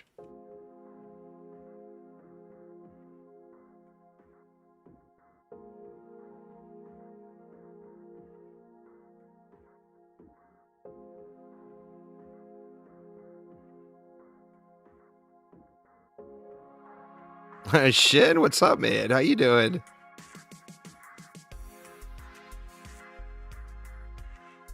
How is things? Almost there now, Shin. Getting close. This is 47 or 48 right here. Let me see if I did something derpy. No, I still got my gear equipped. I didn't like accidentally unequip something.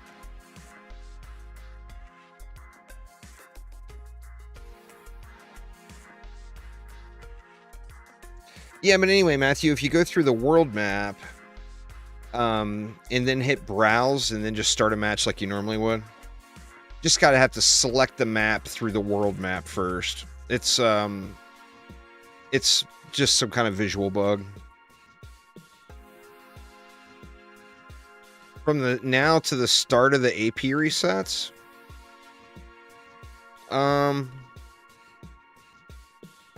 I bet I averaged like a half an hour per reset if you included all of them. Maybe a little bit longer, maybe 40 minutes per reset.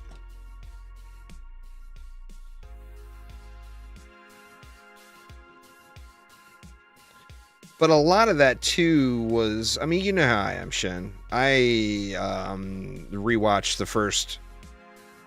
I can tell you how many episodes of Star Trek Discovery it took me. I'm on season 3, episode 2. So it took me 2 seasons and 2 episodes of Star Trek Discovery. However much time that works out to be. I guess that's not true because I finished watching some of the episodes after I logged out. So that's not entirely true, but a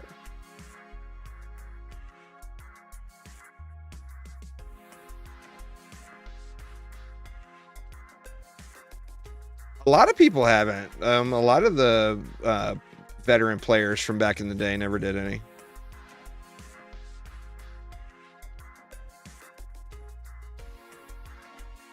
It's a grind, you know?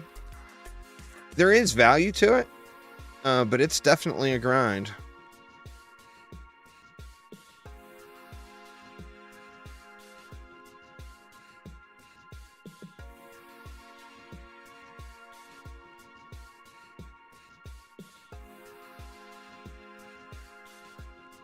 You know what I need to do, Shen? I'm going on, what, 3 years now of collecting Twitch drops for Destiny 2 without logging in? I need to log into Destiny 2 and go talk to that vendor and see how many of those Twitch drops are sitting there. For now, that's the plan, Kyle. I just, you know, it was kind of more of just doing it for the science. After 50, they're all 21 maps. So, or 20, is it 22 maps? 21 or 22 maps after 50? And there's no shortcuts? Or, well, I mean, nothing to shorten it down less than that.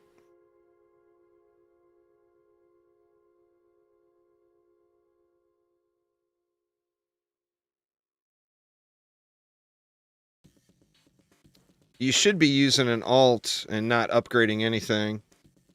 But if you're not, and you're playing solo, you're going to get more value out of the destructive pylon than you are out of the mass destruction. other than having the ability to stack. That's the main value at mass destruction.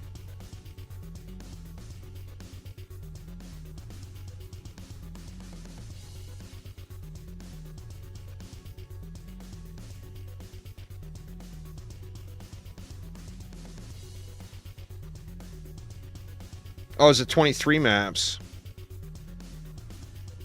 Yeah, because 200 or 300 to 320 is 21. So yeah, 23 maps. A separate account, like I'm playing with right now, where I have 2 accounts. I got the account down in the bottom, and then I got the account going up top.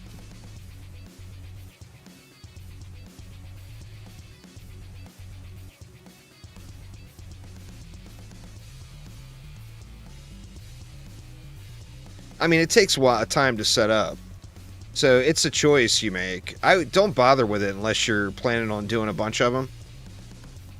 But having an alt account is a very valuable thing in DD2 and permitted by the developer.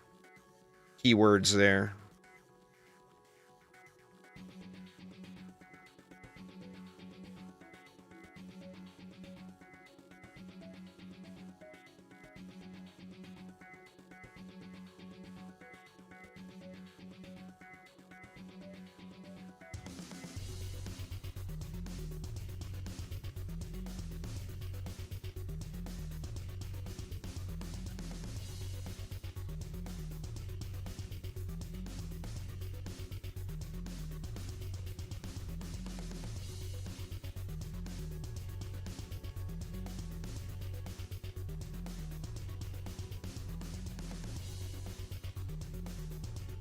Yeah, it's 3,000 plus, Shin. As long as you do a Chaos 9, get a Chaos 9 win first, you'll have all your Ascension caps maxed out, and then you'll have, I don't know the exact number, but it's like 3,300-ish.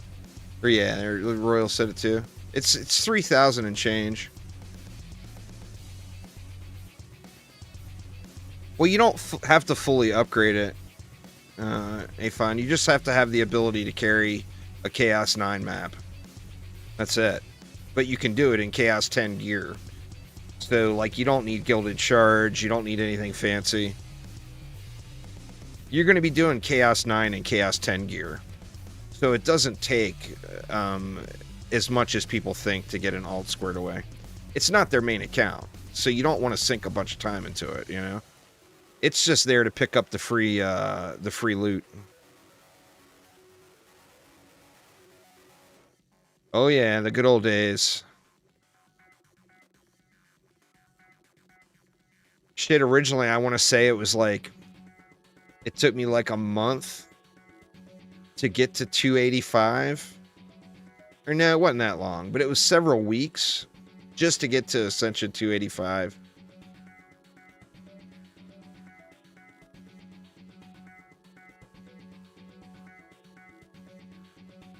It was definitely a different game back then. You know, my mouse keeps taking a poo on me. Oh, it back-to-back pooed. I think it's good now.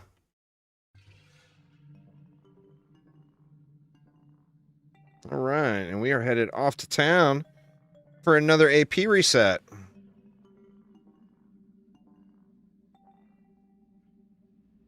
Two number 2s. Oh, yeah. There were indeed 2 number 2s.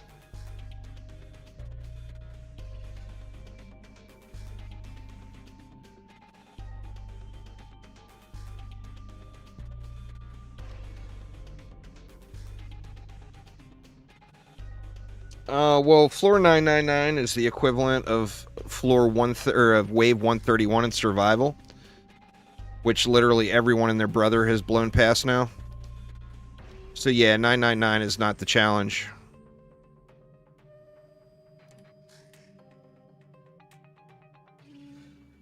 It never really was the challenge. Well, I mean, it was back when Chaos 8 gear was a thing. Before Chaos 8 even launched.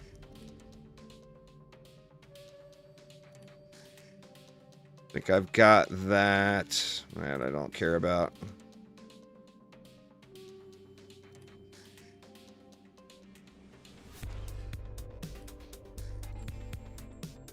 Oh yeah, gotta love it. Gotta love it. I mean, that's why I play these games. You know, I mean, like, some people hate when a game has power creep. But if I can't keep gaining power, I don't really want to keep playing the game. You know? The hard thing, like the near impossible, very few people have done it, would be to get to the last survival checkpoint, which is wave 501. And as far as I know, it's only been done by one group. And then, of course, different maps will be harder. All right, 48 it is. Ba-boom. We are there.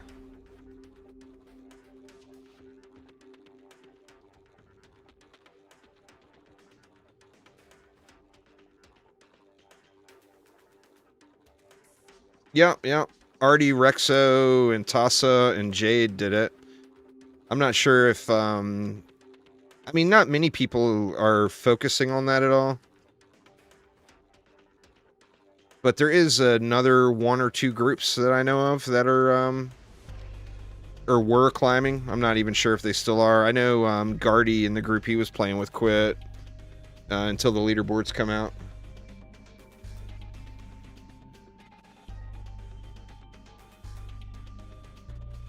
They do. They get to flex.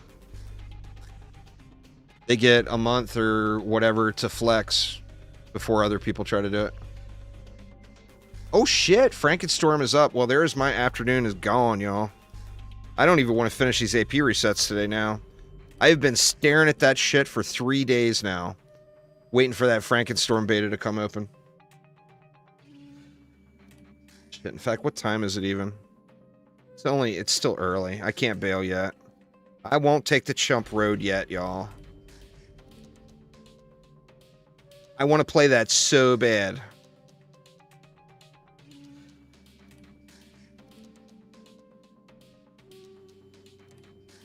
Alright, we got Dreadbones. We got Orcish Horde. I think we can just go with a super stack here. We got Javelin Throwers, so we are going to need Reflect Beam here. And then we'll go with a super delightful stack of hotness over here.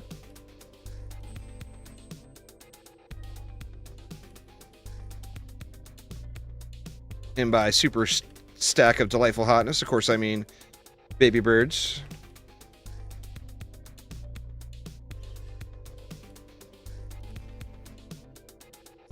Sideguards. Let's do the same thing right here.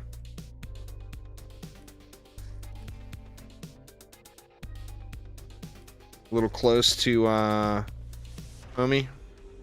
He don't like people getting dragons all up in his belly button.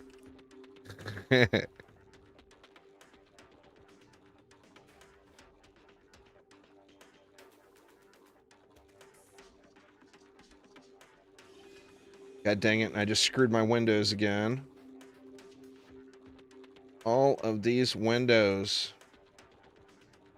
Alright. And then what do we got here? We got Draken's Barrage and Front Line. This will be a pretty snoozer setup over here. I mean, I guess we can still just dragon it up. Let's just spam.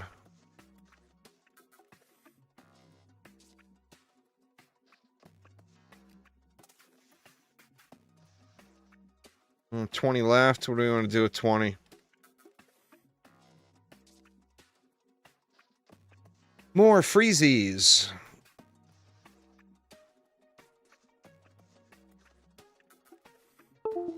Oh no. What a time for my mouse to go out again, right when I'm tabbed.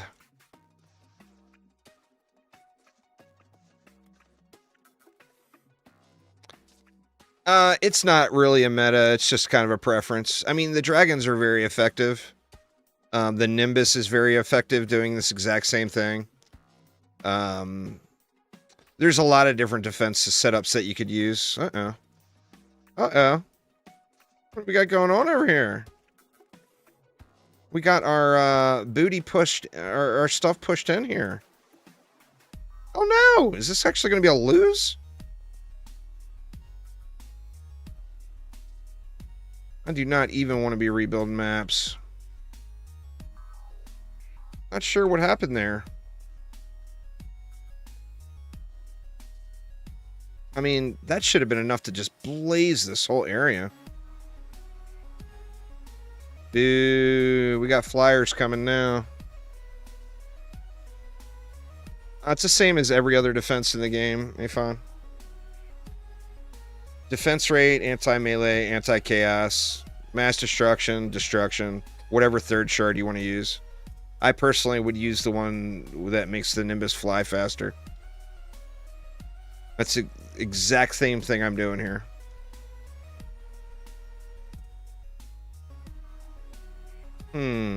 Let me go get the rest of this juice from this guy. I don't know how much that was. 800. Yeah, it's a few upgrades.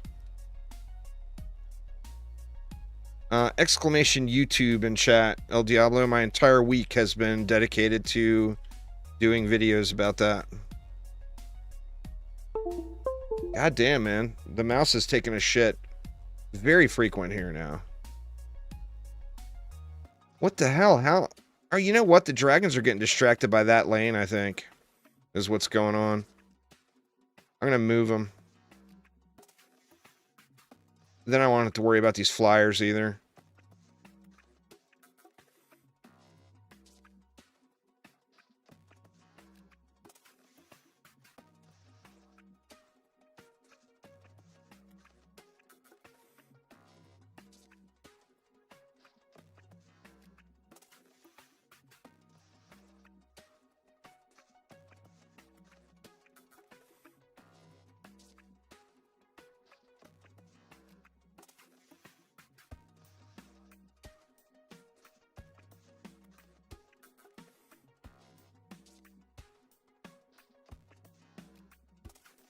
I would just change mods.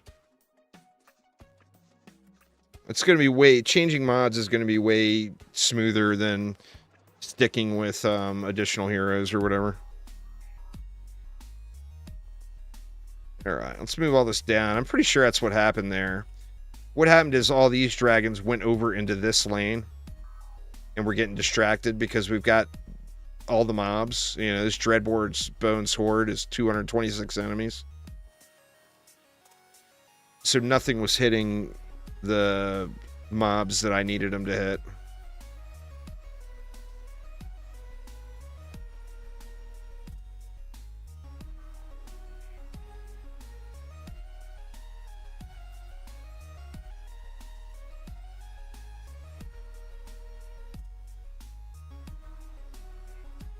Oh, I never buff beamed this side.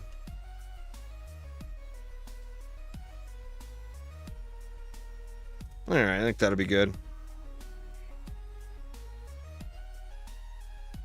The celebration canister is not a must. It's fun to use, and it's got very high charge shot scaling.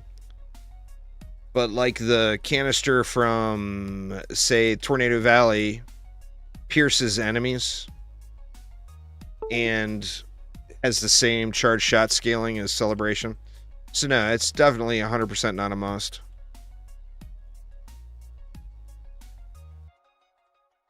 For doing floors, any meta setups, it's like I said, that's just not where the challenge is in the game anymore.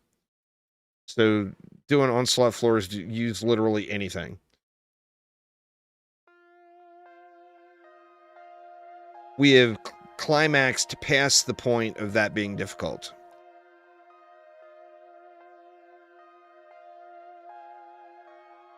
I don't know. I'm going to guess 600. I'm not positive, though. 500, 600.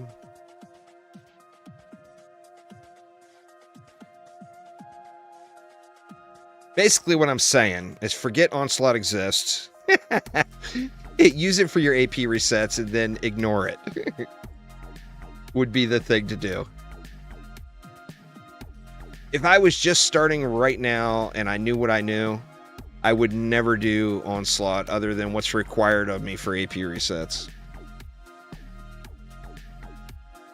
But that's me. If you want to challenge yourself, do Survival.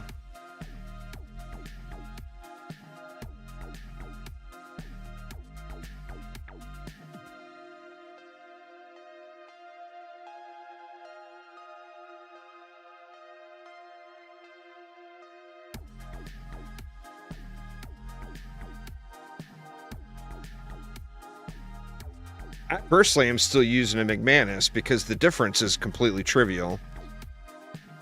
The Celebration has the highest charge shot scaling. It doesn't mean you have to use it.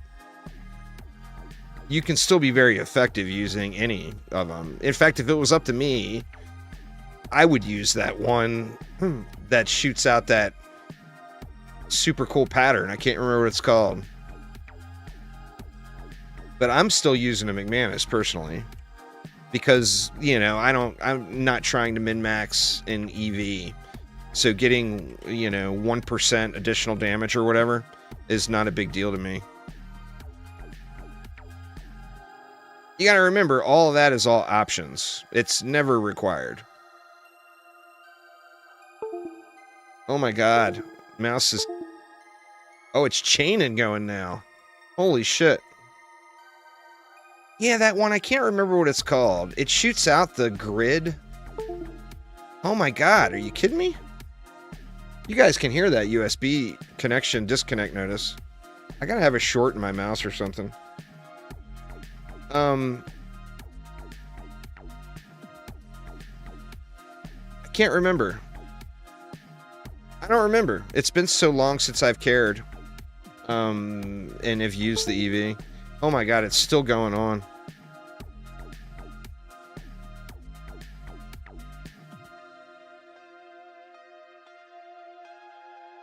I might have to jump under here and check that connection real quick.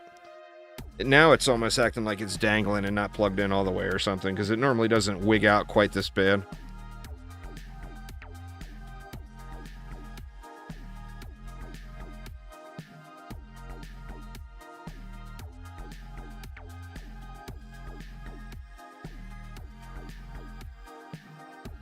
Yeah, in that example, it's your choice. If you want to use the highest charge shot scaling, then go with the Celebration or the one from Tornado Valley. They both have the same charge shot scaling. And EV's damage is all based off of the charge shot.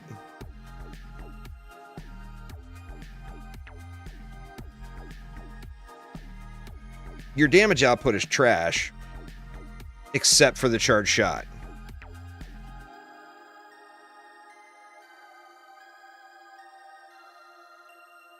All right, come on. Could it give me a 2 in a row? You think? What do you think, y'all? I get a 2 in a row here.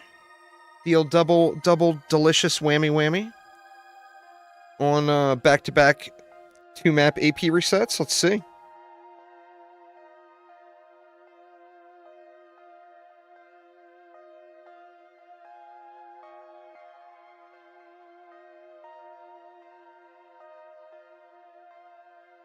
Just give it a second, Matthew. Like, click on the map.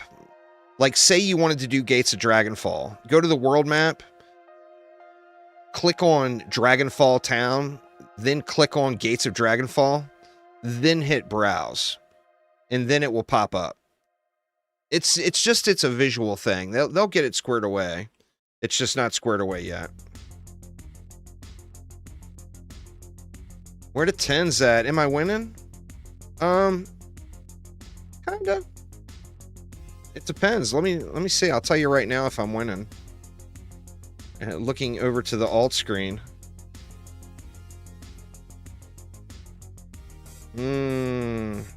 Let's see. I got a decent rolled weapon for a Huntress. Oh. Is that high enough? That's actually high enough, right? I can't remember what the unlock is for 9. I think it's 9850. I've been over 10,000 every time. I think that's good. Waiting for the Achievos to pop up down below, or I could do it the quicker way and just do this and see if it shows. Yeah, we're good. Oh crap, I'm back on Lost Dungeons. That's alright, we'll just do another Lost Dungeons here. So yes, that round I am winning. So this one will be a 2-map AP reset.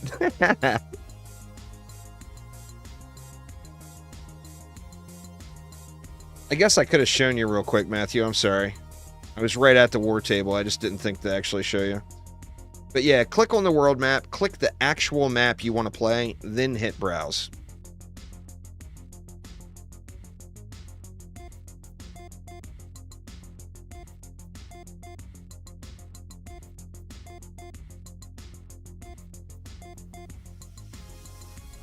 See.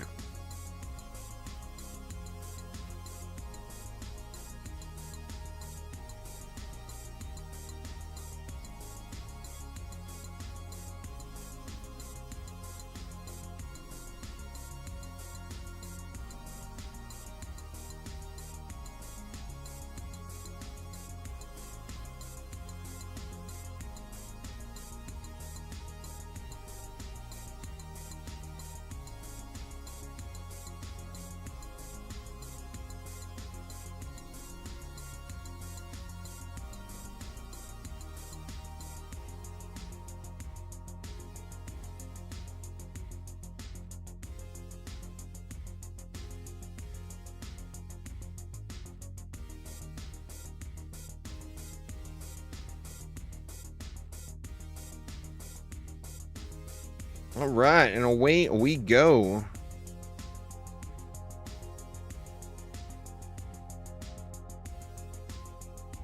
You could change to swap damage and get a little more power out of them. I mean, you could change your weapons. It's up to you. I mean, the amount of damage difference going from 100% to 90% is not a lot of damage. So, I mean, are you happy with what's going on? If you're happy with what's going on, then don't bother changing it. If you want to min-max, then yeah, go and min-max. But the amount of gain you get from being min-maxed and being 90% is not huge, you know? It's not a large amount.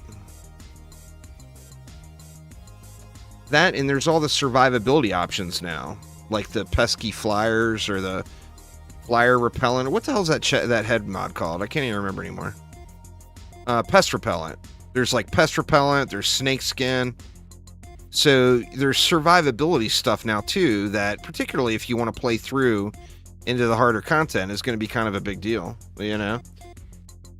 Getting that stuff is huge.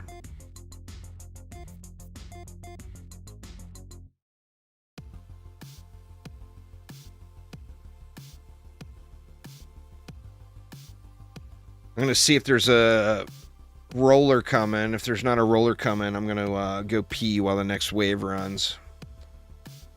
I went from coffee to tea to water back to coffee today on stream. And now I've got to pay the price. And y'all know what I'm talking about. Coffee, tea, water, coffee. What comes next? Well, more coffee, clearly. But also, a stop by the little boy's room comes next as well.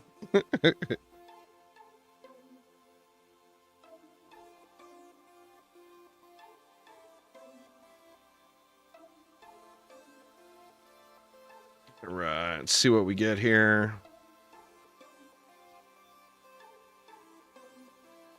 We got a cannon ogre. We got a glitchy mouse again. And we got a regular ogre. So yeah, we're good. We can let this run here while I go do that. So give me just a minute, y'all. I will be right back here in just a sec.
Right, sorry about that, y'all. Figured I might as well get me another coffee while I was at it.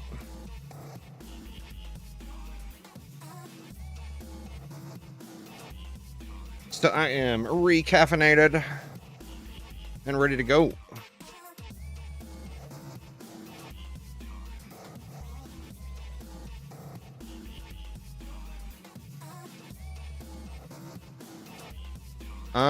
This is what I'm doing right now, Marco. Is what I usually do.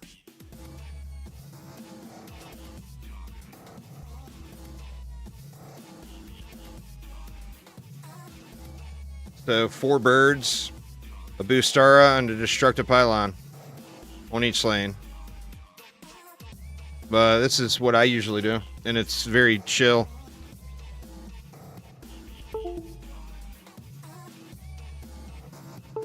Oh my god. This mouse is going out quick, it looks like. Yeah, I use Dragon's Haste. I don't think Dragon's Haste would necessarily be required for this map, but I'm too lazy to change it. So yeah, I'm still using it.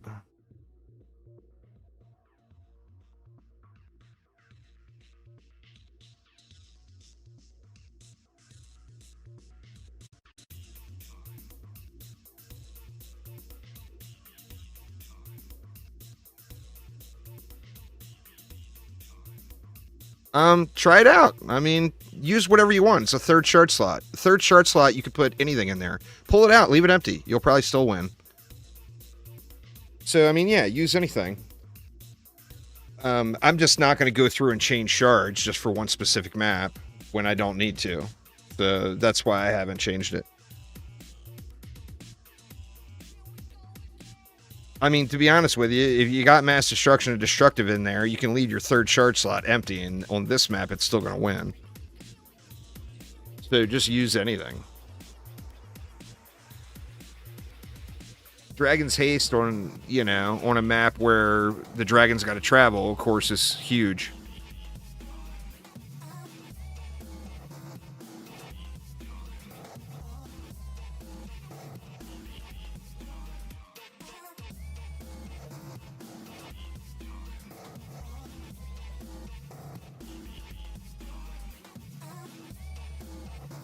He died right as I go off to kill him.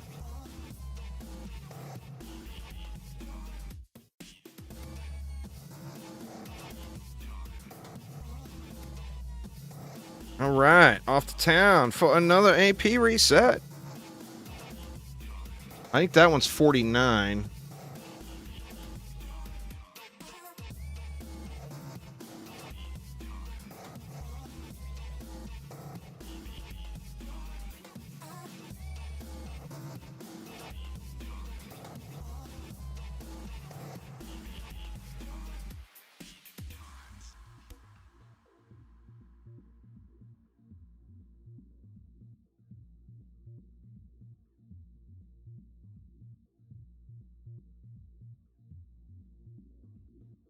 Good lord. I'm back on the small screen while we wait for our main guy to load up.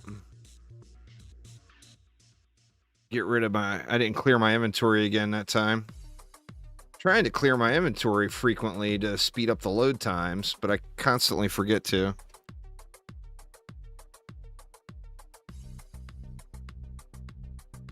Let's head on over.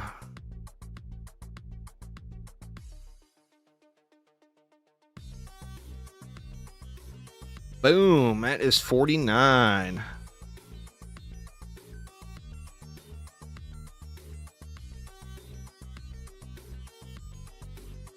So we're back on the 30-minute mark. We got 9 resets in 4.5 hours.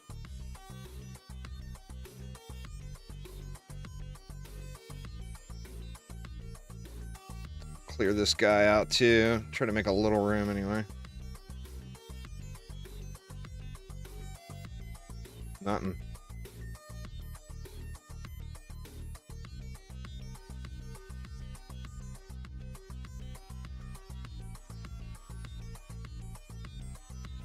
All right, back to Onslaught. Come on, let's see if we can get one more map. This is the last one. Can we get a little luck on the last AP reset? Of course not. This will be the worst one, and it'll make me do like 5 maps to find a pair of boots. Watch. You just watch.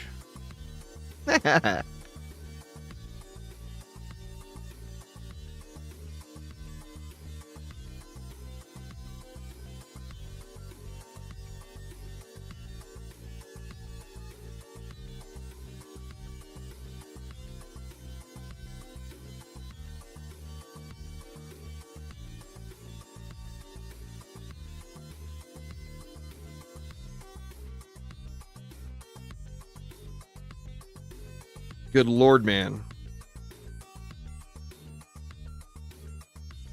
We got this map again. Boo!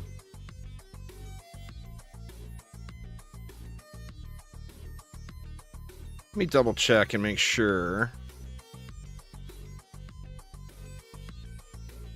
Oh no, it has changed now. Or no, it's still the same. This is the one. Beat Onslaught Floor 299. So it doesn't go up until the next one. Alright, what do we got?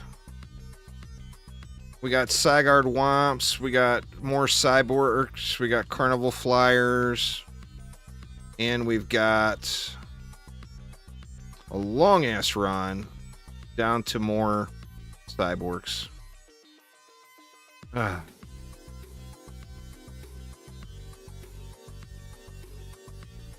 mean, that's a lot of Borkin.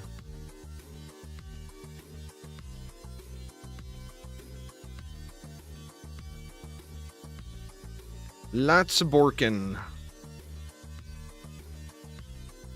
Welcome to Cyborg Slot. What do we got down here? We got a Timmy. This Timmy we can just tear up with just a few flame arrows. Let's go with 2.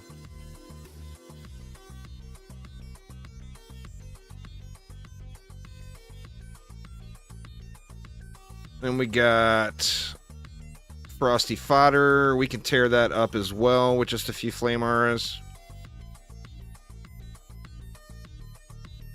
I do want to watch out on this one since I don't have these overcapped. Timmy reminds you of South Park? that is fair. That is fair. And wow, we got Frostyliciousness out the what here, huh?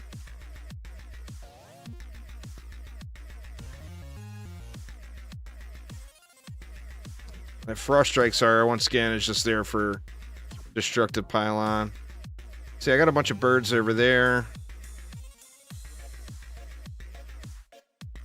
That's the Timmy lane. I mean, we got so much DU left. I feel like I just need to throw some more around.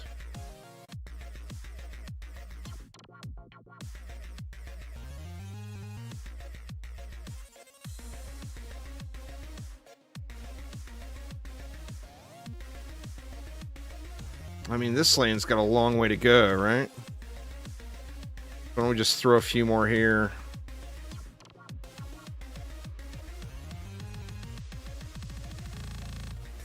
And we still got 200 left. Good lord, man.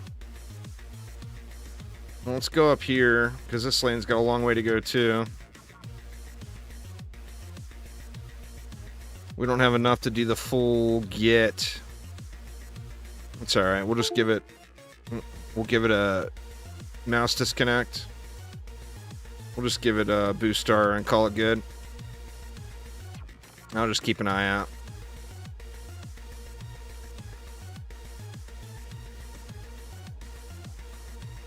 Gotta cool the map down somehow, is that what it is? Could have been it, could have been it.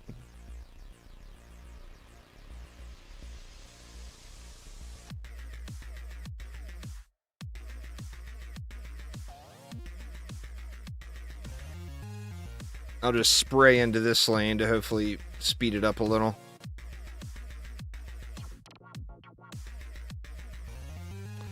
My Frost Strikes is just being used to hold Destructive Pylons, so I don't have it really set up the way you would probably want it.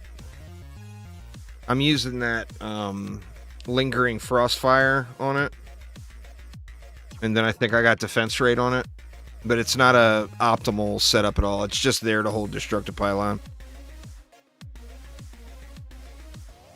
I mean, I get a little CC out of it, so I'm not complaining about the CC at all. But that's just from lingering frostfire.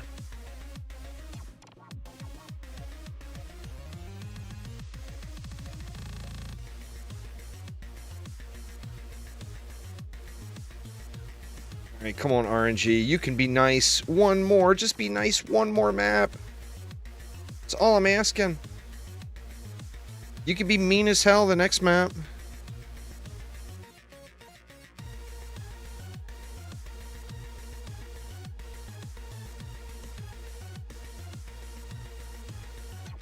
Just give me that RNG loving one more time, please.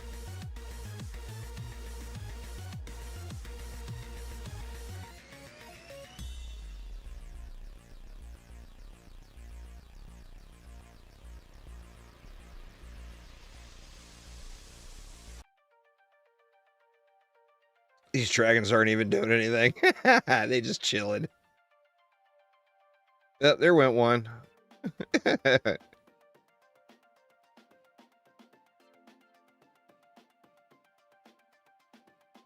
Just started playing again after a bunch of years. Nice, nice. Well, hopefully you're having fun.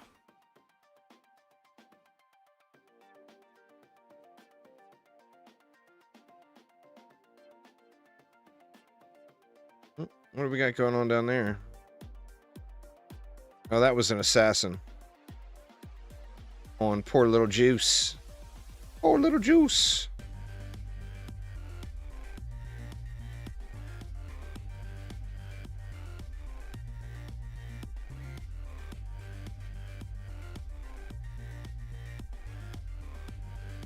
$115 hours in 2 weeks. That's always a good sign.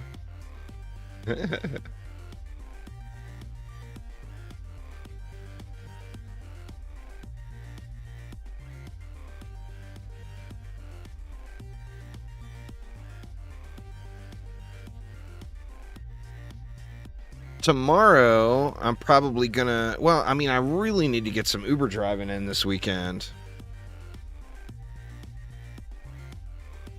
I went and drove for a little while yesterday, but it was raining really bad, and people kept getting in the car all wet. I don't want to be cleaning the car out in between every ride, you know?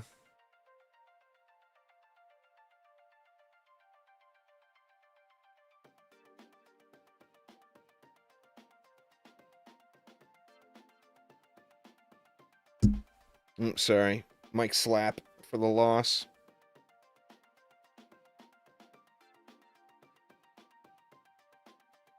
Yeah, I drive for Uber too to fill in the gap so I can get the bills paid.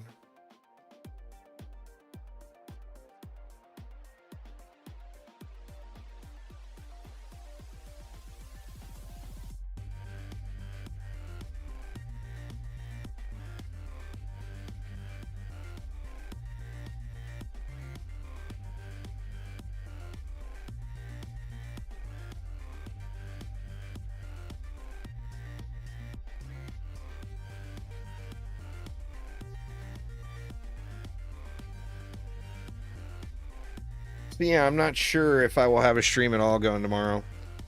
I've got that DDA mini series I was talking about. I'm going to be starting tomorrow though, to get people prepared for what's to come here in the future.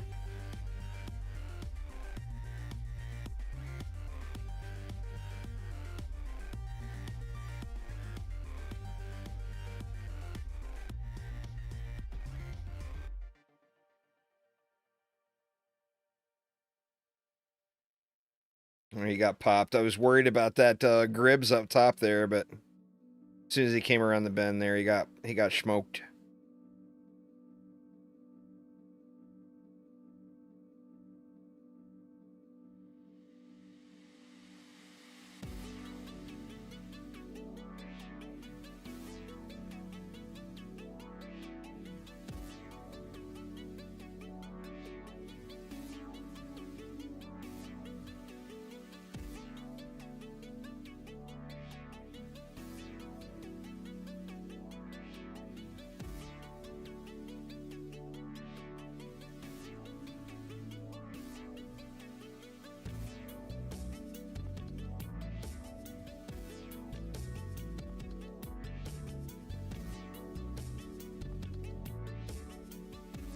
Got a lot of slow-moving flyers on this map.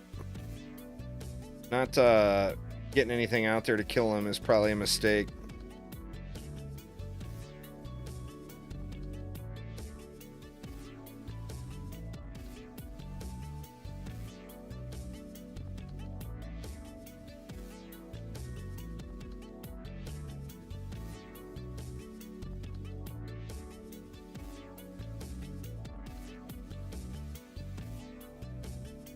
Tenacity.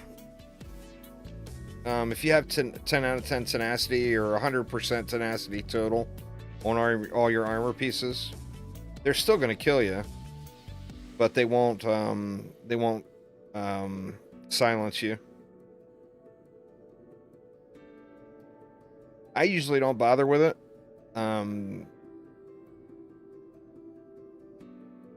Because the penalty of death is so small. You know, very rarely do you actually lose because of it. Or very rarely do I actually lose because of it, I guess I should say. We got a Draken Lord directly down below.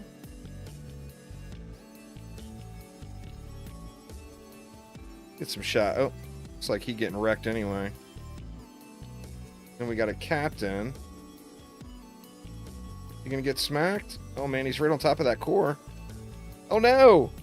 Oh, we actually got a legit loss. But there's no losing in DD2. Replay from wave. I'll hang out at that top lane, since that's where the bosses are all coming up to anyway. What's up, Taylor? How you doing?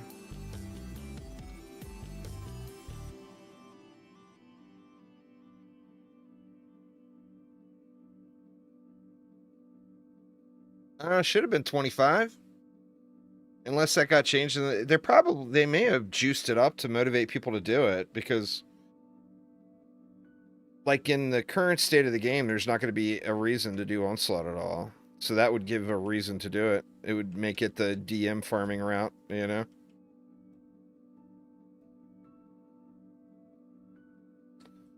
Alright, we will handle you fools from up here. Oh, it's 25 for the first completion, 25 for the map. Yeah, it makes sense. So no farming floor 1.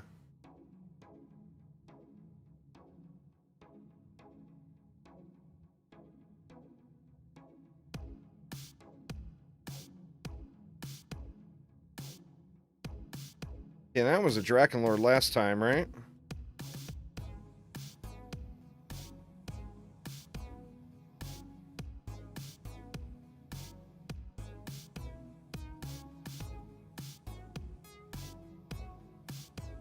Got an ogre coming from around there. Good old Gregory.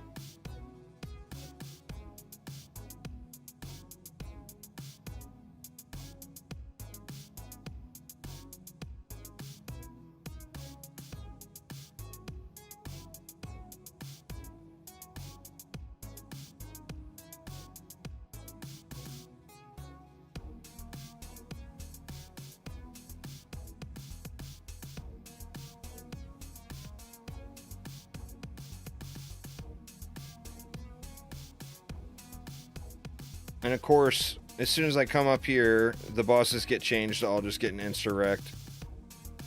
Oof.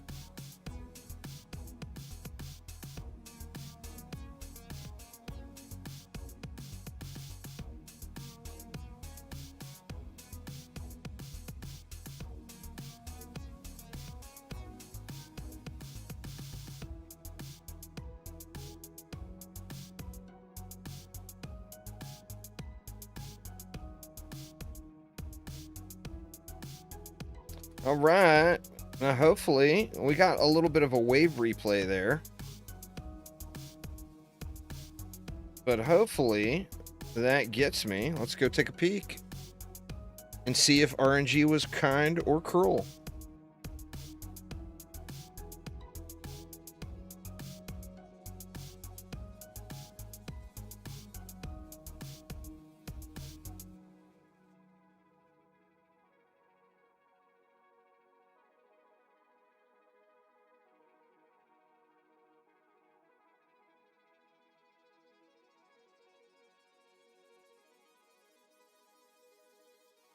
Let's see, we're on the little screen here while that main loads in.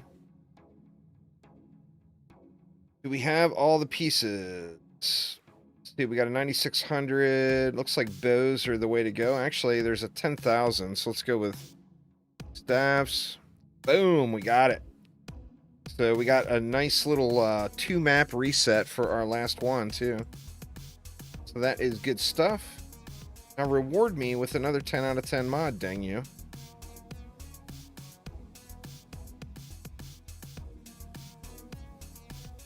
You know you want a game. You know you want to. Let me see. Did I clear out this guy's inventory? I did not. No 10s either. Need to look here. That's right.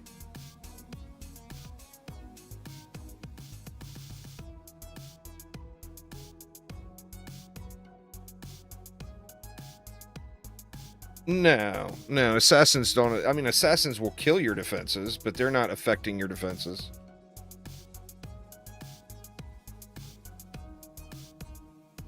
All right, let's go back to the Wild West for the last one. Not one snake skin today. Holy crap, man. That is so crazy.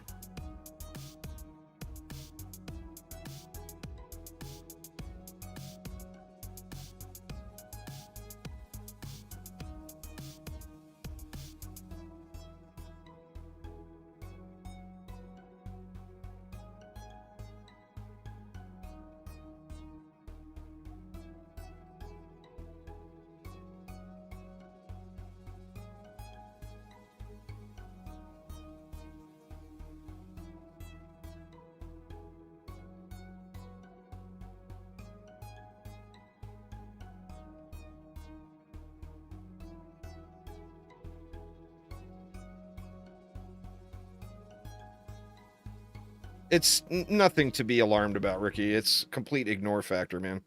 Literally.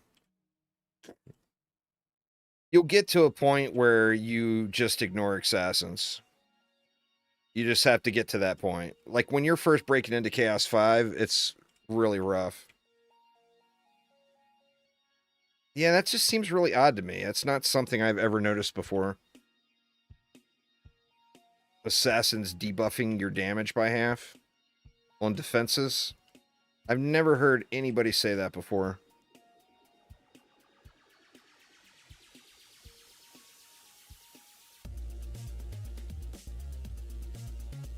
Don't stand on your defenses then when an assassin comes. Would be my suggestion to you. If that's causing you a problem, get away from your defenses and quit standing there, you know? And you'll be fine. You'll be just fine.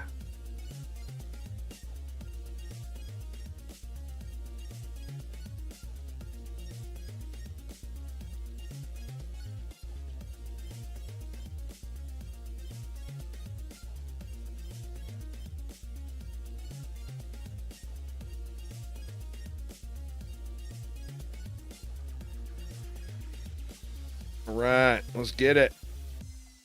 I might even help out to make this one run quicker.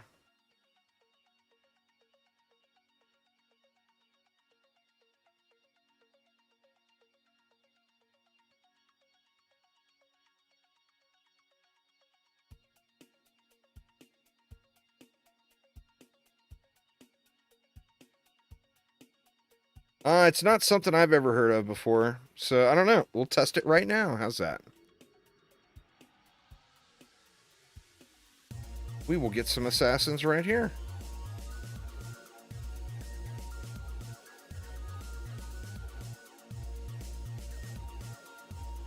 Not till wave 3, though. Now I gotta remember.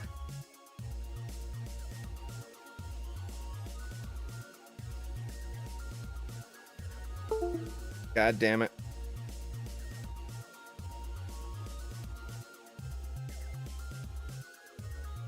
It is so weird. It will go, I can go all day without that happening. And it only happens while I'm streaming. I wonder if it's like my motherboard heating up or something.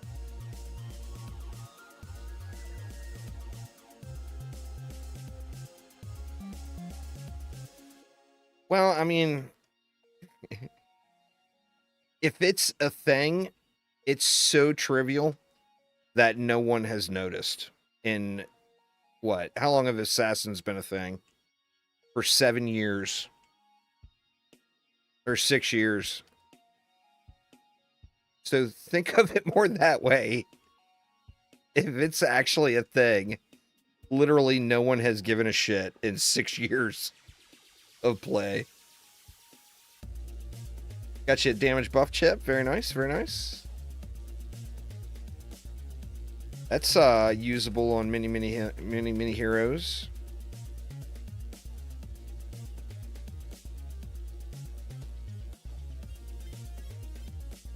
They're not going to be here until next wave anyway.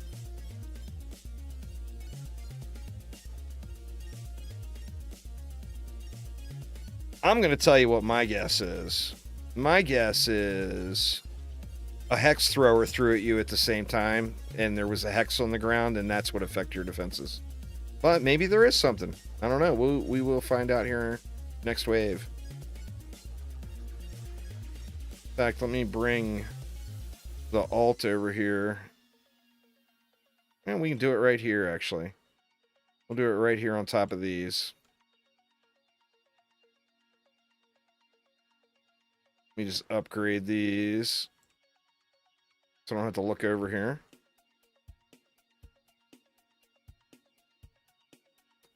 Let's see. 19.6 million tooltip DPS. I don't have my alt on a different screen now. But one of the reasons is I had Discord on my third monitor. So I'm just tabbing between the two.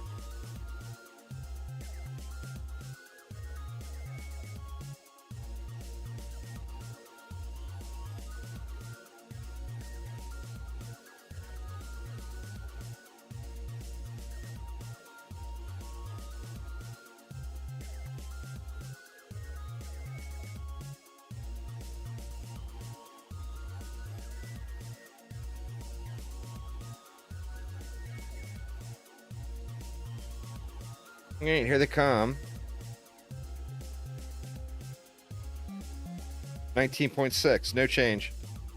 So yeah, it's only happening to you, man. Either that or it's in your imagination. Like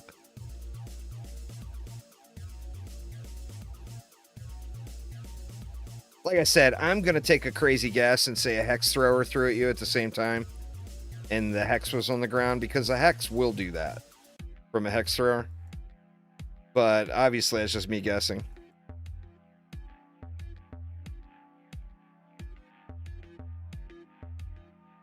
Or it could just been a tooltip bug. You know, you could have been, there's lots of visual glitches with the tooltips. So it could have just, that one time you looked, it showed you a bad value or something.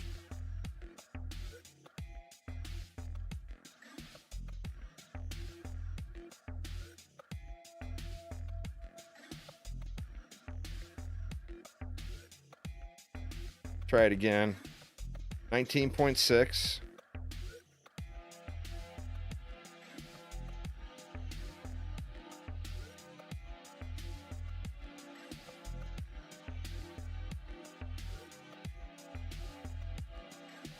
Now, of course, we get a siege roller.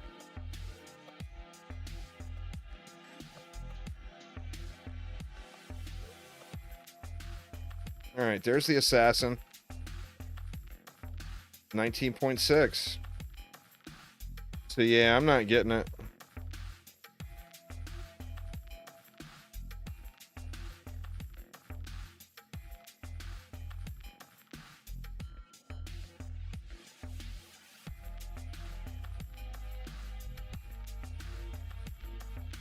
Well, I mean, hex throwers will throw from across the world. I mean, I could have been standing here and the hex thrower may have been over there. You know, I mean, hex throwers got some serious hacks. They should call them hacks throwers instead of hex throwers, you know? Hacks throwers. Because they are some hackers.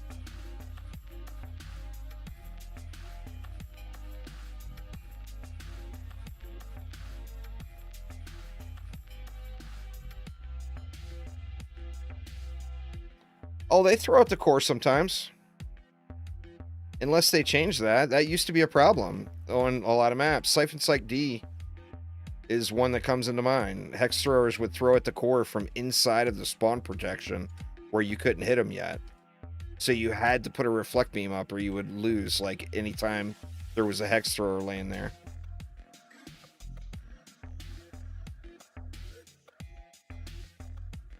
They may have changed it so hex throwers won't throw at the core to remedy that issue.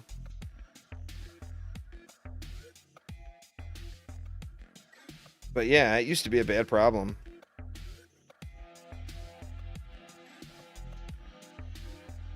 Siphon Sight D, and then on the Betsy incursion, the Wyvern's Den on that left lane, like if you were looking up at the Wyvern's Den.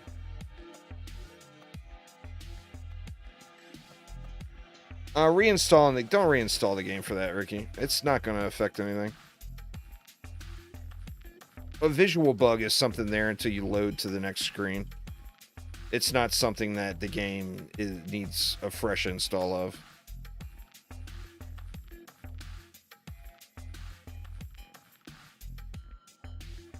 But I would bet you a hex thrower threw at you from a far away lane and you just didn't see it.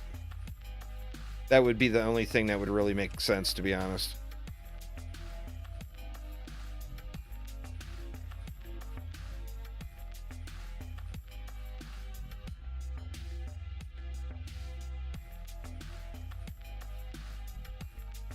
Wrecked. Eat it, apprentice.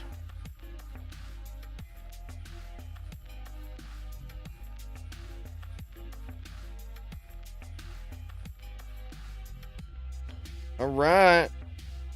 And here we go for the final hitting of the button. For now, anyway. I might do more, but that was my goal, was to get the 50 knocked out.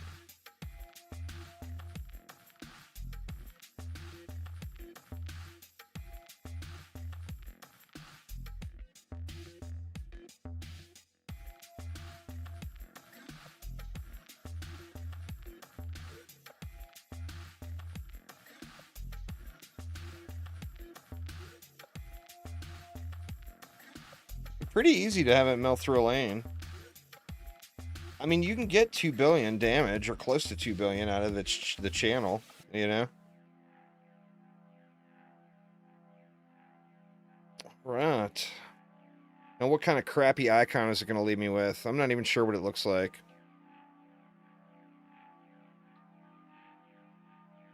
But there it is, number 50.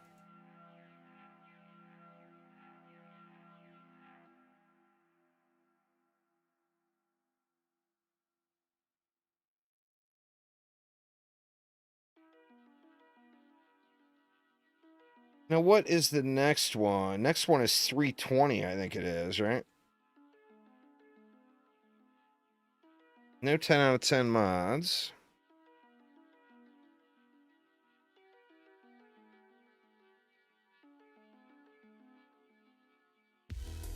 Any of my stuff sell? Oh, somebody bought the crappy egg. Yay.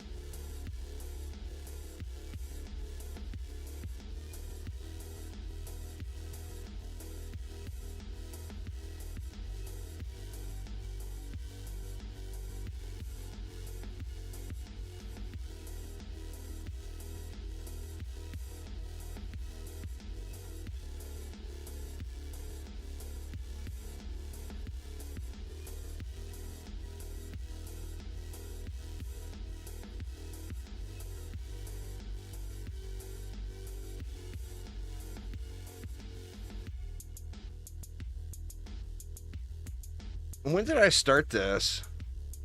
What is today? Today's Thursday? I want to say I started it on, like, Sunday? I took a couple days off.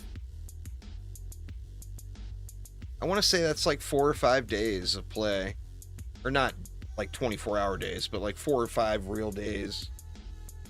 It took me to go from 2 to 50.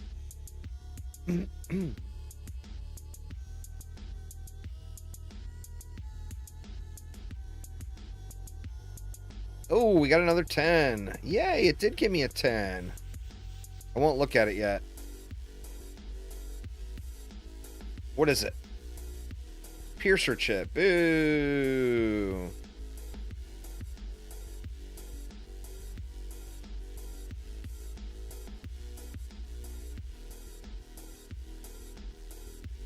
But yeah, man, as far as pet nukes go, I mean, without even changing anything, just use that heavy blizzard. It's just stupid. Oh, mouse took a shit.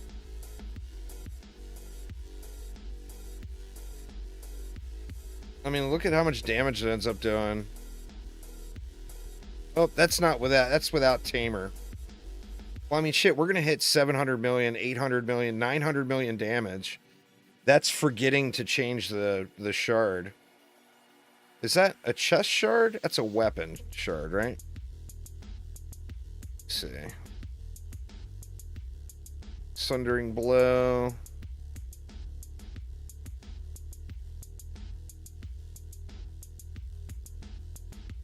Shit, I don't know what it looks like. I never use it.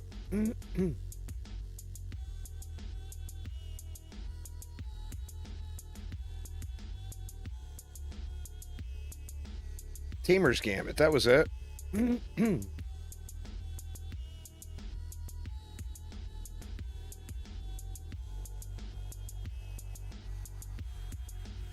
Yeah, 192 million per tick. It's going to do like, what, 1.5 billion damage? 1.6, 1.8? 1.8 billion damage in one button press. Or two button presses, including my boost. Because remember, it also snapshots your boost. So it bases the damage off of your damage when you hit that button. What is it without this, I wonder? Let me go with this instead and see which one's more.